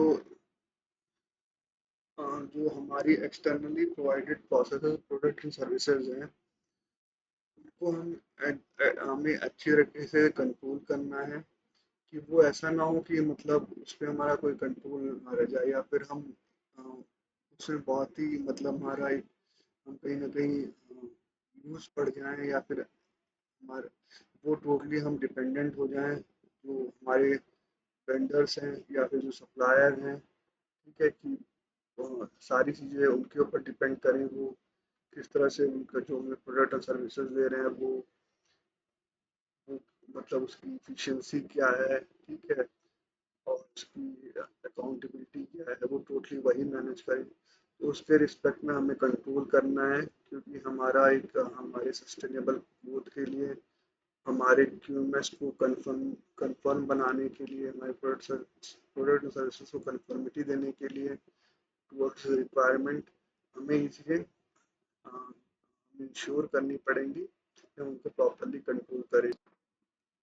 सो जो जनरल स्टैंडर्ड में जनरल रिक्वायरमेंट दी हुई है इस क्लॉज के रिस्पेक्ट में, वो कुछ इस तरह है, जैसे कि 3 तरह के आउटसोर्स चीज़ों की अभी हमने बात करी स्लाइड में। ठीक है, इसमें हो सकता है प्रोडक्ट और सर्विसेज वही मतलब आउटसोर्स कर रहे हैं, उनका फर्दर इनकॉर्पोरेट करना है हमें। ठीक है, उस केस में से रॉ मटेरियल होते हैं, जैसे मैंने ऑटोमोबाइल इंडस्ट्री का एक एग्जांपल लिया है, उसमें हम सब जो हमारे रॉ मटेरियल भी हम आउटसोर्स करते हैं, या फिर सब पार्ट जो हैं मतलब असेंबली पार्ट्स हैं वो भी आउटसोर्स करते हैं। तो उस कंडीशन में हमें प्रॉपरली कंट्रोल करना है। ठीक है, फिर हमारा हो सकता है कि कोई प्रोडक्ट और सर्विसेज जो डायरेक्टली हमारे प्रोडक्ट के साथ कस्टमर को मतलब प्रोवाइड होते हैं on behalf of our company. ठीक है, जैसे कि आप हो सकता है कि जैसे आप एक कार मैन्युफैक्चरिंग कर रहे हो, असेंबली कर रहे हो, कार बेच रहे हो, तो साथ ही साथ कार के साथ आप जो उसकी अ, अ, कह सकते हो आपका जो उसका जो रिजर्व टायर है चेंज करने की जो किट होती है, वो किट आप सप्लाई करते हो। ठीक है, वो हमारे प्रोडक्ट में मतलब साथ वो मतलब आप सेल करते हो। तो इस कंडीशन में भी आपको कंट्रोल करना है कि वो जो प्रोडक्ट है वो डायरेक्टली मतलब आपके बिहाफ पे वो कस्टमर को जा रहा है, तो उसको हमें प्रॉपरली कंट्रोल करना है। फिर जो थर्ड कैटेगरी है आउटसोर्स में, वो है एक प्रोसेस की या फिर एक पार्ट ऑफ प्रोसेस की, जो कि जैसे कि हम वो प्रोसेस या फिर पार्ट ऑफ प्रोसेस, हम उस प्रोसेस को इन हाउस नहीं मेंटेन कर सकते हैं। उस प्रोसेस के लिए हमारी कंपनी कहीं ना कहीं इंटरेस्टेड पार्टी पे एक वेंडर के ऊपर डिपेंडेंट है, जो कि एक्सटर्नली वो पर्टिकुलर प्रोसेस हमारी कंपनी को प्रोवाइड कराता है। ठीक है, तो इस कैटेगरी में भी हमें प्रॉपरली कंट्रोल मैट्रिक्स डेवलप करनी है। ठीक है, अगर मैं एग्जांपल लूँ जो और इस तरह की प्रोसेस है, मतलब ये प्रोसेस हो सकती है कि ये प्रोसेस इस तरह से हो सकती है कि अगर हम एक मतलब एक कोई टेस्टिंग है पर्टिकुलर, मान लीजिए आपकी कोई पर्टिकुलर है, जैसे आप ऑटोमोबाइल की बात करें तो आजकल क्रैश टेस्टिंग एक न्यू टर्मिनोलॉजी इंडियन मार्केट में डेवलप हुई है बीते कुछ सालों में। ठीक है, इंडियन एनकैप की बात होती है वहाँ पे। तो वहाँ पे हम टोटली डिपेंडेंट है, एक प्रोसेस जो है हमें आउटसोर्स करना पड़ता है। ठीक है, क्योंकि हमारे पास किसी भी ऑटोमोबाइल मैन्युफैक्चरर के पास justifies customer and build a confidence, वो प्रोसेस इन हाउस नहीं है, तो वहाँ पे हम एक प्रोसेस को आउटसोर्स कर रहे हैं to check the safety of the equipment and the level of safety a particular car model have। इस तरह के कंडीशन में भी हमें कंट्रोल करना है कि ऐसा नहीं है कि मतलब अ, साथ मतलब उसमें भी हमें कैटेगराइज करना पड़ेगा, उनसे डिस्कशन करना पड़ेगा सारी चीज़ों के लिए। तो ये जो थर्ड कैटेगरी है आउटसोर्सिंग की, इसको भी कंट्रोल मैनर में कंपनी को मैनेज करना है। और साथ ही साथ जो ऑर्गेनाइजेशन है, अपनी कंपनी है, उसमें वो एक क्राइटेरिया डेवलप करेगी इवैल्यूएशन, सिलेक्शन, मॉनिटरिंग और परफॉर्मेंस के लिए, और री इवैल्यूएशन के लिए एक्सटर्नल प्रोवाइडर के। ठीक है।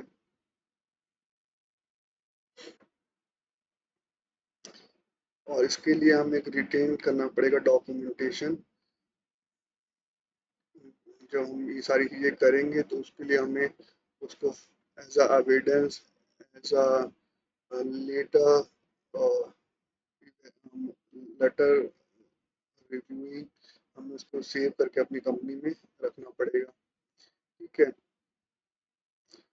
फिर उसके बाद जो हमने कंट्रोल की यहाँ बात कर ली। ठीक है, तो इसमें जनरल रिक्वायरमेंट जो थी कंट्रोल की वो बात करी। और फिर हम जो सब क्लॉज है इसका type and extent of control की बात होती है वहाँ पे। टाइप और एक्सटेंट का जो कहने का यहाँ पे मतलब है वो है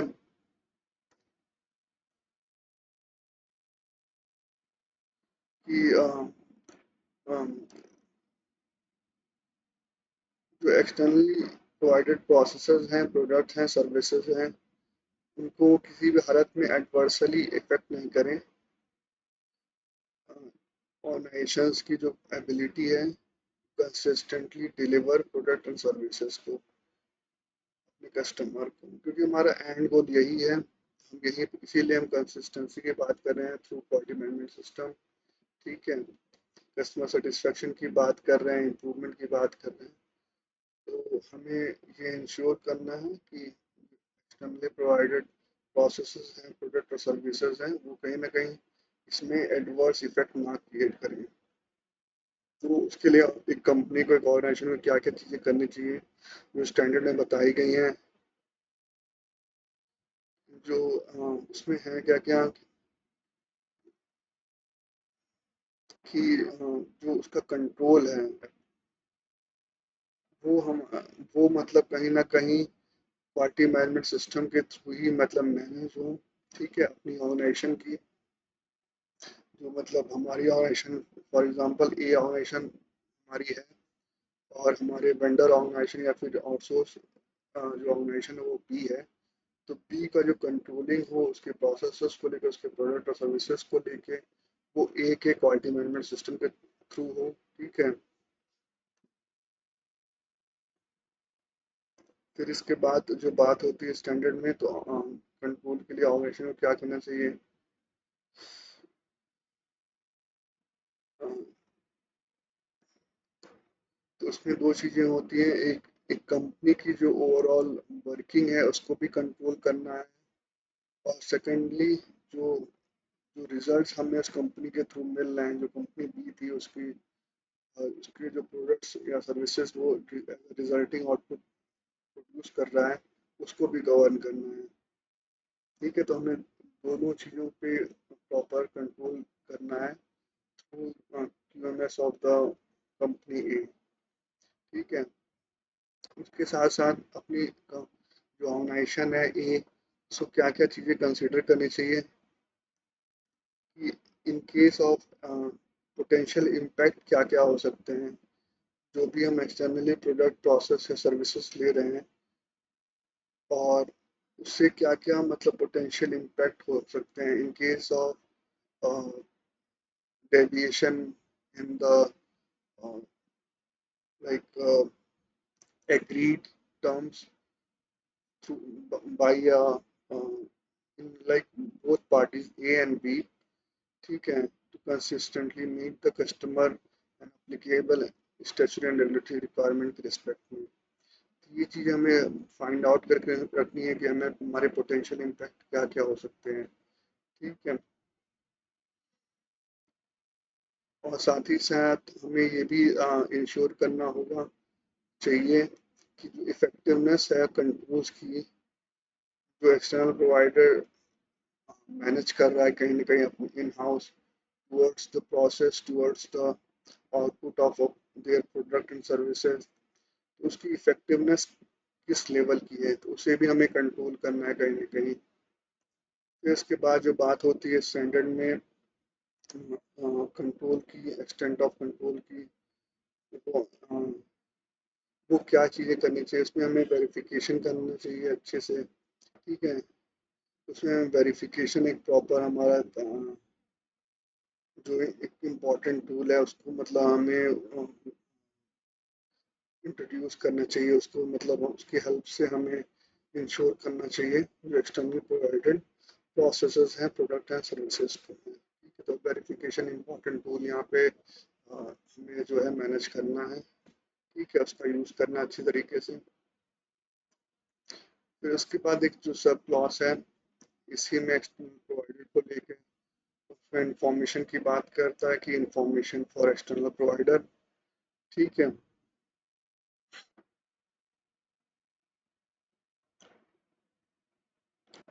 सो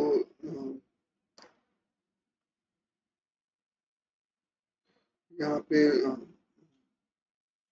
यहाँ पे मेंशन किया हुआ है, ठीक है, शीट में भी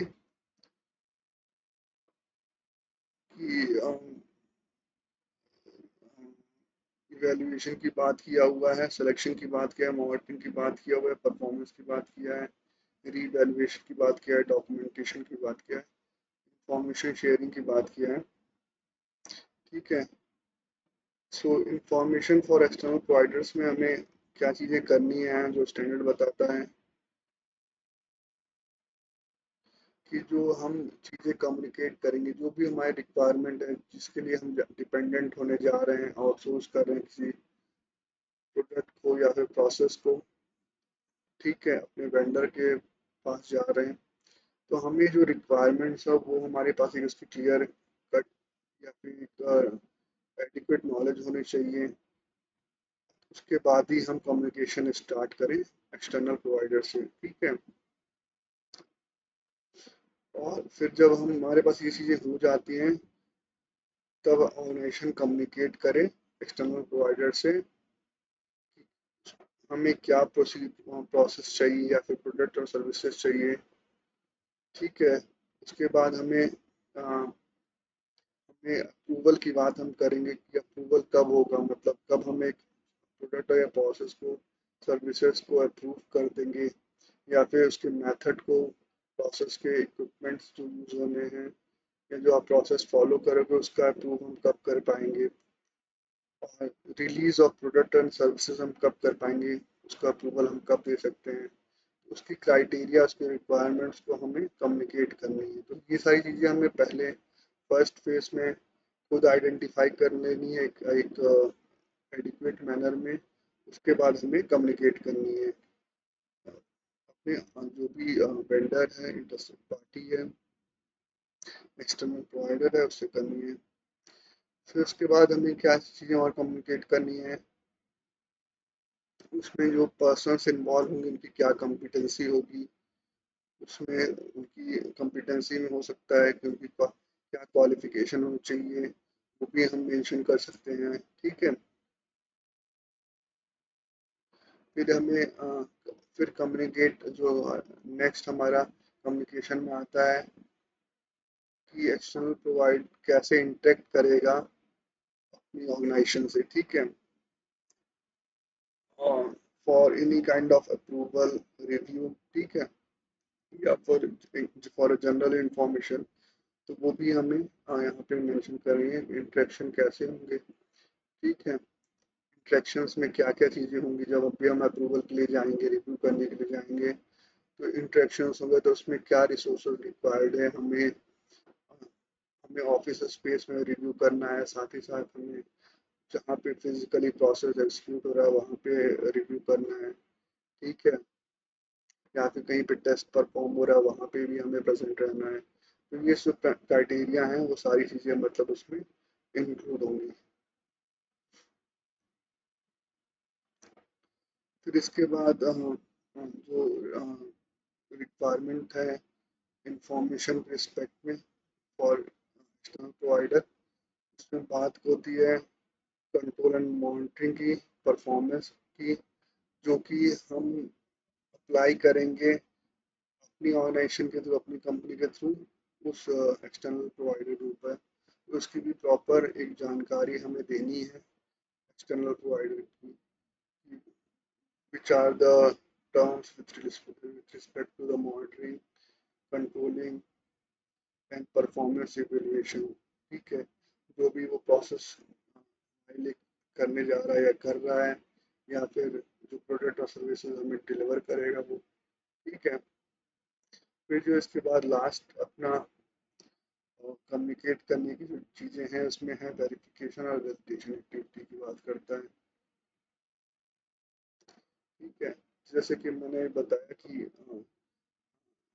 प्रेमाइसेस की उसमें डिटेल होनी चाहिए, कहाँ पे हमें वैलिडेशन और वेरिफिकेशन करना है, किस तरह से करना है, इसकी कंप्लीट एक हमें जानकारी को कम्युनिकेट करना है एक्सटर्नल प्रोवाइडर के साथ। ठीक है, फिर हम नेक्स्ट सब्सिक्वेंट प्रोसीजर पे जाते हैं, तो वहाँ पे बात होती है प्रोडक्शन एंड सर्विस प्रोविजंस की बात होती है। ये भी एक सब क्लॉज है। ठीक है,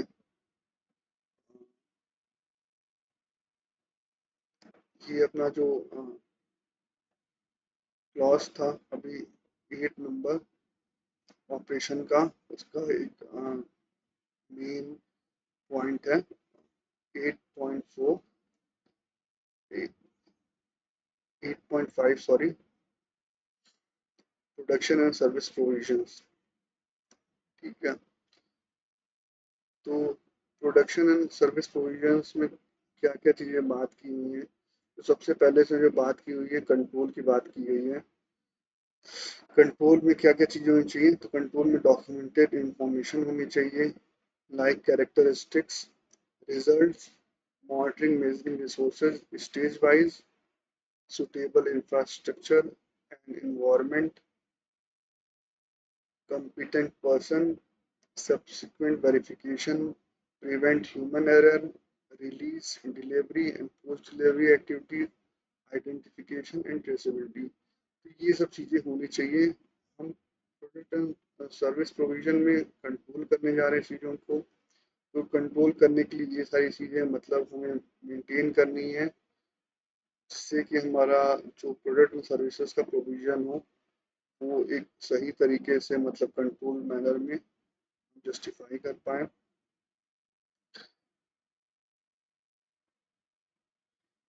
तो यहाँ पे जो स्टैंडर्ड बात करता है वो कंट्रोल कंडीशन की बात करता है कि जो भी हमारे प्रोडक्शन एंड सर्विस प्रोविजंस हों वो कंट्रोल मैनर में एग्जीक्यूट हों। ठीक है, और कंट्रोल कंडीशन में क्या क्या चीज़ें होनी चाहिए, उसमें पहला है डॉक्यूमेंटेड इंफॉर्मेशन। ठीक है, ठीक है, डॉक्यूमेंट इसमें बात होती है कैरेक्टरिस्टिक्स की। ठीक है, जो बनाने हैं हमें और जो सर्विसेज देनी है और जो भी एक्टिविटी हमें परफॉर्म करनी है, तो उनकी कैरेक्टरिस्टिक्स की बात होगी कि हमें आइडेंटिफाई होनी चाहिए उनके कैरेक्टरिस्टिक्स क्या हैं, और साथ ही साथ हमें क्या रिजल्ट्स अचीव करने हैं। ठीक है, तो इसका एक प्रॉपर डॉक्यूमेंटेड इंफॉर्मेशन होना चाहिए हमारे पास। इस जनरल टर्म्स में स्टैंडर्ड ऑपरेटिंग प्रोसीजर्स हम बोलते हैं। ठीक है, फिर उसके बाद हमें क्या इंश्योर कंट्रोल कंडीशन में क्या चीज़ें करनी है, कि हमारे पास जो मॉनिटरिंग और मेजरिंग रिसोर्सेज हैं वो अवेलेबल होने चाहिए, सुटेबल होने चाहिए। ठीक है, अपने इंटेंडेड यूज़ के लिए। और स्टेज बाई जो वेरिफिकेशन क्राइटेरिया है, कंट्रोल प्रोसेस और आउटपुट, ठीक है, उसकी इम्प्लीमेंटेशन, मॉनिटरिंग और मेजरमेंट एक्टिविटी की प्रॉपर होनी चाहिए, ठीक है। और इसको हमें मैच करना है प्रोडक्ट और सर्विसेज की जो क्राइटेरिया हमने एक्सेप्टेंस की बनाई है, ठीक है, उससे मैच करेंगे हम लोग, ठीक है। तो इसके बाद जो कंट्रोल कंट्रोल करने की बात करता है प्रोडक्शन सर्विसेज प्रोविजन के, उसमें बात होती है सुटेबल इंफ्रास्ट्रक्चर और इन्वायरमेंट की, ठीक है, जो कि हमारे ऑपरेशन ऑफ प्रोसेसेस के लिए एक इम्पॉर्टेंट चीज़ है। फिर उसके बाद कॉम्पिटेंट पर्सन के अपॉइंटमेंट की बात होती है, उसमें साथ ही उसके नॉलेज क्वालिफिकेशन की बात करता है स्टैंडर्ड।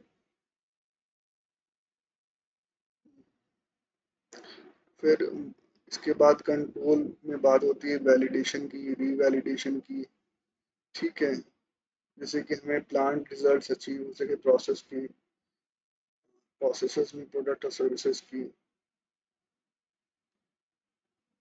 ठीक है। तो इसलिए हमें वैलिडेशन और यहाँ पीरियोडिक वैलिडेशन बहुत इंपॉर्टेंट हो जाता है। फिर उसके बाद वो बात करता है स्टैंडर्ड कि हमें इम्प्लीमेंटेशन ऑफ इस तरह का इम्प्लीमेंटेशन या एक्शन प्लान बनाना पड़ेगा कि ह्यूमन एरर को हम मिटिगेट कर सकें, प्रिवेंट कर सकें, ठीक है। और उसके बाद जो कंट्रोलिंग में बात होती है, जो वो बात होती है कि हम रिलीज कैसे करेंगे, डिलीवर कैसे करेंगे, पोस्ट डिलीवरी एक्टिविटी क्या होंगी हमारी, उसी सारी चीज़ें मतलब हमें कंट्रोल मैनर में करना है। रिलीज का मतलब है कि एक प्रोसेस से एक प्रोडक्ट या सर्विसेज तैयार हो गई हैं बन के, तो उनको हमें आगे कैसे पहुंचाना है, ठीक है, उस प्रोसेस से हमें उसको कैसे अलग करना है, तो उसको फर्दर हम डिलीवरी में लेके जाएंगे, ठीक है। तो इसको भी हमें कंट्रोल मैट्रिक्स में ही आगे लेके जाना है, तो इस तरह से कंट्रोल है वो कंप्लीट होता है प्रोडक्शन और सर्विस प्रोविजन का, ठीक है।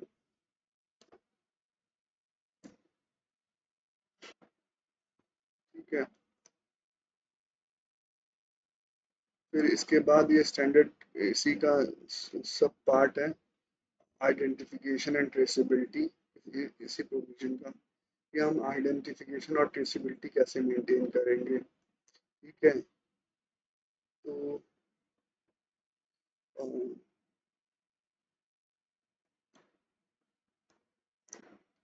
जो भी हमारे आउटपुट्स होते हैं उसको हमें कहीं ना कहीं जो भी इंडिविजुअल एम्प्लॉयज इन्वॉल्व हैं, टीम्स इन्वॉल्व हैं, उनको ही जस्टिफाई करना पड़ेगा जो भी हमारा आउटपुट निकल के आया है किसी भी प्रोसेस के थ्रू, वो कंफर्म करता होगा, कंफर्म करता रहा होगा या फिर करेगा जो प्रोडक्ट और सर्विसेज की रिक्वायरमेंट्स थी, तो अ, उसको मैच करने के लिए हमें एक आइडेंटिफिकेशन और ट्रेसेबिलिटी का मैकेनिज्म डेवलप करना है, बनाना है या फिर मेंटेन करना है। और उसके लिए हमारे पास सुटेबल मीन्स होनी चाहिए जिससे हम ये जस्टिफाई कर पाएँ कि जो हमारा प्रोडक्ट या सर्विसेज किसी भी प्रोसेस के थ्रू किसी भी स्टेज में जो बन के निकला है वो कन्फर्मिंग है with the requirements and the intended use of the their product and services. तो हमें यहाँ पे मॉनिटरिंग और मेजरिंग हर स्टेज में मेंटेन करनी है, ठीक है। और आउटपुट का स्टेटस मेंटेन करना है उनके थ्रू, वो थ्रू आउट द प्रोडक्शन होगा और सर्विस प्रोविजन के थ्रू होगा, ठीक है। और यहाँ पे जब हम इसको मेजर और मॉनिटर करते हैं तो वहाँ पे यूनिक आइडेंटिफिकेशन की बात होती है कि जो भी आउटपुट हमारा निकल के आए थ्रू प्रोसेस, वो उसकी ट्रेसेबिलिटी के लिए हमारे पास कुछ यूनिक आइडेंटिफिकेशन के लिए हो, उसमें हम एक नंबर मेंटेन कर सकते हैं जो भी हमारे आउटपुट्स निकल के आ रहे हैं, और साथ ही साथ उसके रिस्पेक्ट में हमें डॉक्यूमेंटेशन मेंटेन करना है, जिससे कि हम ट्रेसेबिलिटी को मेंटेन कर पाएँ। ठीक है कि कौन सी मशीन इन्वॉल्व थी, किस तरह के रिसोर्सेज इन्वॉल्व थे उसके मतलब आउटपुट के लिए। ठीक है, या फिर कौन इंडिविजुअल्स इन्वॉल्व थे उसके प्रोसेस के समय एक्टिविटी में। तो इस तरह से हम एक डॉक्यूमेंटेड मैनर में ट्रेसेबिलिटी बनानी है और आइडेंटिफिकेशन मैनेज करना है।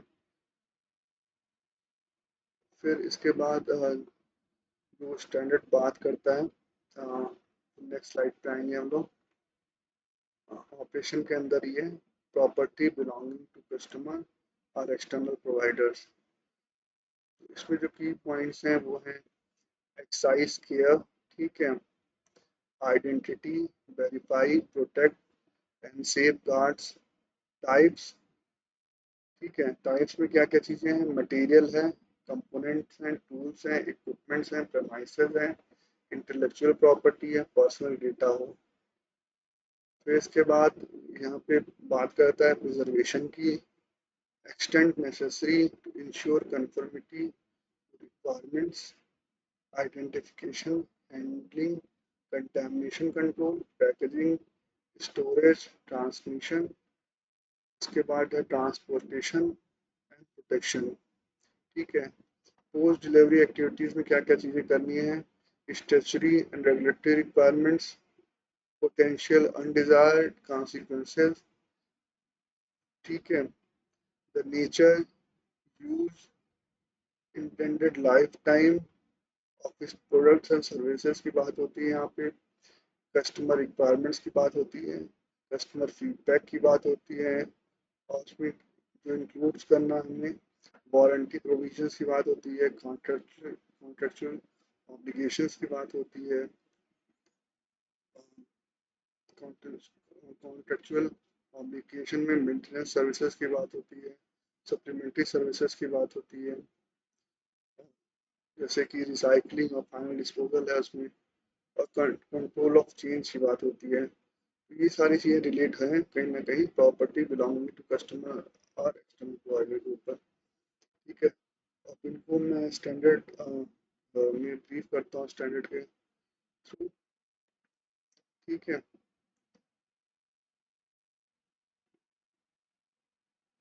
सो हमें एक एक्साइज केयर करने की बात करता है कि जो भी प्रॉपर्टी बिलोंग होती है कस्टमर या एक्सटर्नल प्रोवाइडर के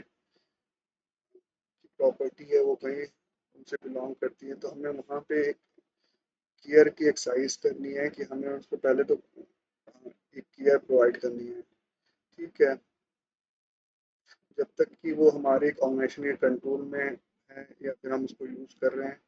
ठीक है, तो और हमें एक लिस्ट आउट करना होगा जिसमें हम आइडेंटिफाई करेंगे, वेरीफाई करेंगे, प्रोटेक्ट करेंगे, सेफ गार्ड करेंगे इस तरह की प्रॉपर्टीज़ को। ठीक है,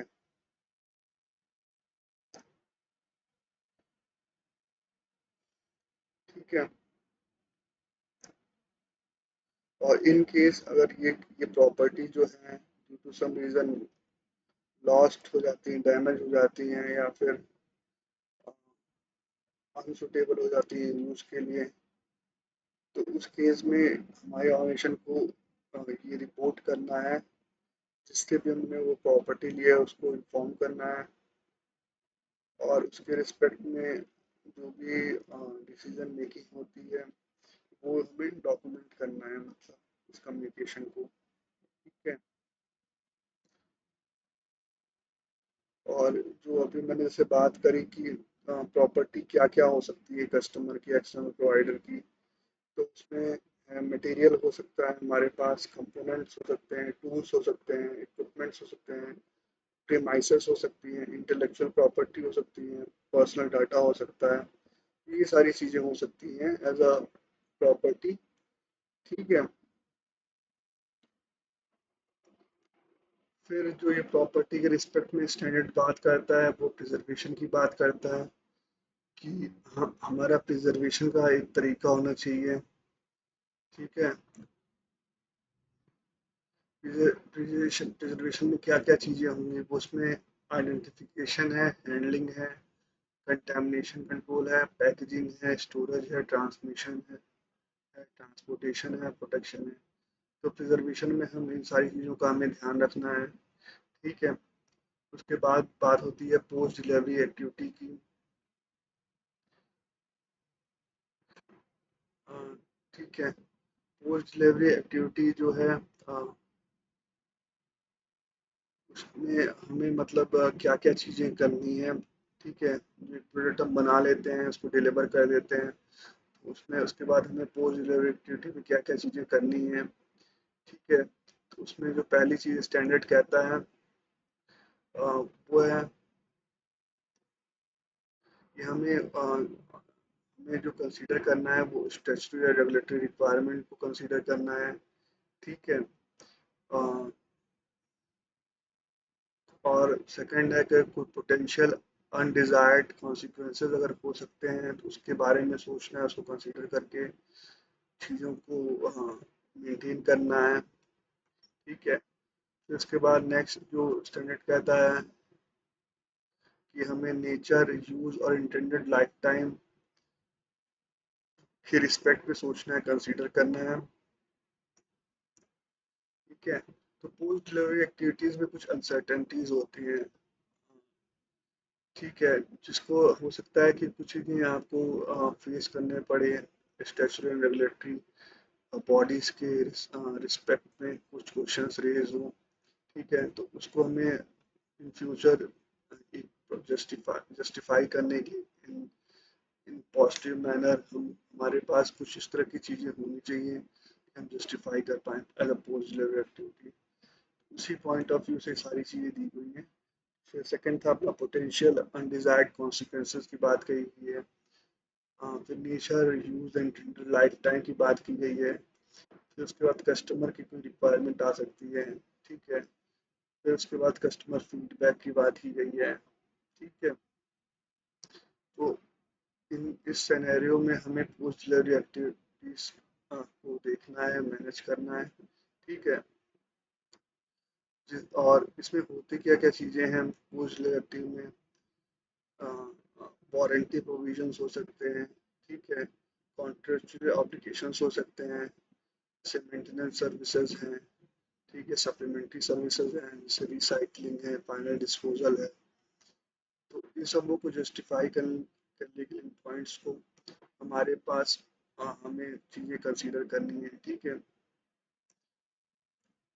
फिर बात होती है कंट्रोल ऑफ चेंजेस की बात होती है।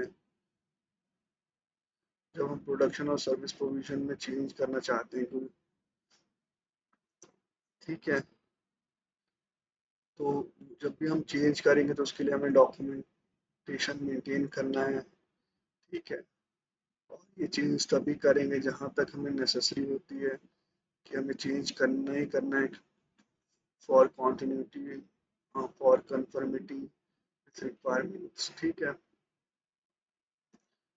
और जब भी हम चेंज करेंगे तो जैसे कि पहले हमने डिस्कस किया चेंजेस में हम क्या क्या डॉक्यूमेंटेशन में मेंटेन करना है, जैसे authorising person, necessary action arising from review,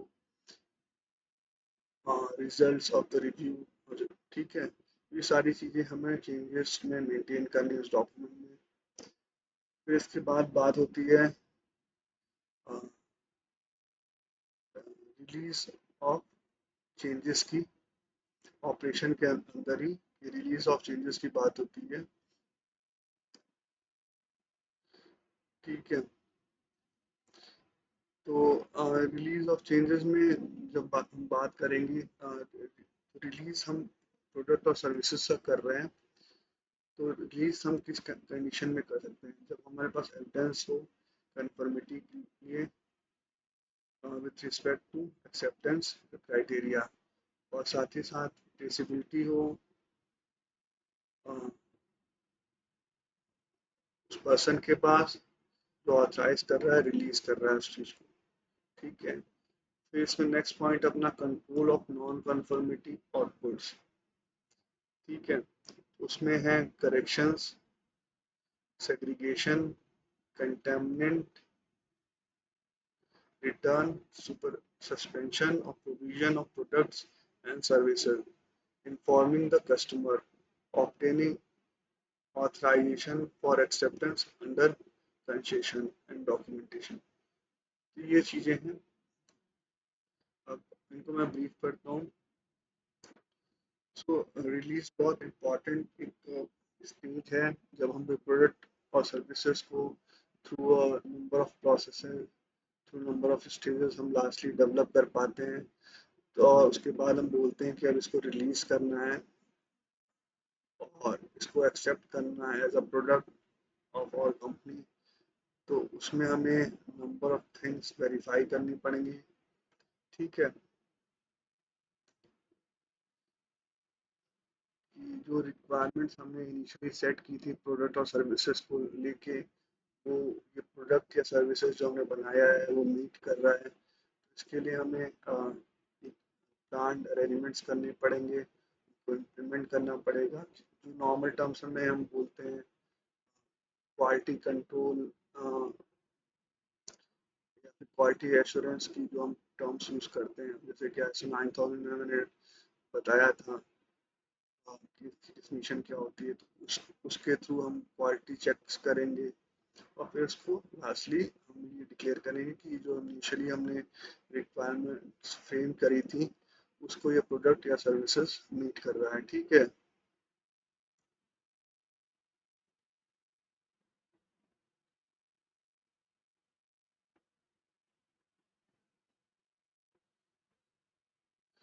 और इस रिलीज करने के बाद ये स्टैंडर्ड कहता है कि जब आप रिलीज कर देते हैं प्रोडक्ट को, तो उसके बाद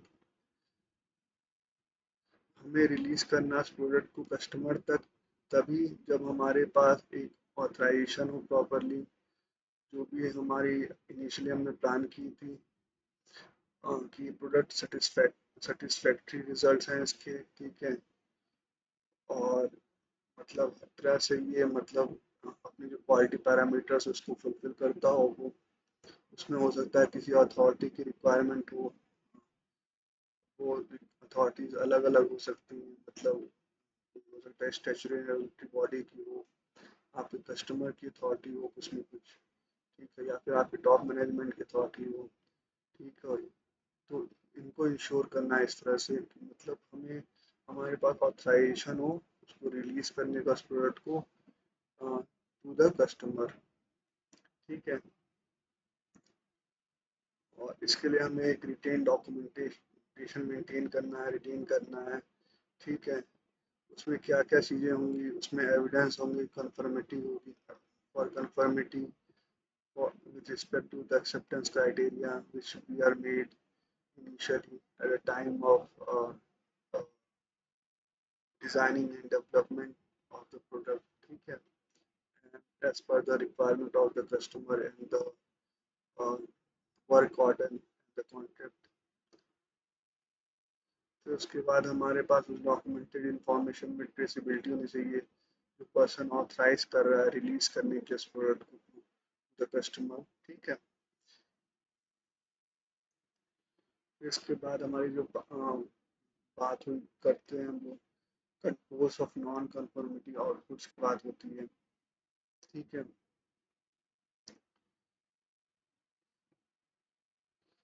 तो यहाँ पे करेक्शन सेग्रीगेशन की बात होती है। जो भी प्रोडक्ट्स हमारे मतलब प्रोसेस के थ्रू निकल के आ रहे हैं और जो जो नॉन कंफर्मिंग है, तो उसके लिए हमें क्या करना चाहिए, उनको कैसे डील करना चाहिए, उसके बारे में स्टैंडर्ड्स में कुछ चीज़ें बताई गई हैं। ठीक है, तो उसमें जो हमें चीज़ करना चाहिए वो कुछ मतलब इस तरह की है, हमें करेक्शन करना चाहिए, तो हमें देखना चाहिए कि वो प्रोडक्ट हम करेक्ट कर सकते हैं कि नहीं कर सकते हैं। ठीक है, उसमें अगर कोई करेक्शन की पॉसिबिलिटी है तो कैसे की जा सकती है, और उनको सेग्रीगेट करना है हमें, उनको मतलब कहीं अलग एक उनका अरेंजमेंट करना है, उनको रखने के लिए, उनको मैनेज करने के लिए, फर्दर करेक्शन का प्रोसेस करने के लिए। कंटेनमेंट की बात होती है कि उनको कंटेन हो, मतलब ऐसा नहीं हो कि वो कहीं पे भी मिक्सअप हो जाए हमारे जो प्रोडक्ट्स कन्फर्मिंग थे उनके साथ नॉन कन्फर्मिंग प्रोडक्ट्स हमारे मतलब मर्ज हो जाएं, मिक्स हो जाएं। ठीक है। और सेकंड है उसमें आगे हम रिटर्न और सुपर सस्पेंशन की बात करते हैं। ठीक है। ठीक है। तो अगर हम उस प्रोडक्ट को रिटर्न कर सकें फिर से फर्दर इनिशियल स्टेजेस में यहाँ पे प्रोसेस होके आया है, इससे उसमें करेक्शन हो सके। ठीक है। या फिर सस्पेंशन की बात कर सकें यहाँ, मतलब कोई चीज़ ऐसी है जिसकी वजह से वो प्रोडक्ट में नॉन कन्फर्मिटी आई है तो उसको हम सस्पेंड कर सकें, उसकी बात कर दिया है स्टैंडर्ड कंट्रोल करने के लिए। फिर हम इन केस कोई नॉन कन्फर्मिटी प्रोडक्ट हम कस्टमर तक पहुंचा देते हैं, डिलीवर कर देते हैं, उस केस में हमें इन्फॉर्म करना है कस्टमर को। ठीक है। और अ, अगर हमने जैसे कि हमने कस्टमर को इन्फॉर्म कर दिया तो उस केस में हमें ऑथराइजेशन और ऑब्टेन करना है कुछ कंसेशन के एक्सेप्टेंस के बेसिस पे। ठीक है। तो जो भी उसमें मतलब लेटर मतलब एक म्यूचुअल अंडरस्टैंडिंग डेवलप होती है कंपनी विद कस्टमर, उसको भी प्रॉपरली हमें चीज़ें मतलब as a controlling point of view of non conformity products हमें मैनेज करनी है। ठीक है।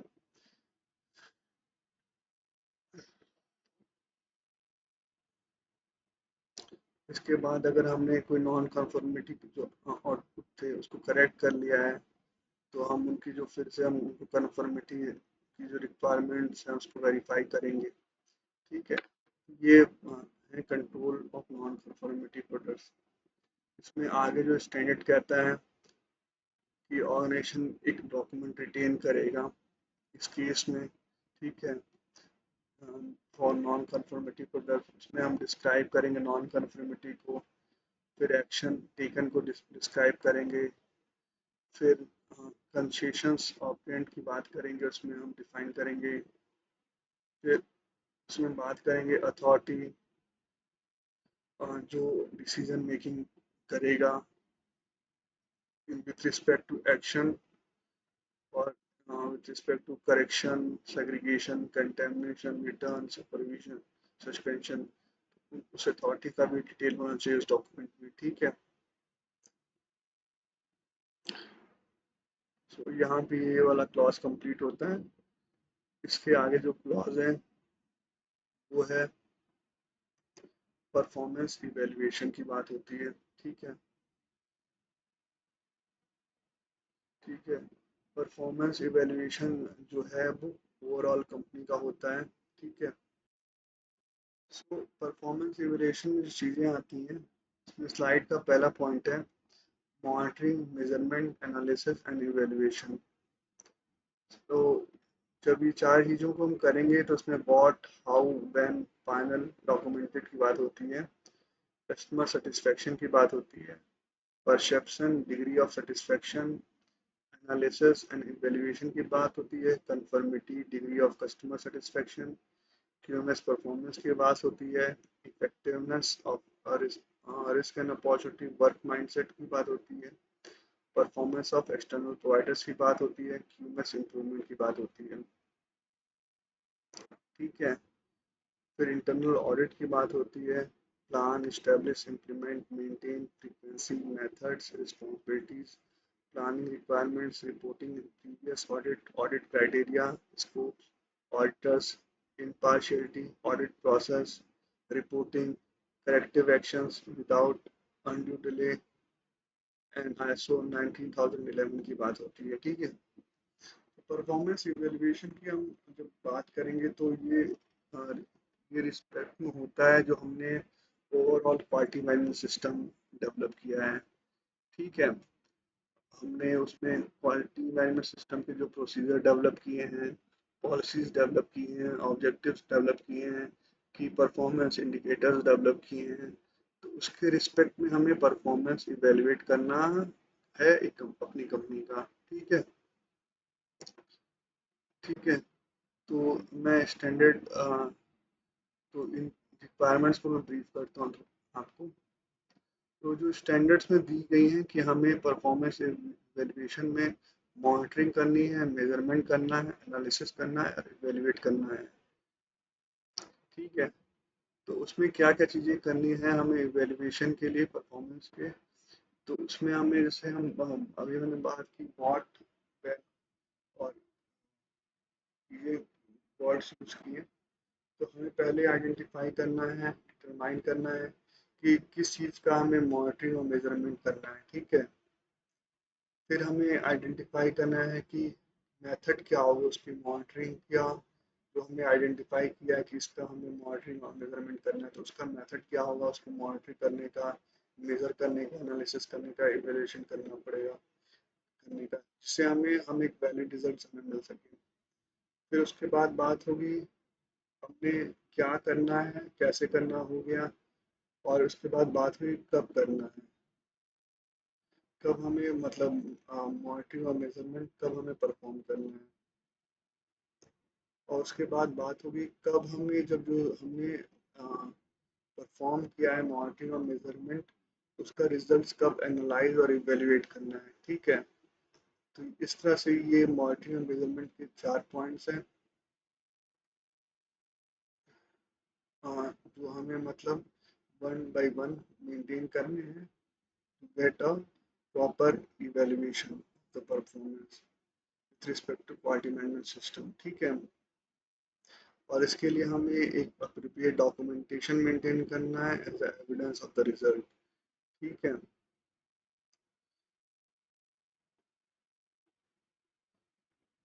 ठीक है। फिर जो इम्पोर्टेंट पॉइंट्स आता है इवेल्युएशन का, उसमें आता है कस्टमर सेटिस्फेक्शन।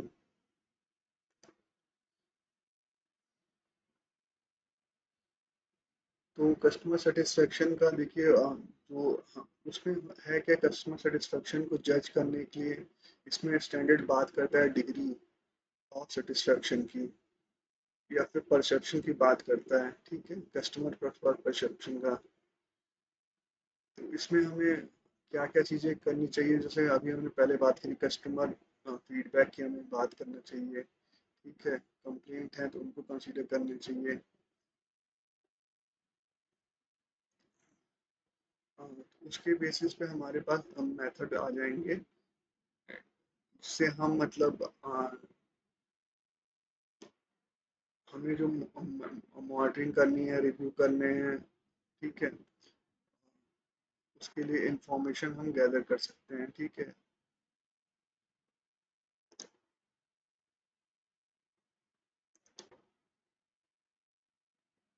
साथ ही साथ कस्टमर सेटिस्फेक्शन में जैसे कि हमने फीडबैक ले लिया, कस्टमर कंप्लेंट्स को देख लिया, फिर उसके बाद हम वारंटी क्लेम्स की जो डेटा है उससे भी हम रिलेट कर सकते हैं कस्टमर सेटिस्फेक्शन को।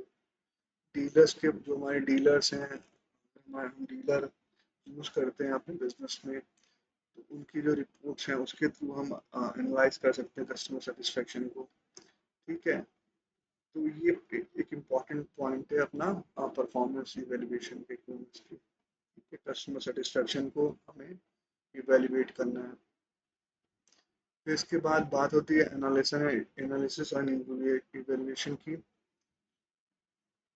कि हमें एनालाइज और इवेल्युएट करना है अप्रोप्रिएट डाटा को और इंफॉर्मेशन को अ, जो हमें मिली है मॉनिटरिंग और मेजरमेंट के थ्रू। ठीक है, तो हम जो रिजल्ट होगा जो एनालिसिस का, उसको हम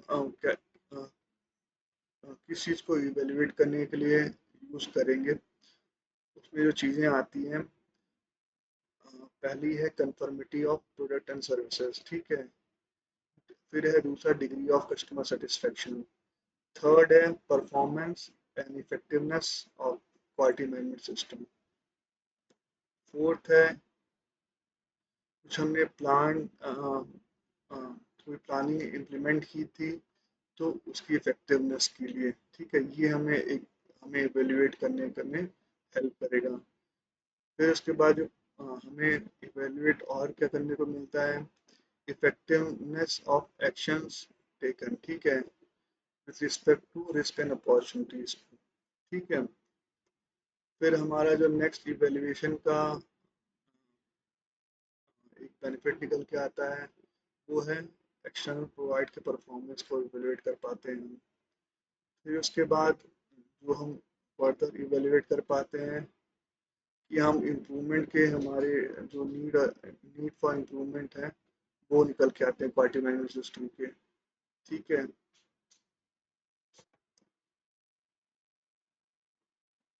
और स्टैंडर्ड में एक और इम्पोर्टेंट जो पॉइंट ऐड करते किया हुआ है, बताया हुआ है कि जो मेथड टू एनालिसिस है उसमें हमें स्टैटिस्टिकल टेक्निक को इंक्लूड करना चाहिए। ठीक है। तो ये सारे हमारे इवेल्युएशन के क्राइटेरिया होंगे। हमें इन सब चीज़ों को, हमारे जो आउटकम है इवेल्युएशन का आफ्टर एनालिसिस, ये सारी चीज़ें हमें फाइंड आउट करनी है और इवेल्युएशन। ठीक है। फिर हम कैसे करेंगे उसमें जो मॉनिटरिंग और मेजरमेंट एनालिसिस एंड इवेल्युएशन का सब क्लॉज सेकंड है। ठीक है। परफॉर्मेंस इवेल्युएशन का वो है इंटरनल ऑडिट। ठीक है। तो इंटरनल ऑडिट बेसिकली बहुत इम्पोर्टेंट एक फंक्शन है हर कंपनी का। ठीक है। इंटरनल ऑडिट मतलब हर कंपनी को वही एक डिसीजन मेकर होती है। ठीक है। इंटरनल ऑडिट में हमें क्या क्या चीज़ें करनी चाहिए जो स्टैंडर्ड में बताई गई हैं। ऑर्गेनाइजेशन को एक इंटरनल ऑडिट प्लान करनी चाहिए, उसके इंटरवल्स को कि वो मतलब वो ईयर के रिस्पेक्ट में होती है। मतलब कि आप कब उसको प्लान कर सकते हो, आपको क्वार्टरली प्लान कर रहे हो कि ये साल में, या फिर हाफ ईयरली प्लान कर रहे हो। ठीक है। क्या एनुअली प्लान कर रहे हो। तो इस तरह से हमें मतलब ऑडिट इंटरवल्स को पहले तो प्लान करना है। अ, और कंफर्म हम कंफर्मिटी क्या ढूंढ रहे हैं, या मतलब इंटरनल ऑडिट के थ्रू हम ये कोशिश हमारी रहेगी कि हमारा जो क्वालिटी मैनेजमेंट सिस्टम है वो कंफर्म कर रहा है जो कि हमने डेवलप की थी अपनी खुद की requirement with respect to the quality management system. ठीक है। और साथ ही साथ जो ISO 9001 की रिक्वायरमेंट है उसकी जो रिक्वायरमेंट के रिस्पेक्ट में जो क्वालिटी मैनेजमेंट सिस्टम कैसा परफॉर्म कर रहा है। ठीक है। ये हम इंटरनल ऑडिट के थ्रू हमारी जो एंड गोल होगा हम उसको जानने की कोशिश करेंगे, उसको इवेलुएट करेंगे, एनालाइज करेंगे। ठीक है। तो ये ऑर्गेनाइजेशन को करना क्या चाहिए कि ऑर्गेनाइजेशन को अपनी कंपनी को एक ऑडिट प्रोग्राम में मेंटेन करना है। ठीक है। ऑडिट प्रोग्राम में क्या क्या चीज़ें होंगी उसमें प्लान हमें बनाना है, इस्टेब्लिश करना है, इम्प्लीमेंट करना है और मेंटेन करना है उस ऑडिट प्रोग्राम को। उसमें फ्रीक्वेंसी होगी उस ऑडिट प्रोग्राम की, मेथड होगी। ठीक है। रिस्पॉन्सिबिलिटी होगी, प्लानिंग, रिक्वायरमेंट्स एंड रिपोर्टिंग होगी। ठीक है। अम, ठीक है। फिर किस प्रोसेस का हमें कहाँ पे ज़्यादा इम्पोर्टेंस देनी है वो कंसिडरेशंस होंगे। ठीक है। और हमें ध्यान देने हैं इंटरनल ऑडिट में कहाँ पे कोई चेंज ऑर्गेनाइजेशन के ऊपर इफेक्ट डालेगी। तो ये सब प्लानिंग का पार्ट होगा। और साथ ही साथ जो प्रीवियस ऑडिट हो सकती है, आपके पास डेटा हो कि पहले ऑडिट हुई हो इंटरनल ऑडिट उस पर्टिकुलर प्रोसेस में, उस पर्टिकुलर एक्टिविटी में, तो उसको भी हमें कंसीडर करना है in the planning of internal audit. ठीक है। तो ये सारी चीज़ें हमें इंटरनल ऑडिट की प्लानिंग में हमें करनी है पहले तो। ठीक है। फिर हमें कंपनी को इसके बाद क्या क्या चीज़ें करनी है उसमें हमें ऑडिट क्राइटेरिया और स्कोप डिफाइन करना है हर ऑडिट का। ठीक है। क्योंकि मतलब एज अ कंबाइंड मैनर एक ऑडिट कंपनी की नहीं हो सकती। जब भी आप बोलोगे कि हमें इंटरनल ऑडिट करने जा रहा हूँ अपनी ऑर्गेनाइजेशन की, अपनी कंपनी का, तो वो थ्रू प्रोसेसेस ही होगी। जब प्रोसेस के आप डिफरेंट पार्ट्स को इंटरनल ऑडिट करोगे, ठीक है, तो नंबर ऑफ इंटरनल ऑडिट्स वहाँ पे इन्वॉल्व होती हैं। फिर उनको कंबाइंड मैनर में आप as a complete company internal audit results आप देखते हो, ठीक है, वेरीफाई करते हो, रिव्यू करते हो, ठीक है। तो हर ऑडिट जो इंटरनल ऑडिट के जो पार्ट्स हैं उनकी क्राइटेरिया स्कोप को डिफाइन करना है, ठीक है। फिर उसके बाद हमें इंटरनल ऑडिट कर जब हम करेंगे तो उस कंपनी को ऑडिटर्स को सेलेक्ट करना है कि ऑडिटर्स कौन कौन होंगे, जिससे कि हमारी ऑब्जेक्टिविटी जो है और इम्पार्शियलिटी ऑडिट प्रोसेस की वो प्रॉपरली मेंटेन रहे। फिर इसके बाद इंश्योर करना है कंपनी को कि जो तो रिजल्ट्स जो हो इंटरनल ऑडिट के वो रिलेवेंट मैनेजमेंट को रिपोर्ट की जाए या और कम्युनिकेट की जाए, ठीक है। फिर ये भी हम इंश्योर करना है कंपनी को कि जब हमारी ऑडिट रिपोर्ट्स को कम्युनिकेट कर दिया जाता है, फिर रिपोर्ट कर दिया जाता है रिलेवेंट मैनेजमेंट को, तो कोई करेक्टिव एक्शन हो, कोई करेक्शन हो तो विदाउट डिले उस पर हमें एक एक्शन प्लान हम उससे बना पाए करेक्शन के लिए, ठीक है। फिर इसके बाद जो इंटरनल ऑडिट बात करता है कि हमें एक documented information as a evidence maintain करना है, ठीक है। उसमें ऑडिट प्रोग्राम होगा, उसका जो इम्प्लीमेंटेशन है और ऑडिट रिजल्ट हम वेरीफाई कर पाएँ विद टाइम, ठीक है। और यहाँ पे इंटरनल ऑडिट को रेफरेंस करता है, मतलब एक स्टैंडर्ड दिया हुआ है एस 9001 में, ISO 19011, ठीक है। तो ये बेसिकली क्वालिटी मैनेजमेंट सिस्टम या फिर ऑडिटिंग के रिस्पेक्ट में ये स्टैंडर्ड है 19011। इसमें हर तरह की ऑडिट की बात की गई है, तो मैं उससे फर्दर कभी आगे चल के वीडियो बनाऊंगा, ठीक है, जिससे आपको समझ में आना चाहिए कि जेन्युइन ऑडिट कैसी होती है, इसकी क्या रिक्वायरमेंट्स है। और बहुत ही कॉम्प्लेक्स स्टैंडर्ड है 9011, ठीक है। फिर आगे चलते हैं स्टैंडर्ड के इसमें। इंटरनल ऑडिट के बाद जो पीपीटी में मैंने मेंशन किया है मैनेजमेंट रिव्यू मीटिंग की बात की हुई है, परफॉर्मेंस इवैल्यूएशन की। तो मैनेजमेंट रिव्यू क्या चीज़ें हैं? मैनेजमेंट रिव्यू इंटरनल ऑडिट के बाद का एक स्टेज है जिसमें मैनेजमेंट मैनेजमेंट इसमें मतलब रिव्यू करता है जो इंटरनल ऑडिट के रिजल्ट्स हैं, उनके प्रोसीजर्स हैं, उसकी जो क्राइटेरिया हैं, उन सारी चीज़ों को मैनेजमेंट कंबाइंड मैनर में टॉप मैनेजमेंट रिव्यू करता है। तो मैनेजमेंट रिव्यू इनपुट्स की इसमें बात होती है, तो उसमें पहला प्रीवियस मैनेजमेंट रिव्यूज़ हैं, change in external internal issues हैं, कस्टमर फीडबैक है, क्वालिटी ऑब्जेक्टिव हैं, प्रोसेस परफॉर्मेंस है, नॉन कन्फर्मिटीज़ हैं, करेक्टिव एक्शंस हैं, मॉनिटरिंग एंड मेजरमेंट रिजल्ट्स हैं, ऑडिट रिजल्ट्स हैं, परफॉर्मेंस एक्सटर्नल प्रोवाइडर हैं, एडिक्वेसी ऑफ रिसोर्सेज हैं, addressing research risk and opportunity हैं, इम्प्रूवमेंट। फिर इसमें मैनेजमेंट रिव्यू आउटपुट की बात होती है, उसमें अपॉर्चुनिटीज फॉर इम्प्रूवमेंट है, क्यूएमएस चेंज है, रिसोर्स नीड्स एंड डॉक्यूमेंटेशन है। तो ये मतलब कंप्लीट मैनेजमेंट रिव्यू का सिनेरियो है जिसकी स्टैंडर्ड बात करती है। मैं इनको ब्रीफ करता हूँ अब पॉइंट वाइज। तो अ, जो स्टैंडर्ड कहता है मैनेजमेंट रिव्यू के रिस्पेक्ट में कि एक प्लान्ड इंटरवल में ये रिव्यू होनी चाहिए, ठीक है, जिससे कि हम इंश्योर कर सकें suitability, adequacy, effectiveness and alignment with respect to strategic direction of the organisation, ठीक है। कि जो हमने क्वालिटी मैनेजमेंट सिस्टम की रिक्वायरमेंट फ्रेम की हैं बेस्ड ऑन द ISO 9001, वो अ, वो अलाइन कर सकें, सूटेबल हो, एडिक्वेट हो, इफेक्टिव हो,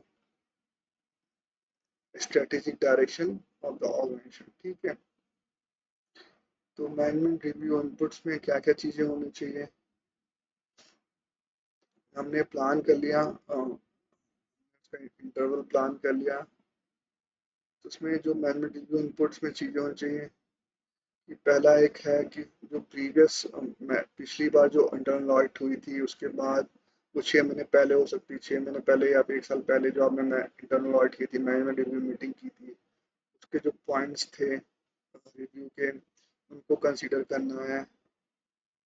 ठीक है, फिर मैनेजमेंट रिव्यू का सेकंड पॉइंट हो सकता है, हम कंसीडर कर सकते हैं एक्सटर्नल इंटरनल इशू में कोई चेंज आ रहा है, जो हमारे क्वालिटी मैनेजमेंट सिस्टम के रिलेवेंसी में एक इम्पोर्टेंट फैक्टर है, उसको कंसीडर करना है मैनेजमेंट रिव्यू मीटिंग में। ठीक है, इसके बाद हमें जो परफॉर्मेंस है, इफेक्टिवनेस क्वालिटी मैनेजमेंट सिस्टम है, उसके चीज़ों को हमें मैनेजमेंट रिव्यू में देखना है। इसमें कस्टमर सेटिस्फेक्शन है, फीडबैक है। ठीक है, और वो सारी इंटरेस्टेड पार्टीज की भी हो सकती हैं, वेंडर्स की भी हो सकती हैं। ठीक है, कस्टमर के साथ साथ फिर उसके बाद हमें मैनेजमेंट रिव्यू में हमें कंसीडर करना है कि क्वालिटी ऑब्जेक्टिव्स किस लेवल तक अचीव की, जो हमने फ्रेम की थी क्वालिटी ऑब्जेक्टिव, जो कि कहीं ना कहीं क्वांटिटेटिव थी, तो हम किस लेवल तक, किस एक्सटेंट तक उसको अचीव किया हमने। फिर उसके बाद हमें मैनेजमेंट रिव्यू में देखना है प्रोसेस परफॉर्मेंस और कन्फर्मिटी प्रोडक्ट और सर्विसेज की, इसको हमें मैनेजमेंट रिव्यू के थ्रू चेक करना है। फिर हमें नॉन कन्फर्मिटीज एंड करेक्टिव एक्शंस की चीज़ों को देखना है मैनेजमेंट रिव्यू में। फिर मॉनिटरिंग और मेजरमेंट रिजल्ट्स के बारे में डिस्कस करना है मैनेजमेंट रिव्यू में। फिर उसके बाद हमें ऑडिट रिजल्ट्स के बारे में डिस्कस करना है। ठीक है, फिर उसके बाद हमें परफॉर्मेंस ऑफ एक्सटर्नल प्रोवाइडर के बारे में मैनेजमेंट रिव्यू में चीज़ों को एनालाइज करना है। ठीक है, फिर उसके बाद हम और क्या चीज़ें कंसीडर करेंगे मैनेजमेंट रिव्यू में, जो वो है एडिक्वेसी ऑफ रिसोर्सेज की बात होगी वहाँ पे। फिर उसके बाद इफेक्टिवनेस ऑफ एक्शन टेकन की बात होगी with respect to risk and opportunity. ठीक है, और फिर उसके बाद जो बात होगी कंसीडर करेंगे हम मैनेजमेंट रिव्यू में, वो अपॉर्चुनिटीज फॉर इम्प्रूवमेंट की बात होगी। तो यहाँ पे ये चीज़ें सब हमें मैनेजमेंट रिव्यू में करनी है, एज अ इनपुट हमें लेनी है। उसके ऊपर मैनेजमेंट रिव्यू हमें प्लान करनी है, एक्सक्लूड करनी है। ठीक है, फिर इसके बाद बात होती है मैनेजमेंट रिव्यू आउटपुट की। तो मैनेजमेंट रिव्यू आउटपुट में जो बात होगी वो अ,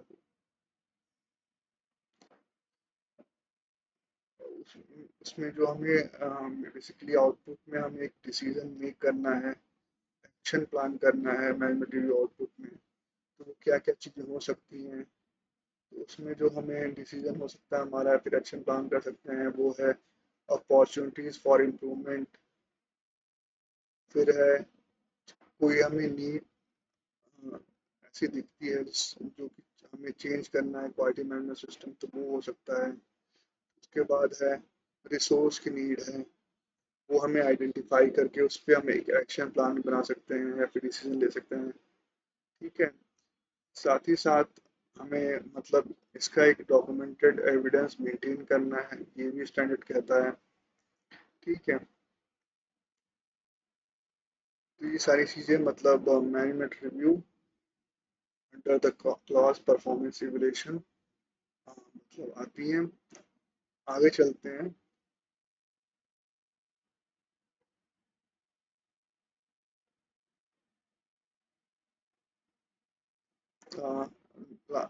नेक्स्ट क्लॉज जो है इम्प्रूवमेंट का क्लॉज है। ये लास्ट क्लॉज है स्टैंडर्ड का, ISO 9001 का 10th क्लॉज है। इसमें जो बात होती है इसमें अपॉर्चुनिटीज़ की बात होती है। अ, अ, उसमें इम्प्रूव करना है प्रोडक्ट एंड सर्विसेज को। करेक्टिव एंड प्रिवेंटिंग एक्शंस की बात होती है अपॉर्चुनिटीज़ में। क्यूएमएस परफॉर्मेंस की बात होती है। फिर सेकंड पॉइंट में बात होती है non conformity and corrective actions की बात होती है। टेक एक्शन उसमें बात होती है। डील विद द कॉन्सिक्वेंसेस होता है। रिव्यूइंग एंड एनालाइजिंग होते हैं। Determine the cost with single non conformity exist are good potential occur, इसके बारे में चीज़ें हमें कंसिडर करनी है। इम्प्लीमेंट एनी एक्शन नीडेड के बारे में हमें सोचना है। रिव्यू द इफेक्टिवनेस के बारे में सोचना है। Update risk and opportunity planning के बारे में हमें सोचना है। अपडेट क्यूएमएस के बारे में सोचना है। डॉक्यूमेंटेशन के बारे में सोचना है। ठीक है, फिर लास्ट है अपना इसमें कॉन्टिन्यूस इम्प्रूवमेंट के बारे में सोचना है। इसमें है इम्प्रूव सुटेबिलिटी है, एडिक्वेसी है, इफेक्टिवनेस ऑफ क्यूएमएस है, consider the results, analysis and evaluation की बात है। ठीक है, सो अब मैं इनको ब्रीफ करता हूँ पॉइंट वाइज। सो जो इम्प्रूवमेंट क्लॉज है स्टैंडर्ड में, उसमें पहले तो जनरल क्राइटेरिया दिया हुआ है। ठीक है कि इम्प्रूवमेंट की जनरल रिक्वायरमेंट्स क्या है कि इम्प्रूवमेंट में हमें अपॉर्चुनिटीज ढूंढनी है फॉर इम्प्रूवमेंट, जिससे कि हम जो कस्टमर रिक्वायरमेंट है, कस्टमर सेटिस्फेक्शन है, उसको इन्हेंस कर पाएँ। ठीक है, मीट कर पाएँ। और वो किसके थ्रू होगा, उसमें हमें हम अपनी जो प्रोडक्ट और सर्विसेज है उसको इम्प्रूव करनी पड़ेंगी टू मीट जो हमें रिक्वायरमेंट फ्रेम की हैं उसके रिस्पेक्ट में।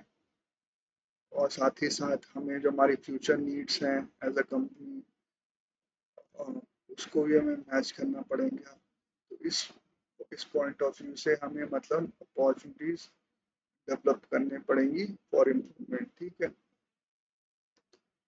फिर हमें जो इम्प्रूवमेंट की हमारा क्राइटेरिया है वो हमारे चाहिए, क्योंकि अनडिजायर रिजल्ट, अनडिजायर इफेक्ट को हमें रिड्यूस करना है, प्रिवेंट करना है, करेक्ट करना है। तो उस पॉइंट ऑफ व्यू से हमारा इम्प्रूवमेंट बहुत इम्पोर्टेंट है। ठीक है, और जो जनरल में थर्ड बात करता है स्टैंडर्ड इम्प्रूवमेंट से, जो परफॉर्मेंस है और इफेक्टिवनेस है, क्वालिटी मैनेजमेंट सिस्टम है, उसके इम्प्रूवमेंट को हमें मतलब एक माइंडसेट हमें डेवलप करना है कि हमें जो हमारा जो क्वालिटी मैनेजमेंट सिस्टम है वो विद टाइम इम्प्रूव होता रहे। ठीक है, तो इस तरह से हमें मतलब सोचना है और समझना है। अ, जैसे कि मैंने इम्प्रूवमेंट में स्टैंडर्ड के स्टार्ट में बताया था, इम्प्रूवमेंट में ब्रेक थ्रू चेंजेस भी आ सकते हैं, इनोवेशन भी आ सकते हैं, रीऑर्गेनाइजेशन भी आ सकते हैं। तो अ, वो डिपेंड करता है कंडीशंस के ऊपर कि इम्प्रूवमेंट में हमें किस मतलब क्या लेवल होगा, मतलब कितनी डेप्थ तक हमें इम्प्रूवमेंट करनी है और कितना बड़ा इम्प्रूवमेंट हमें करना है। ठीक है, तो वो एज पर द रिक्वायरमेंट होगा, जो अभी मैंने बताया कि इम्प्रूवमेंट हमें क्यों करनी चाहिए या फिर करनी पड़ेगी। ठीक है, जो स्टैंडर्ड्स में डिफाइन की गई है। फिर इम्प्रूवमेंट में बात की गई है non conformity and corrective actions की। ठीक है, जब भी मतलब नॉन कन्फर्मिटी अपनी कंपनी को या आपकी कंपनी को मिले, तो एक कंपनी को कुछ एक्शन प्लान करने चाहिए कंट्रोल और करेक्ट करने के लिए उस नॉन कन्फर्मिटी को। साथ ही साथ उसके जो कॉन्सिक्वेंसेस हैं उसको डील करने की स्ट्रेटेजी तैयार रखनी चाहिए। ठीक है, अ, ये भी इम्प्रूवमेंट का एक पार्ट है। ठीक है, फिर स्टैंडर्ड बात करता है कि एलिमिनेशन ऑफ कॉस्ट की, कि जो नॉन कन्फर्मिटी के लिए मतलब रीज़न था उसको एलिमिनेट करना है, जिससे कि वो रीअकर ना हो। ठीक है, या फिर कहीं और अगर ना हो। ठीक है, इसके लिए भी हमें ये माइंडसेट हमें हमें मतलब करेक्टिव एक्शन उसके अकॉर्डिंग हमें डेवलप करना है। उसमें हम रिव्यू करेंगे और एनालाइज करेंगे नॉन कन्फर्मिटी में। इसमें टर्म यूज होता है रूट कॉज एनालिसिस, ठीक है। फिर हम उसके बाद रिव्यू और एनालाइज करने के बाद हमें डिटरमाइन करना है कॉज ऑफ नॉन कन्फर्मिटी, ठीक है। फिर हमें डिटरमाइन डिटरमाइन करना है सिमिलर नॉन कन्फर्मिटी एग्जिस्ट, ठीक है, या फिर पोटेंशियली अकर, ठीक है। तो इसको भी हमें फाइंड आउट करना है। फिर हमें इम्प्लीमेंट करना है एक्शन जरूरी है, ठीक है, उसको मिटिगेट करने के लिए नॉन कन्फर्मिटी को, या उसको मतलब विद इन कंट्रोल रखने के लिए, ठीक है। फिर जब हम एक्शन लेंगे, इम्प्लीमेंट करेंगे, तो हमें उसकी इफेक्टिवनेस को रिव्यू करना है, ठीक है। फिर फर्दर हमें जब हम उसको रिव्यू कर लेंगे तो जो हमारे रिस्क एंड अपॉर्चुनिटीज का जो माइंड सेट है, जो हमने प्लानिंग के समय एक उसको इसको ऐड किया था अपने कंपनी के माइंडसेट में वर्किंग की, तो उसमें कोई अपडेट की ज़रूरत है तो उसको हम करेंगे, ठीक है। और साथ ही साथ अगर हमारे क्वालिटी मैनेजमेंट सिस्टम में भी कुछ चेंजेस की रिक्वायरमेंट है तो उनको भी इम्प्रूवमेंट पॉइंट ऑफ व्यू से हमें करनी चाहिए, ठीक है।